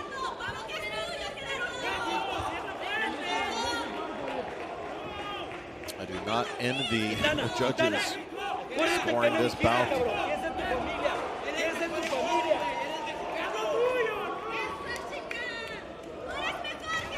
Great sign of respect there from these two competitors. Honkanen showing why he won the bronze 2019 as a junior. Ritmos, ritmos, relájate. Hay 3 tipos de golpeo.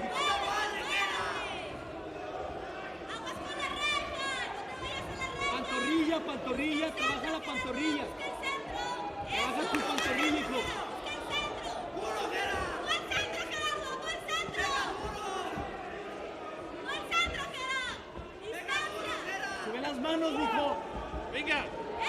Oh, nice little blitz there from Quintana. He's got to be careful, though. Gets pushed up against the cage. Will Honkanen get the takedown? He's out the leg, and he gets it, but Mexican right back up to his feet. And now he gets the top position. That is some very strong grappling here from Quintana, turning things around.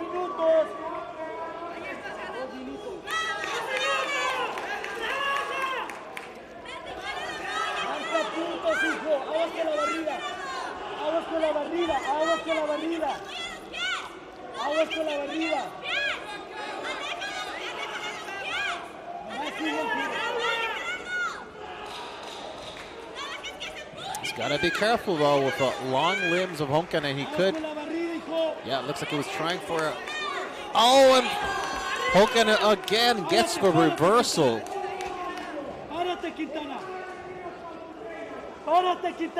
This is a great way of capping off the third and final round, but will it be enough to win the fight itself?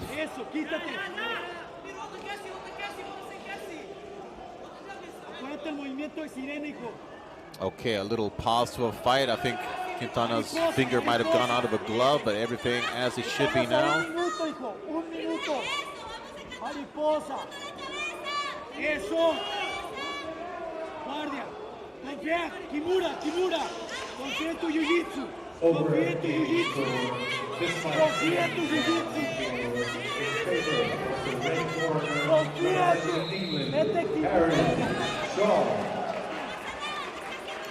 Very nice job of Honkanen keeping this top position. He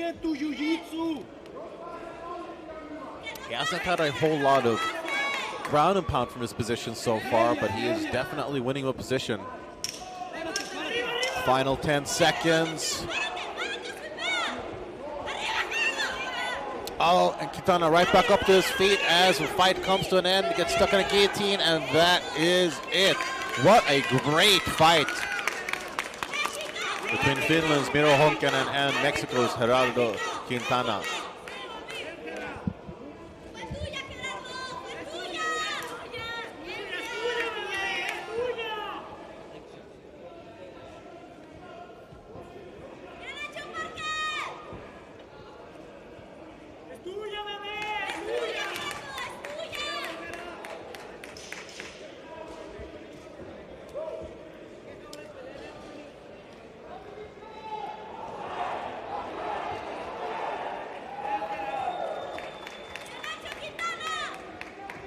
Over at cage number 4, making his way to the cage in the blue corner, representing Turkey, Tambang, and Metoku, and his opponent in the red corner, representing Lithuania, Marcus.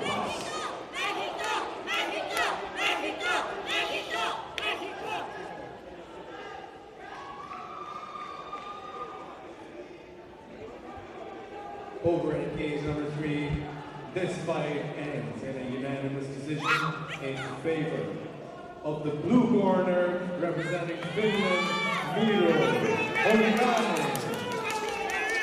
All right, there you have it. Finland's Miro Honkanen gets the unanimous decision victory over a very game Gerardo Quintana.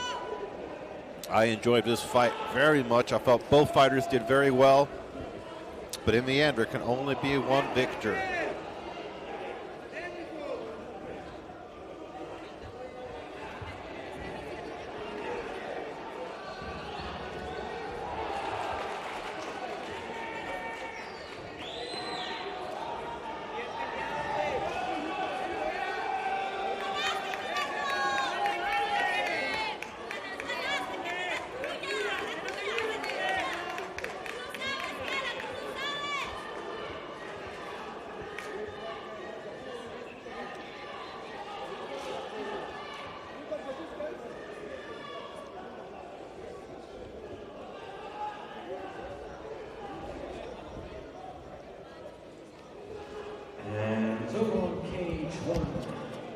Your winner by rear-naked choke in round number 3, representing French Polynesia, Keone Zerorotua.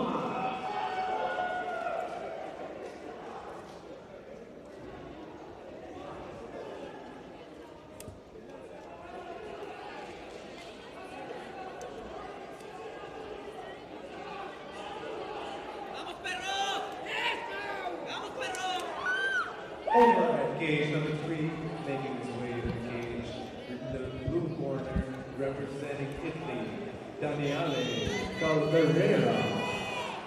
His opponent in the red corner, representing the United States of America, David Camacho.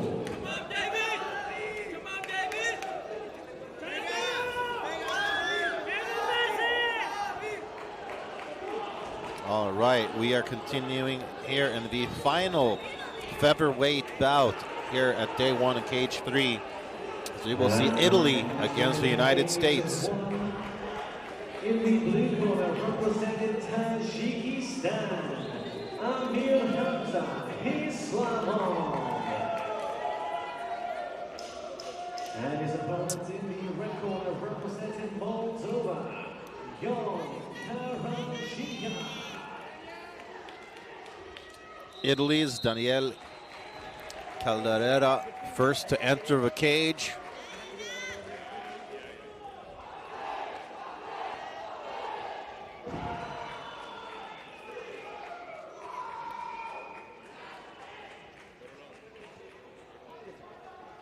Italy had some very strong showings in the IMMAFs. Caldera himself has not scored a medal, but many of his countrymen have. Here we have David Camacho, who is getting a lot of support from the Mexican contingency here, as he does have some Mexican ancestry. He's also an amateur champion. There's a touch of gloves, and yeah, so David Camacho, a bantamweight champion at XFM as an amateur. And over at cage 4, this fight ends. There you go. Nice kick there from Camacho. Fighting out of the red corner, representing Lithuania. Combinations. String something together for me, David. String something together for me, baby. It's coming, it's coming. You're taking your time, that's good. Take your time. Bit of a tentative start here. Neither fighter really engaging completely. String something together for me. String something together. There you go. There you go. There you go. He backs up. He backs up. He's going to back up.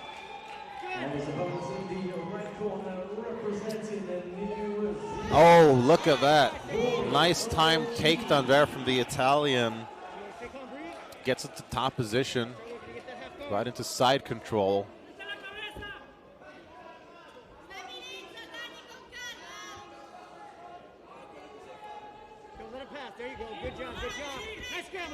All right, nice job from Camacho getting back to his feet. Oh, but look at that takedown from the Italian. That was nice work.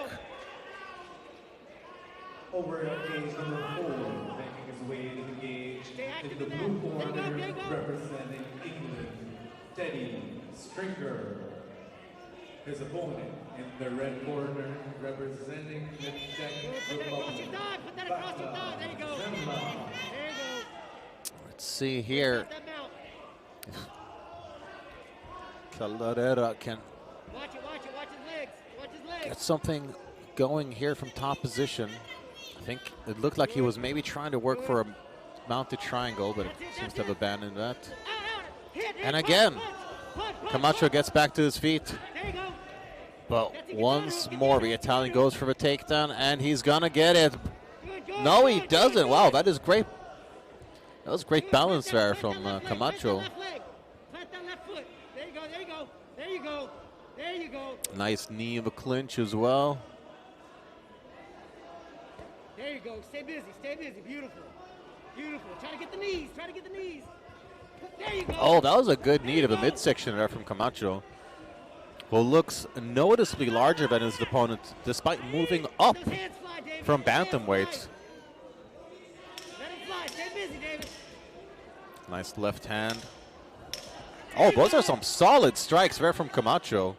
Keep it long. Keep it long. Keep it long.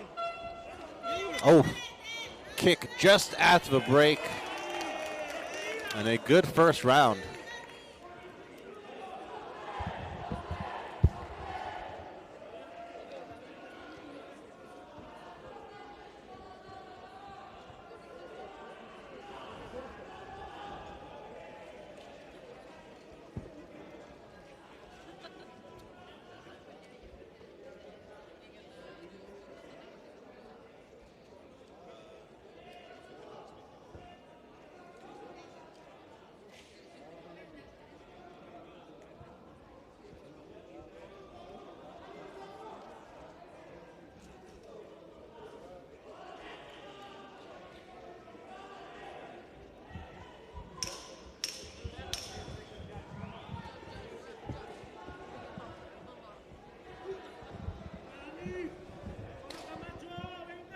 All right, second round is about to start. It's been an exciting featherweight battle here between Italy and the United States. And it seemed like Camacho was sort of finding his footing and timing in the stand-up towards the end of that first round. That was a nice kick, but caught by the Italian. Let's see if he can use that to work towards a takedown, which has been a recipe for success for him so far. Keep those underhooks. Good, good, good, good. There you go. There you go. Keep pounding that. Keep Okay, pounding some that. solid defensive strikes here, but not enough to keep the American upright. Punch, punch. That's it. Punch on separation. Punch on separation. Keep it Camacho low, seems keep to it have a low. little bit of an edge on the feet, or at least when he's keeping the striking at his range. That's it. You should just be a little bit careful with the kicks, as I do believe that Caldera will want to catch them. That's it. Punch on separation. Get off first, David. Get off first. There you go. Get off first. Double it up. Double it up. Double it up. Nice high kick there, but blocked. Combinations, David. Combinations. Let him fly. Let him fly. That's it. You got the reach. The American corner asking for his shots. Make him respect Let him it. fly. There you go. Double that up. Double that up. He's wanting to counter. Double it up. The second and third strike gets the counter fighter. Stay calm. Breathe.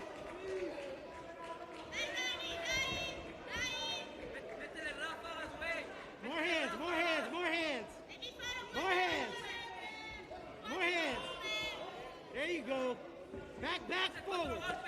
It was a nice kick to the body, but once again, it does result in the American being taken down by Daniel Caldera of Italy, who now has top position in full guard.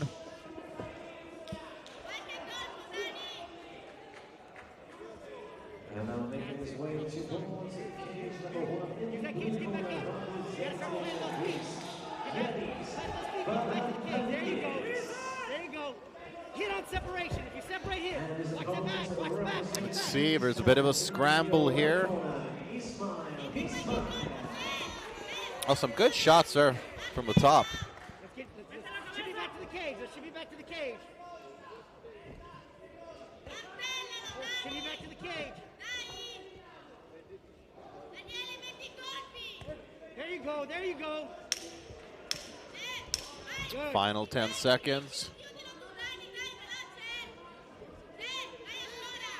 Push to that left leg. You can get back to that cage. Get you back to the cage. You can use it to stand up. All right, there we have it. That was a very strong round for the Italian, Daniel Caldera, who neutralized a lot of his opponent's striking by getting it down to the ground. And that's the thing, when you throw those kicks, they can definitely do a lot of damage, but you are in danger of being taken down if your opponent catches them.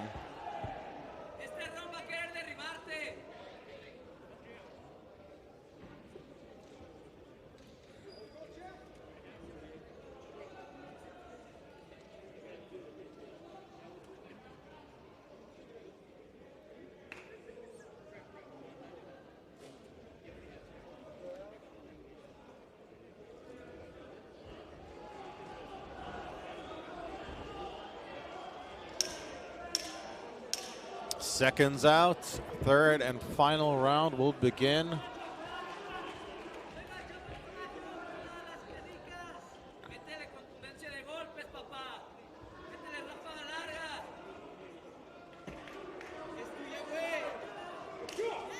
All right, here we go, third and final round. Nice show of respect there from both fighters.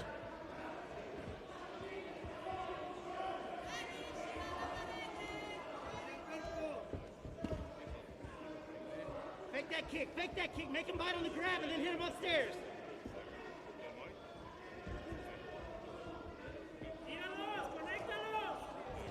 Oh, both fighters collided there. Almost looked like a clash of heads. I like that slapping lead right hook there from the southpaw Camacho.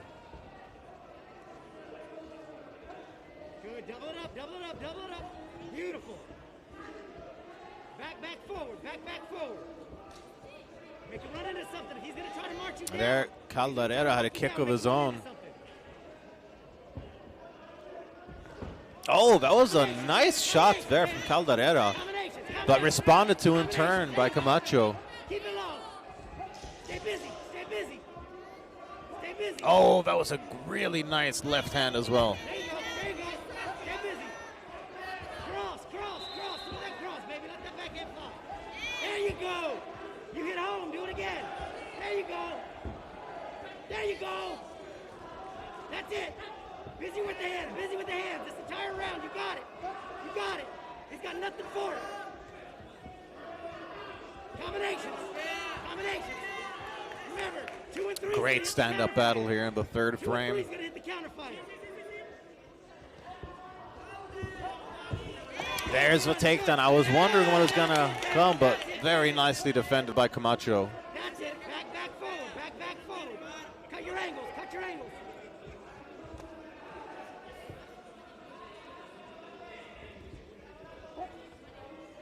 Follow that up.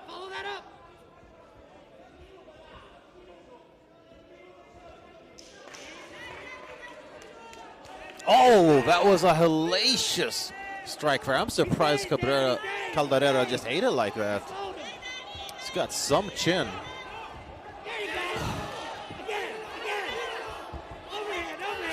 I was turning into a bit of a dogfight here, and you are not hearing any complaints from either me or the Mexican fans nearby. Another nice left hand there from Camacho. Good, beautiful, David.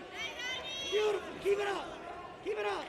Oh, another nice solid combination.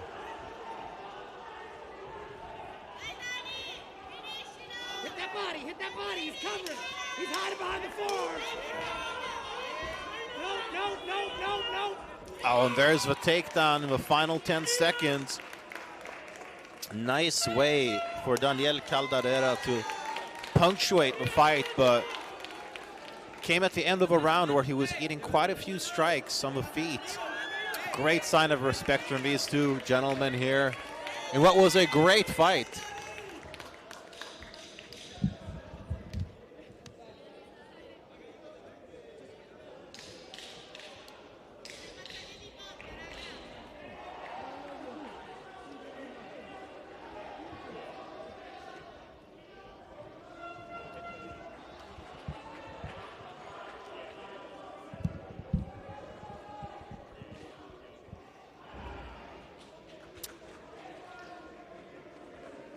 All right, the decision rests in the hands of the judges. Will it be Italy or the United States?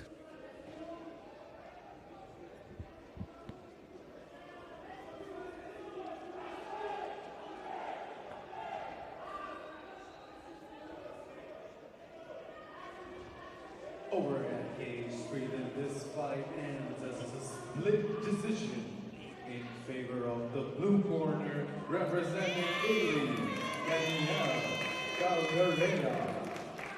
All right, there we have it. Italy's Daniel Caldera gets a split decision victory.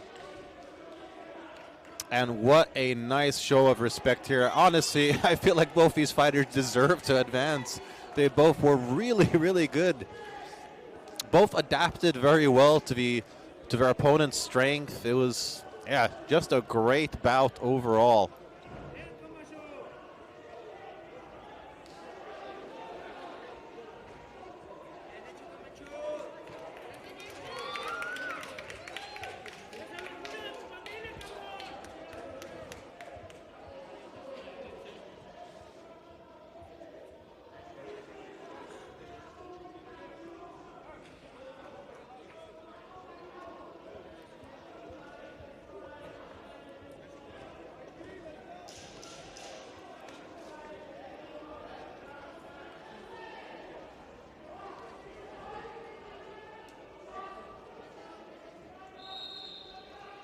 We're moving all the way up to light heavyweight next. Representing Kazakhstan, and his opponent in cage 3 in the red corner, representing the Kingdom of Saudi Arabia, Al-Katani.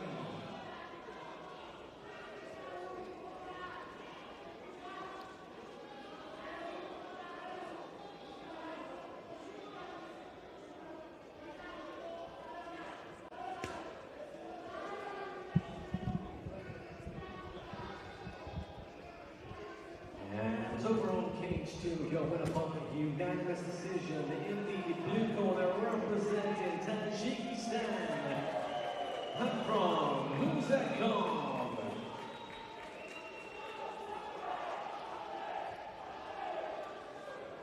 All right, so we moved up to light heavyweight here at the 15th bout of the day at cage number 3. First up in the blue corner, we have Kazakhstan's Vakid Timberiev.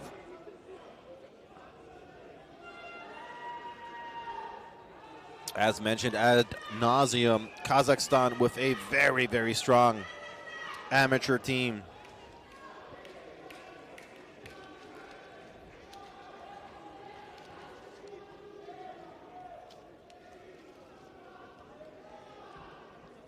And now making his way over the cage 2, representing England in the blue corner, Daniel Bainbridge. And his opponent in the red corner, representing RMMAU, Shaban Kabisa. So here we have the red corners, Fahad Al-Katani of Saudi Arabia. And here we go. Now, if you blink, you just might miss it. Light heavyweights hit hard.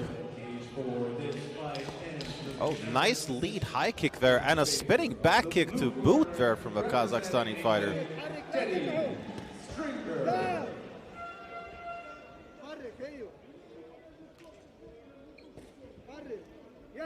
Oh, and another spinning. Whoa, look at that combination. I think Al-Katani actually might have been a little bit hurt there. But wow, for being a light heavyweight, Timberiev is really moving quickly. Oh, and another nice lead high kick there, followed up by a real blitz.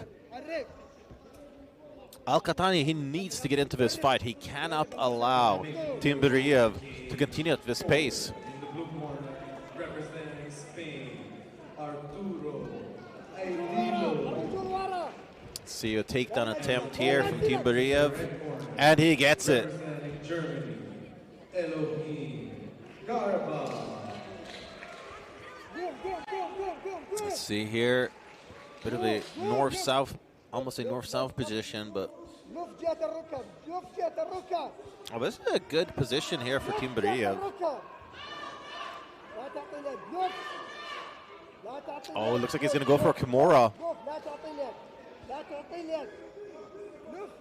Al-Katani recognizes the threat, so he's holding on, not wanting to release that grip. Heavy hammer fists here from Kazakhstan's Timberiev. Oh, there it is. Wow. First round submission via Kimura for Kazakhstan's Vakid Timberiev, wasting no time, getting one step closer to the finals. And oh, I think that Al-Katani might have injured his arm.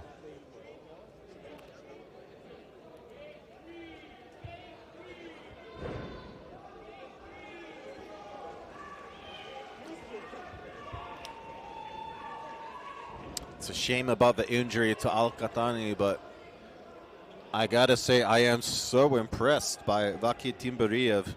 Admittedly, he was throwing pretty much the same combination throughout the fight, but hey, if it ain't broke, don't fix it. What he did definitely worked.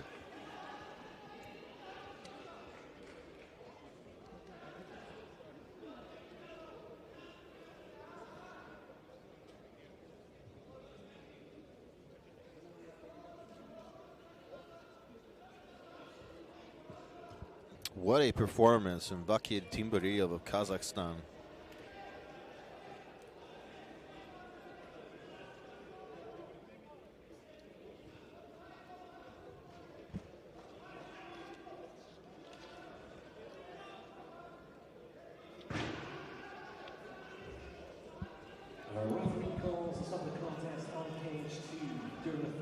for your winner by TKO, representing RMMAU, Japan Gapizov. And over at cage 3, this fight ends as a submission by way of Navarro. For the fighter in the blue corner, representing Kazakhstan, Vahid Timurbiyev. So Vahid Timurbiyev gets the first round submission victory in impressive and violent fashion, advancing one step closer towards the goal.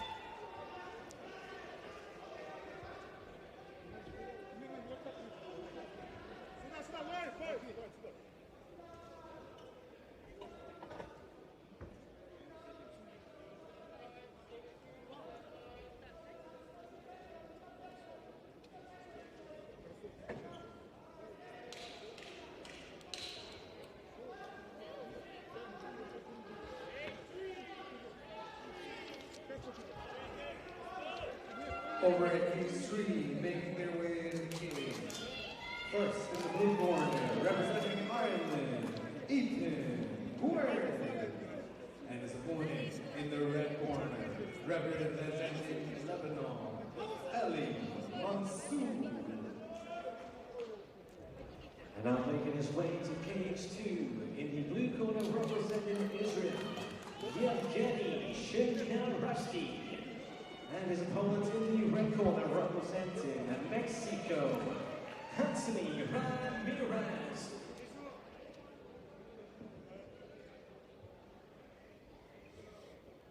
All right, so it will be Ireland versus Lebanon in the 16th bout of day 1 here at cage number 3.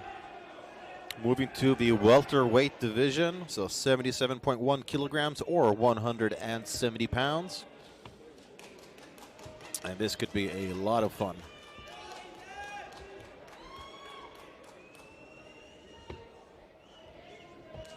And over on cage 1, your winner by unanimous decision.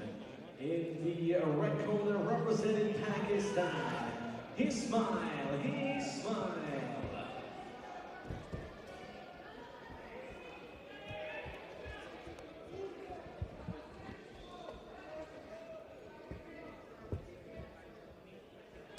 All right.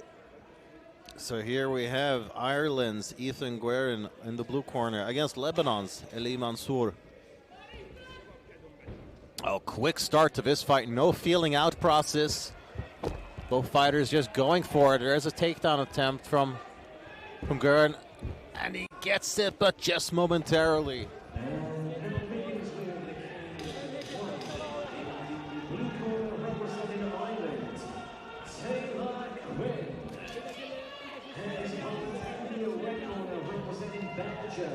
Oh, some nice strikes. Oh, look, a left hand connected there from Mansour. Guerin seems unfazed by it.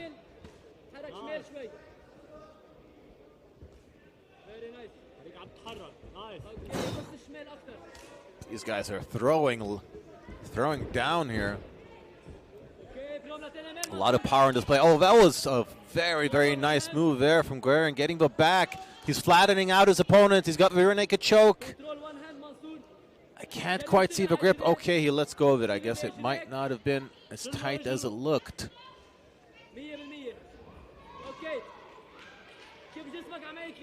He does have a body triangle, though, does Ethan Guerin.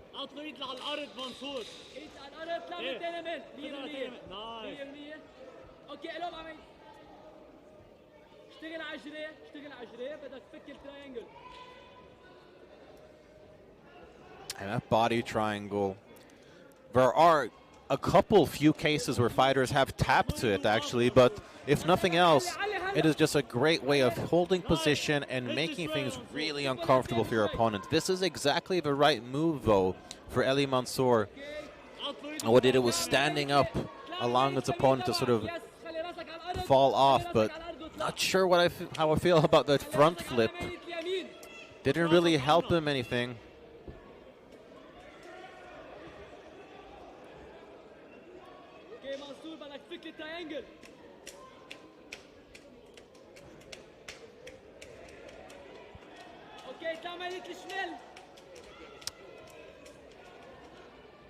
Ethan Guerin once again going for that rear naked choke, but I think it might be a little bit too high. It looks like it might be on the chin. Yep, let's go with it.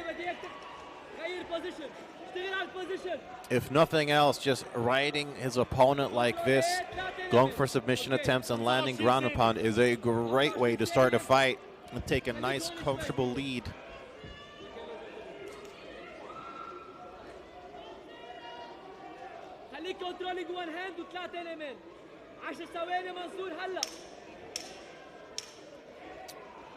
Final 10 seconds.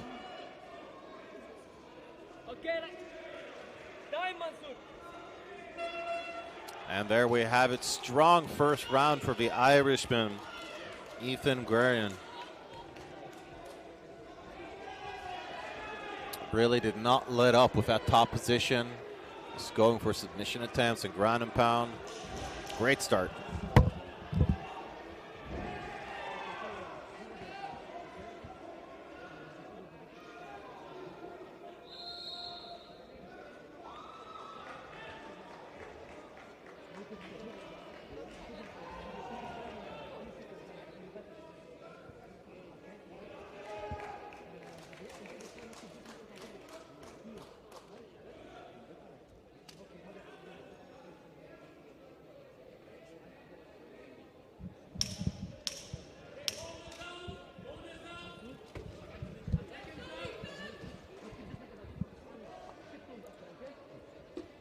All right, second round just about to begin here.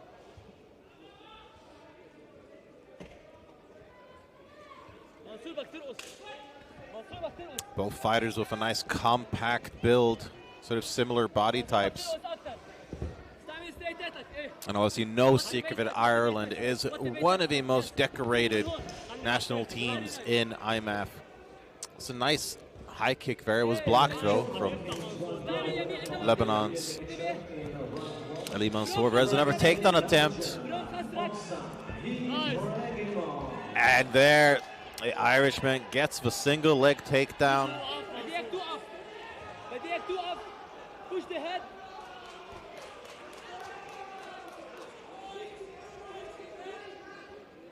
And right in front of our broadcast position here,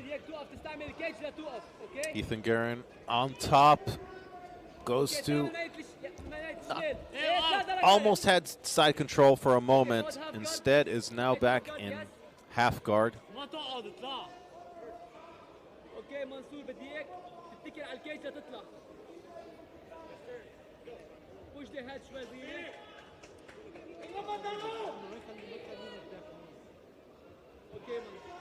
And now making his way over the cage, غير بوزيشن غير هاف جارد يس لا لا الجارد That is some crazy cauliflower ear there from Ali Mansour. His opponent in the right corner representing Estonia, Christian Poliste. بدي اياك اجرك الشمال طلعها لتركبها بدي اياك طلعها لتركبها. Referee calling for action. I am inclined to agree, and just as that happens, the Irishman obliges.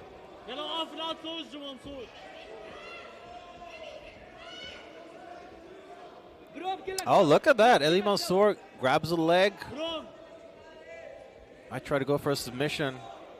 Oh, wow. There we have it. Second round submission via heel hook for Ireland's Ethan Guerin. Nice work.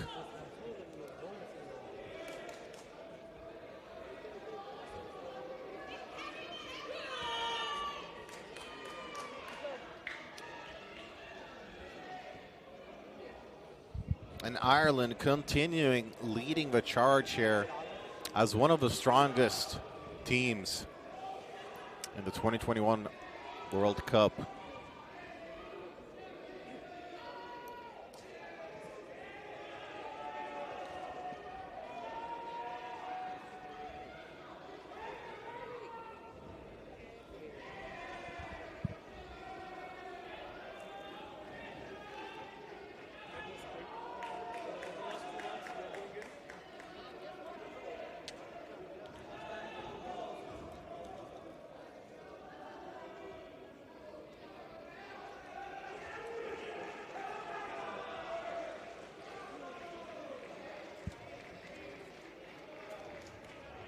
Over at cage 3, the fight ends in the second round by a football.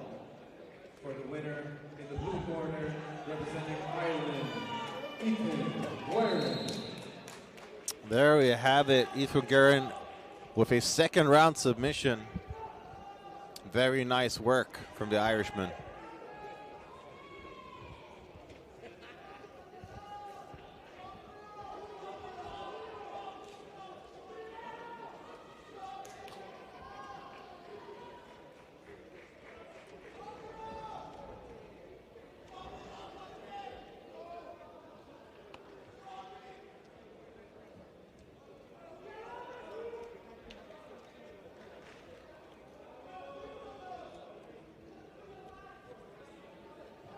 Over at cage 4, the fight ends by a TKO injury. For your winner, in the blue corner, representing Spain, Arturo Edino.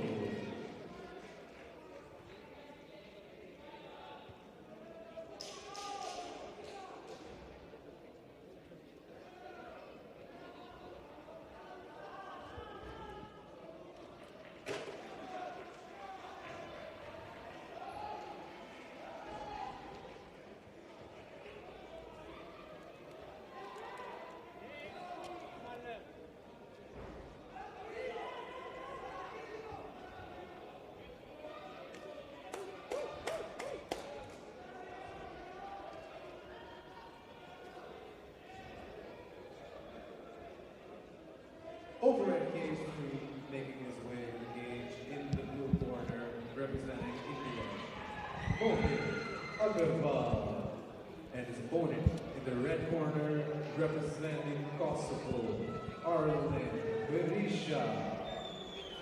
All right, we are at the second last fight of the day here at cage number 3. We've moved all the way up to heavyweight, as we will see India versus Kosovo. And something tells me this fight is not going the distance.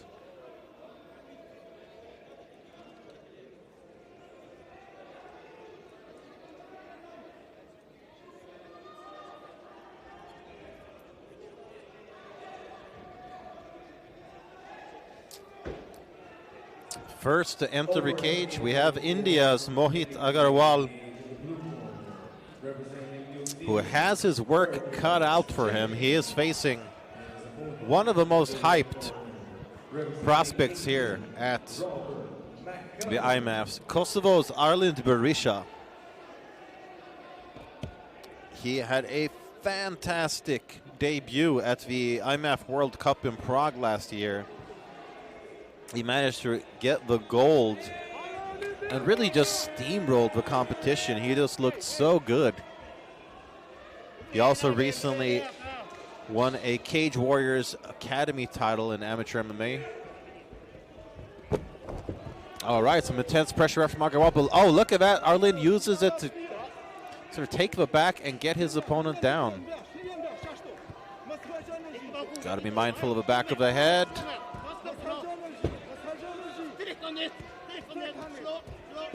Oh, those are some thunderous strikes here. And wow, that does it. Done in no time. Kosovo stand up. Arlen Beresha does it again. Another first round finish.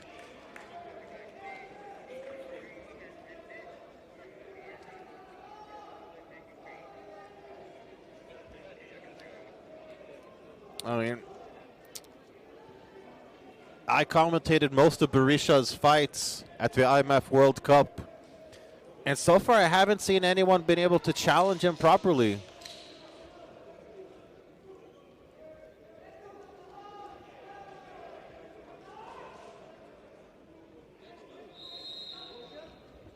I'd say Beresha is a very strong contender for the gold this year at heavyweight.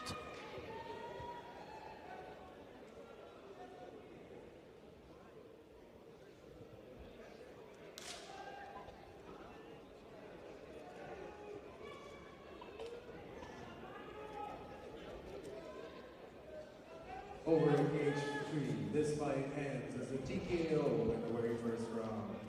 For the red corner representing Kosovo, Beresha. Kosovo's Arlen Beresha once again looking dominant and delivering another first round finish. Who can stop this Kosovo freight train?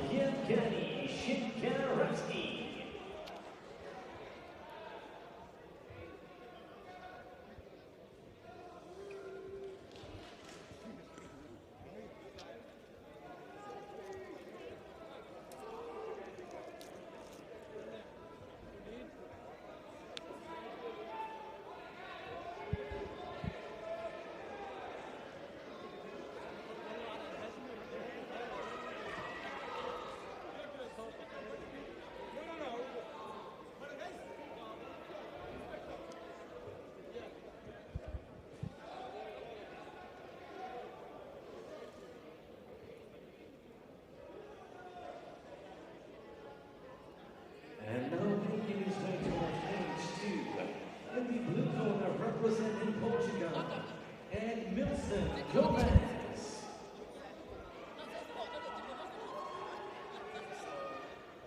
And making his way to cage number 3, in the blue corner representing Poland, Artur Taki. His opponent in the red corner representing Ukraine, Artur Ashenko.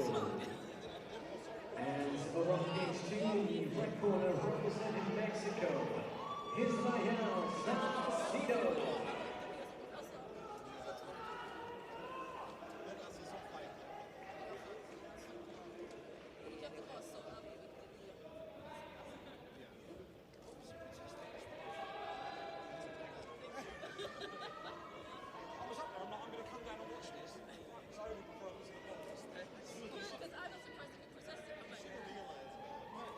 Over at page 4, that's 5 hands for the submission in the first round. For your winner in the blue corner, representing New Zealand, Fergus Jenkins. What we do, we might try and get them on tomorrow. All right, we have arrived at the 18th and final bout here at Cage 3 of the 2021 IMMAF World Championships, hosted in the beautiful city of Abu Dhabi, United Arab Emirates. First up in the blue corner, we have Poland's Artur Taki making his way to the cage. Over at cage 4, in the blue corner, representing Greece, Ioannis Zafiriopoulos. His opponent in the red corner, representing Pakistan. And here we have in the red corner, Ukraine's Artem Hashenko. As mentioned before, Poland is a true powerhouse of European MMA. Many of our local and national shows get filled up arenas. Ukraine, a real pioneer of MMA on the other hand. And some very vocal fans as well. And as this is a heavyweight contest, if you blink, you just might miss it. Quick stance switches there for the pole. Nice straight right. There is the takedown. Can he get it? And boom! Ukraine's Artem Hashenko gets the takedown right into side control. Let's see what he can accomplish from this position.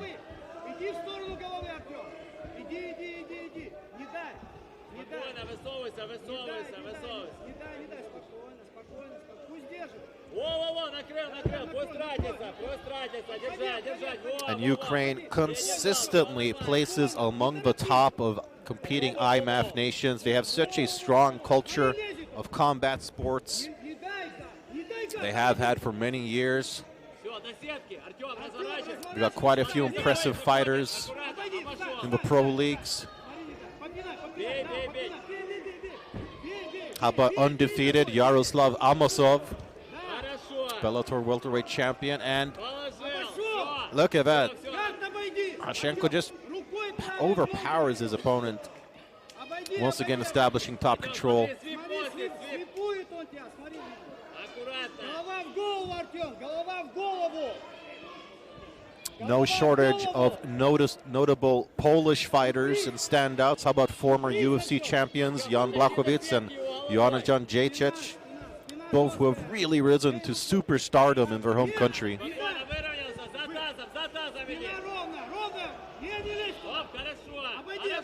And I'm a little bit... Oh, look at this. Looks like Hashenko is going for an Americana. See, he's trying to isolate that right arm. Recognized by Artur Dzikic. Can he use the cage to his advantage, perhaps? Stand up, and he does. But let's not forget, carrying the weight of somebody like that, carrying about 120 or so kilograms, it does take a lot out of you.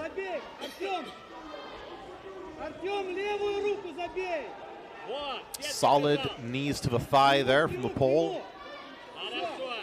But the forward pressure of the Ukrainian truly is something else.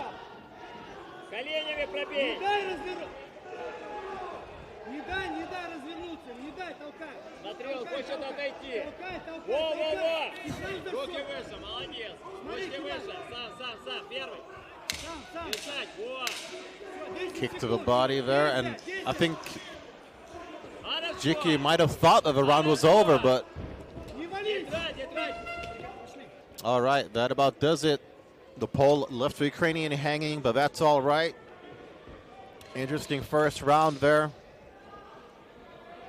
Dzikic definitely seemed to want to keep it on the feet, whereas Hashenko seemed most comfortable having his opponent on the ground.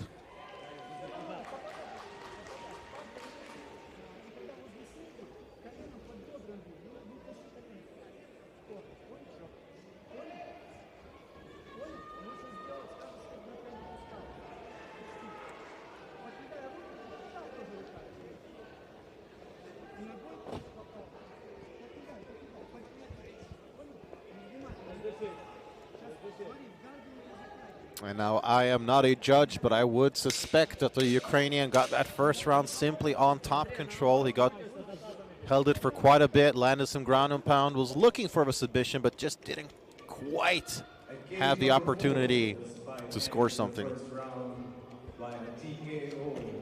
For the red corner, representing Pakistan, all right, second round begins. Dzikic didn't seem that intent on touching gloves.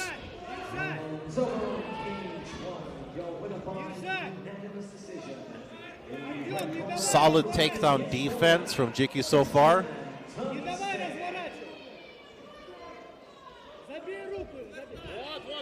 And in this over-under position, we'll see who manages to impose their will.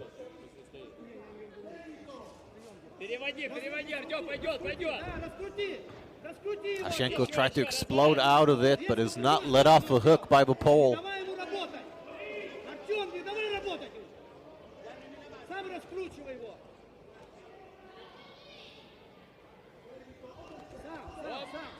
All right, they separate. Let's see if they can get something happening on the feet.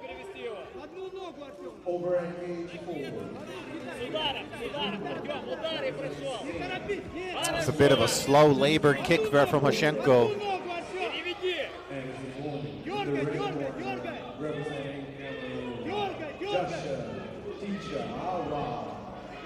Some solid strikes in the clinch there from Dzikic. Oh, that was a nice left hand connected there. Could really hear the slap on it, and Hashenko looks tired. Another kind of slow labored kick there, but he gets easily reversed against the cage. Conditioning seems to reside in favor of the pole, Artur Dzikic.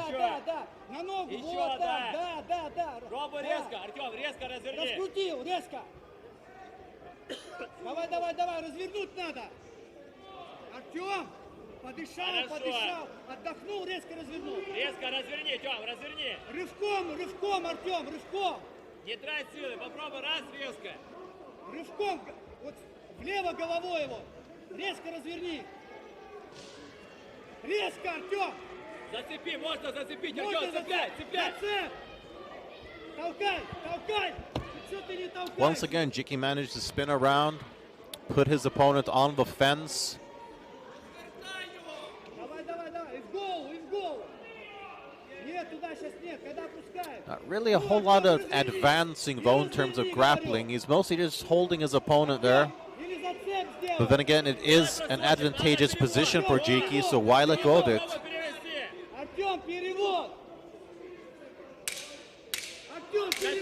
Final 10 seconds of the second round. Oh, that was a nice lateral drop there from Artem Hashenko, but he barely had maybe 1 or 2 seconds of top control before scoring it, so I doubt he got that round.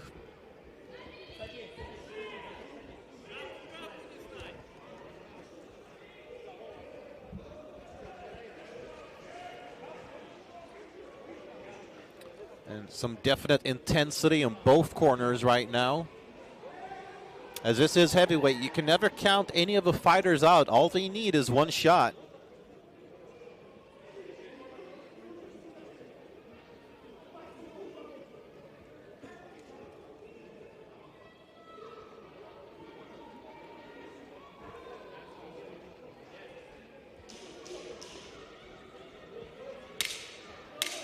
Polish corner really hyping up their fighter.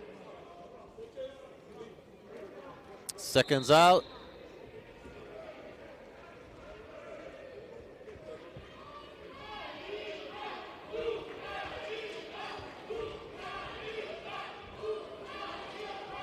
And much like the Irish and the Mexican, the Ukrainians definitely make themselves known here at the IMMAFs. Third and final round, love the intensity from the referee as well. Yeah, I was expecting a kick, just didn't come quite the way I thought it would. Oh, that was a nice little combination there.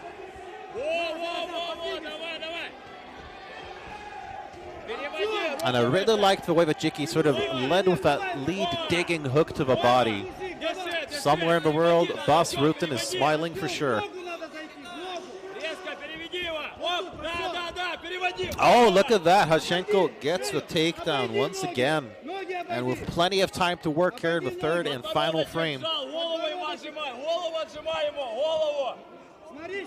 Правой рукой голову ему отожми. Не дай второй ногой зайти, не дай! Артем, не дай! Артем! Высовывайся, высовывайся, высовывайся! Обходи! Высовывайся! It's a little hard to see from, okay, Hashenko was out. I'm a little bit surprised at Artur Jiki's bottom game. I feel like he's had a couple opportunities to get out that he hasn't utilized. Big slam there from Hashenko, uses it to advance to north. Or well, now it is Jiki sort of holding on to a single, but he's not going to get it.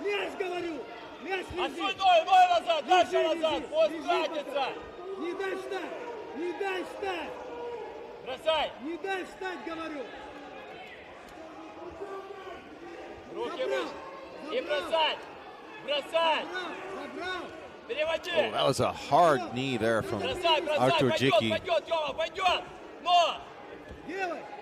Oh, look at that. He tried to go for a drop, but ends up on the bottom instead. That is the risk when you do one of those drop throws.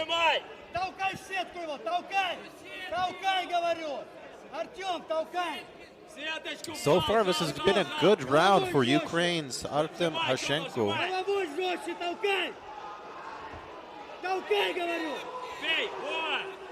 Головой в сетку! Пробуй еще! В сетку, толкай! Толкай! Толкай! Бей, бей, бей, Тёма, ближе к нему, вжал его! Вжал, нет, просто вжал, держи, держи! Jiki working hard to get back to his feet. He would do well to finish this round. on his feet.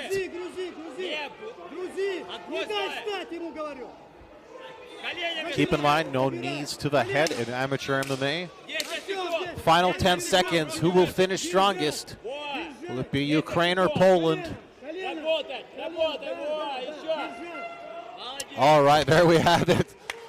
Both fighters exhausted after a 3-round war. And Poland's Artur Dziki looks a little deflated. Quite the noticeable difference of demeanor.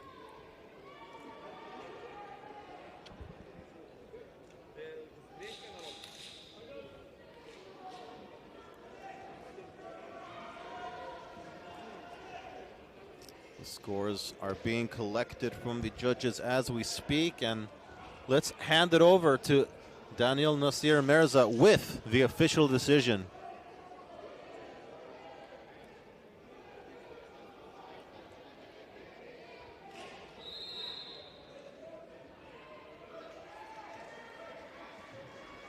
Over at cage 3, this fight ends as a unanimous decision in favor of the red corner, representing Ukraine, Artem Hashenko. All right, there we have it. Ukraine's Artem Hashenko gets the unanimous decision victory over Poland's Artur Dziki. Wins a fight and advances one step closer towards the goal. So that was our 18th and final bout here at Day 1, Cage 3. It's been an honor calling the fights. My name is Sebastian Medel Martinez. Be sure to tune in to Cage 2 and 4, where the action is still going with my colleagues. And I will catch you guys tomorrow. Your winner by unanimous decision. In the blue corner, representing Portugal, Milson Gomez.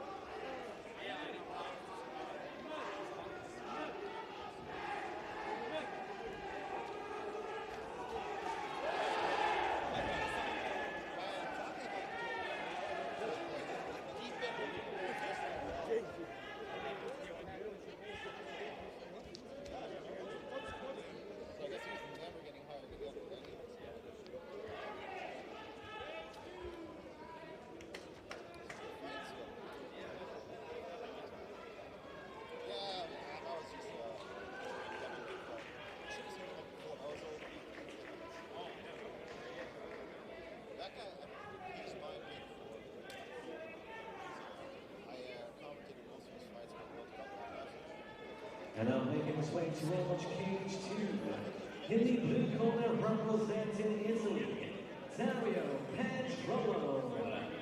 And his opponent in the red corner, representing Greece, Savio Lamellari.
Over at cage 4, the fight ends in a disqualification due to an intentional foul. Your winner in the blue corner, representing Spain, Javier Guzman Lopez.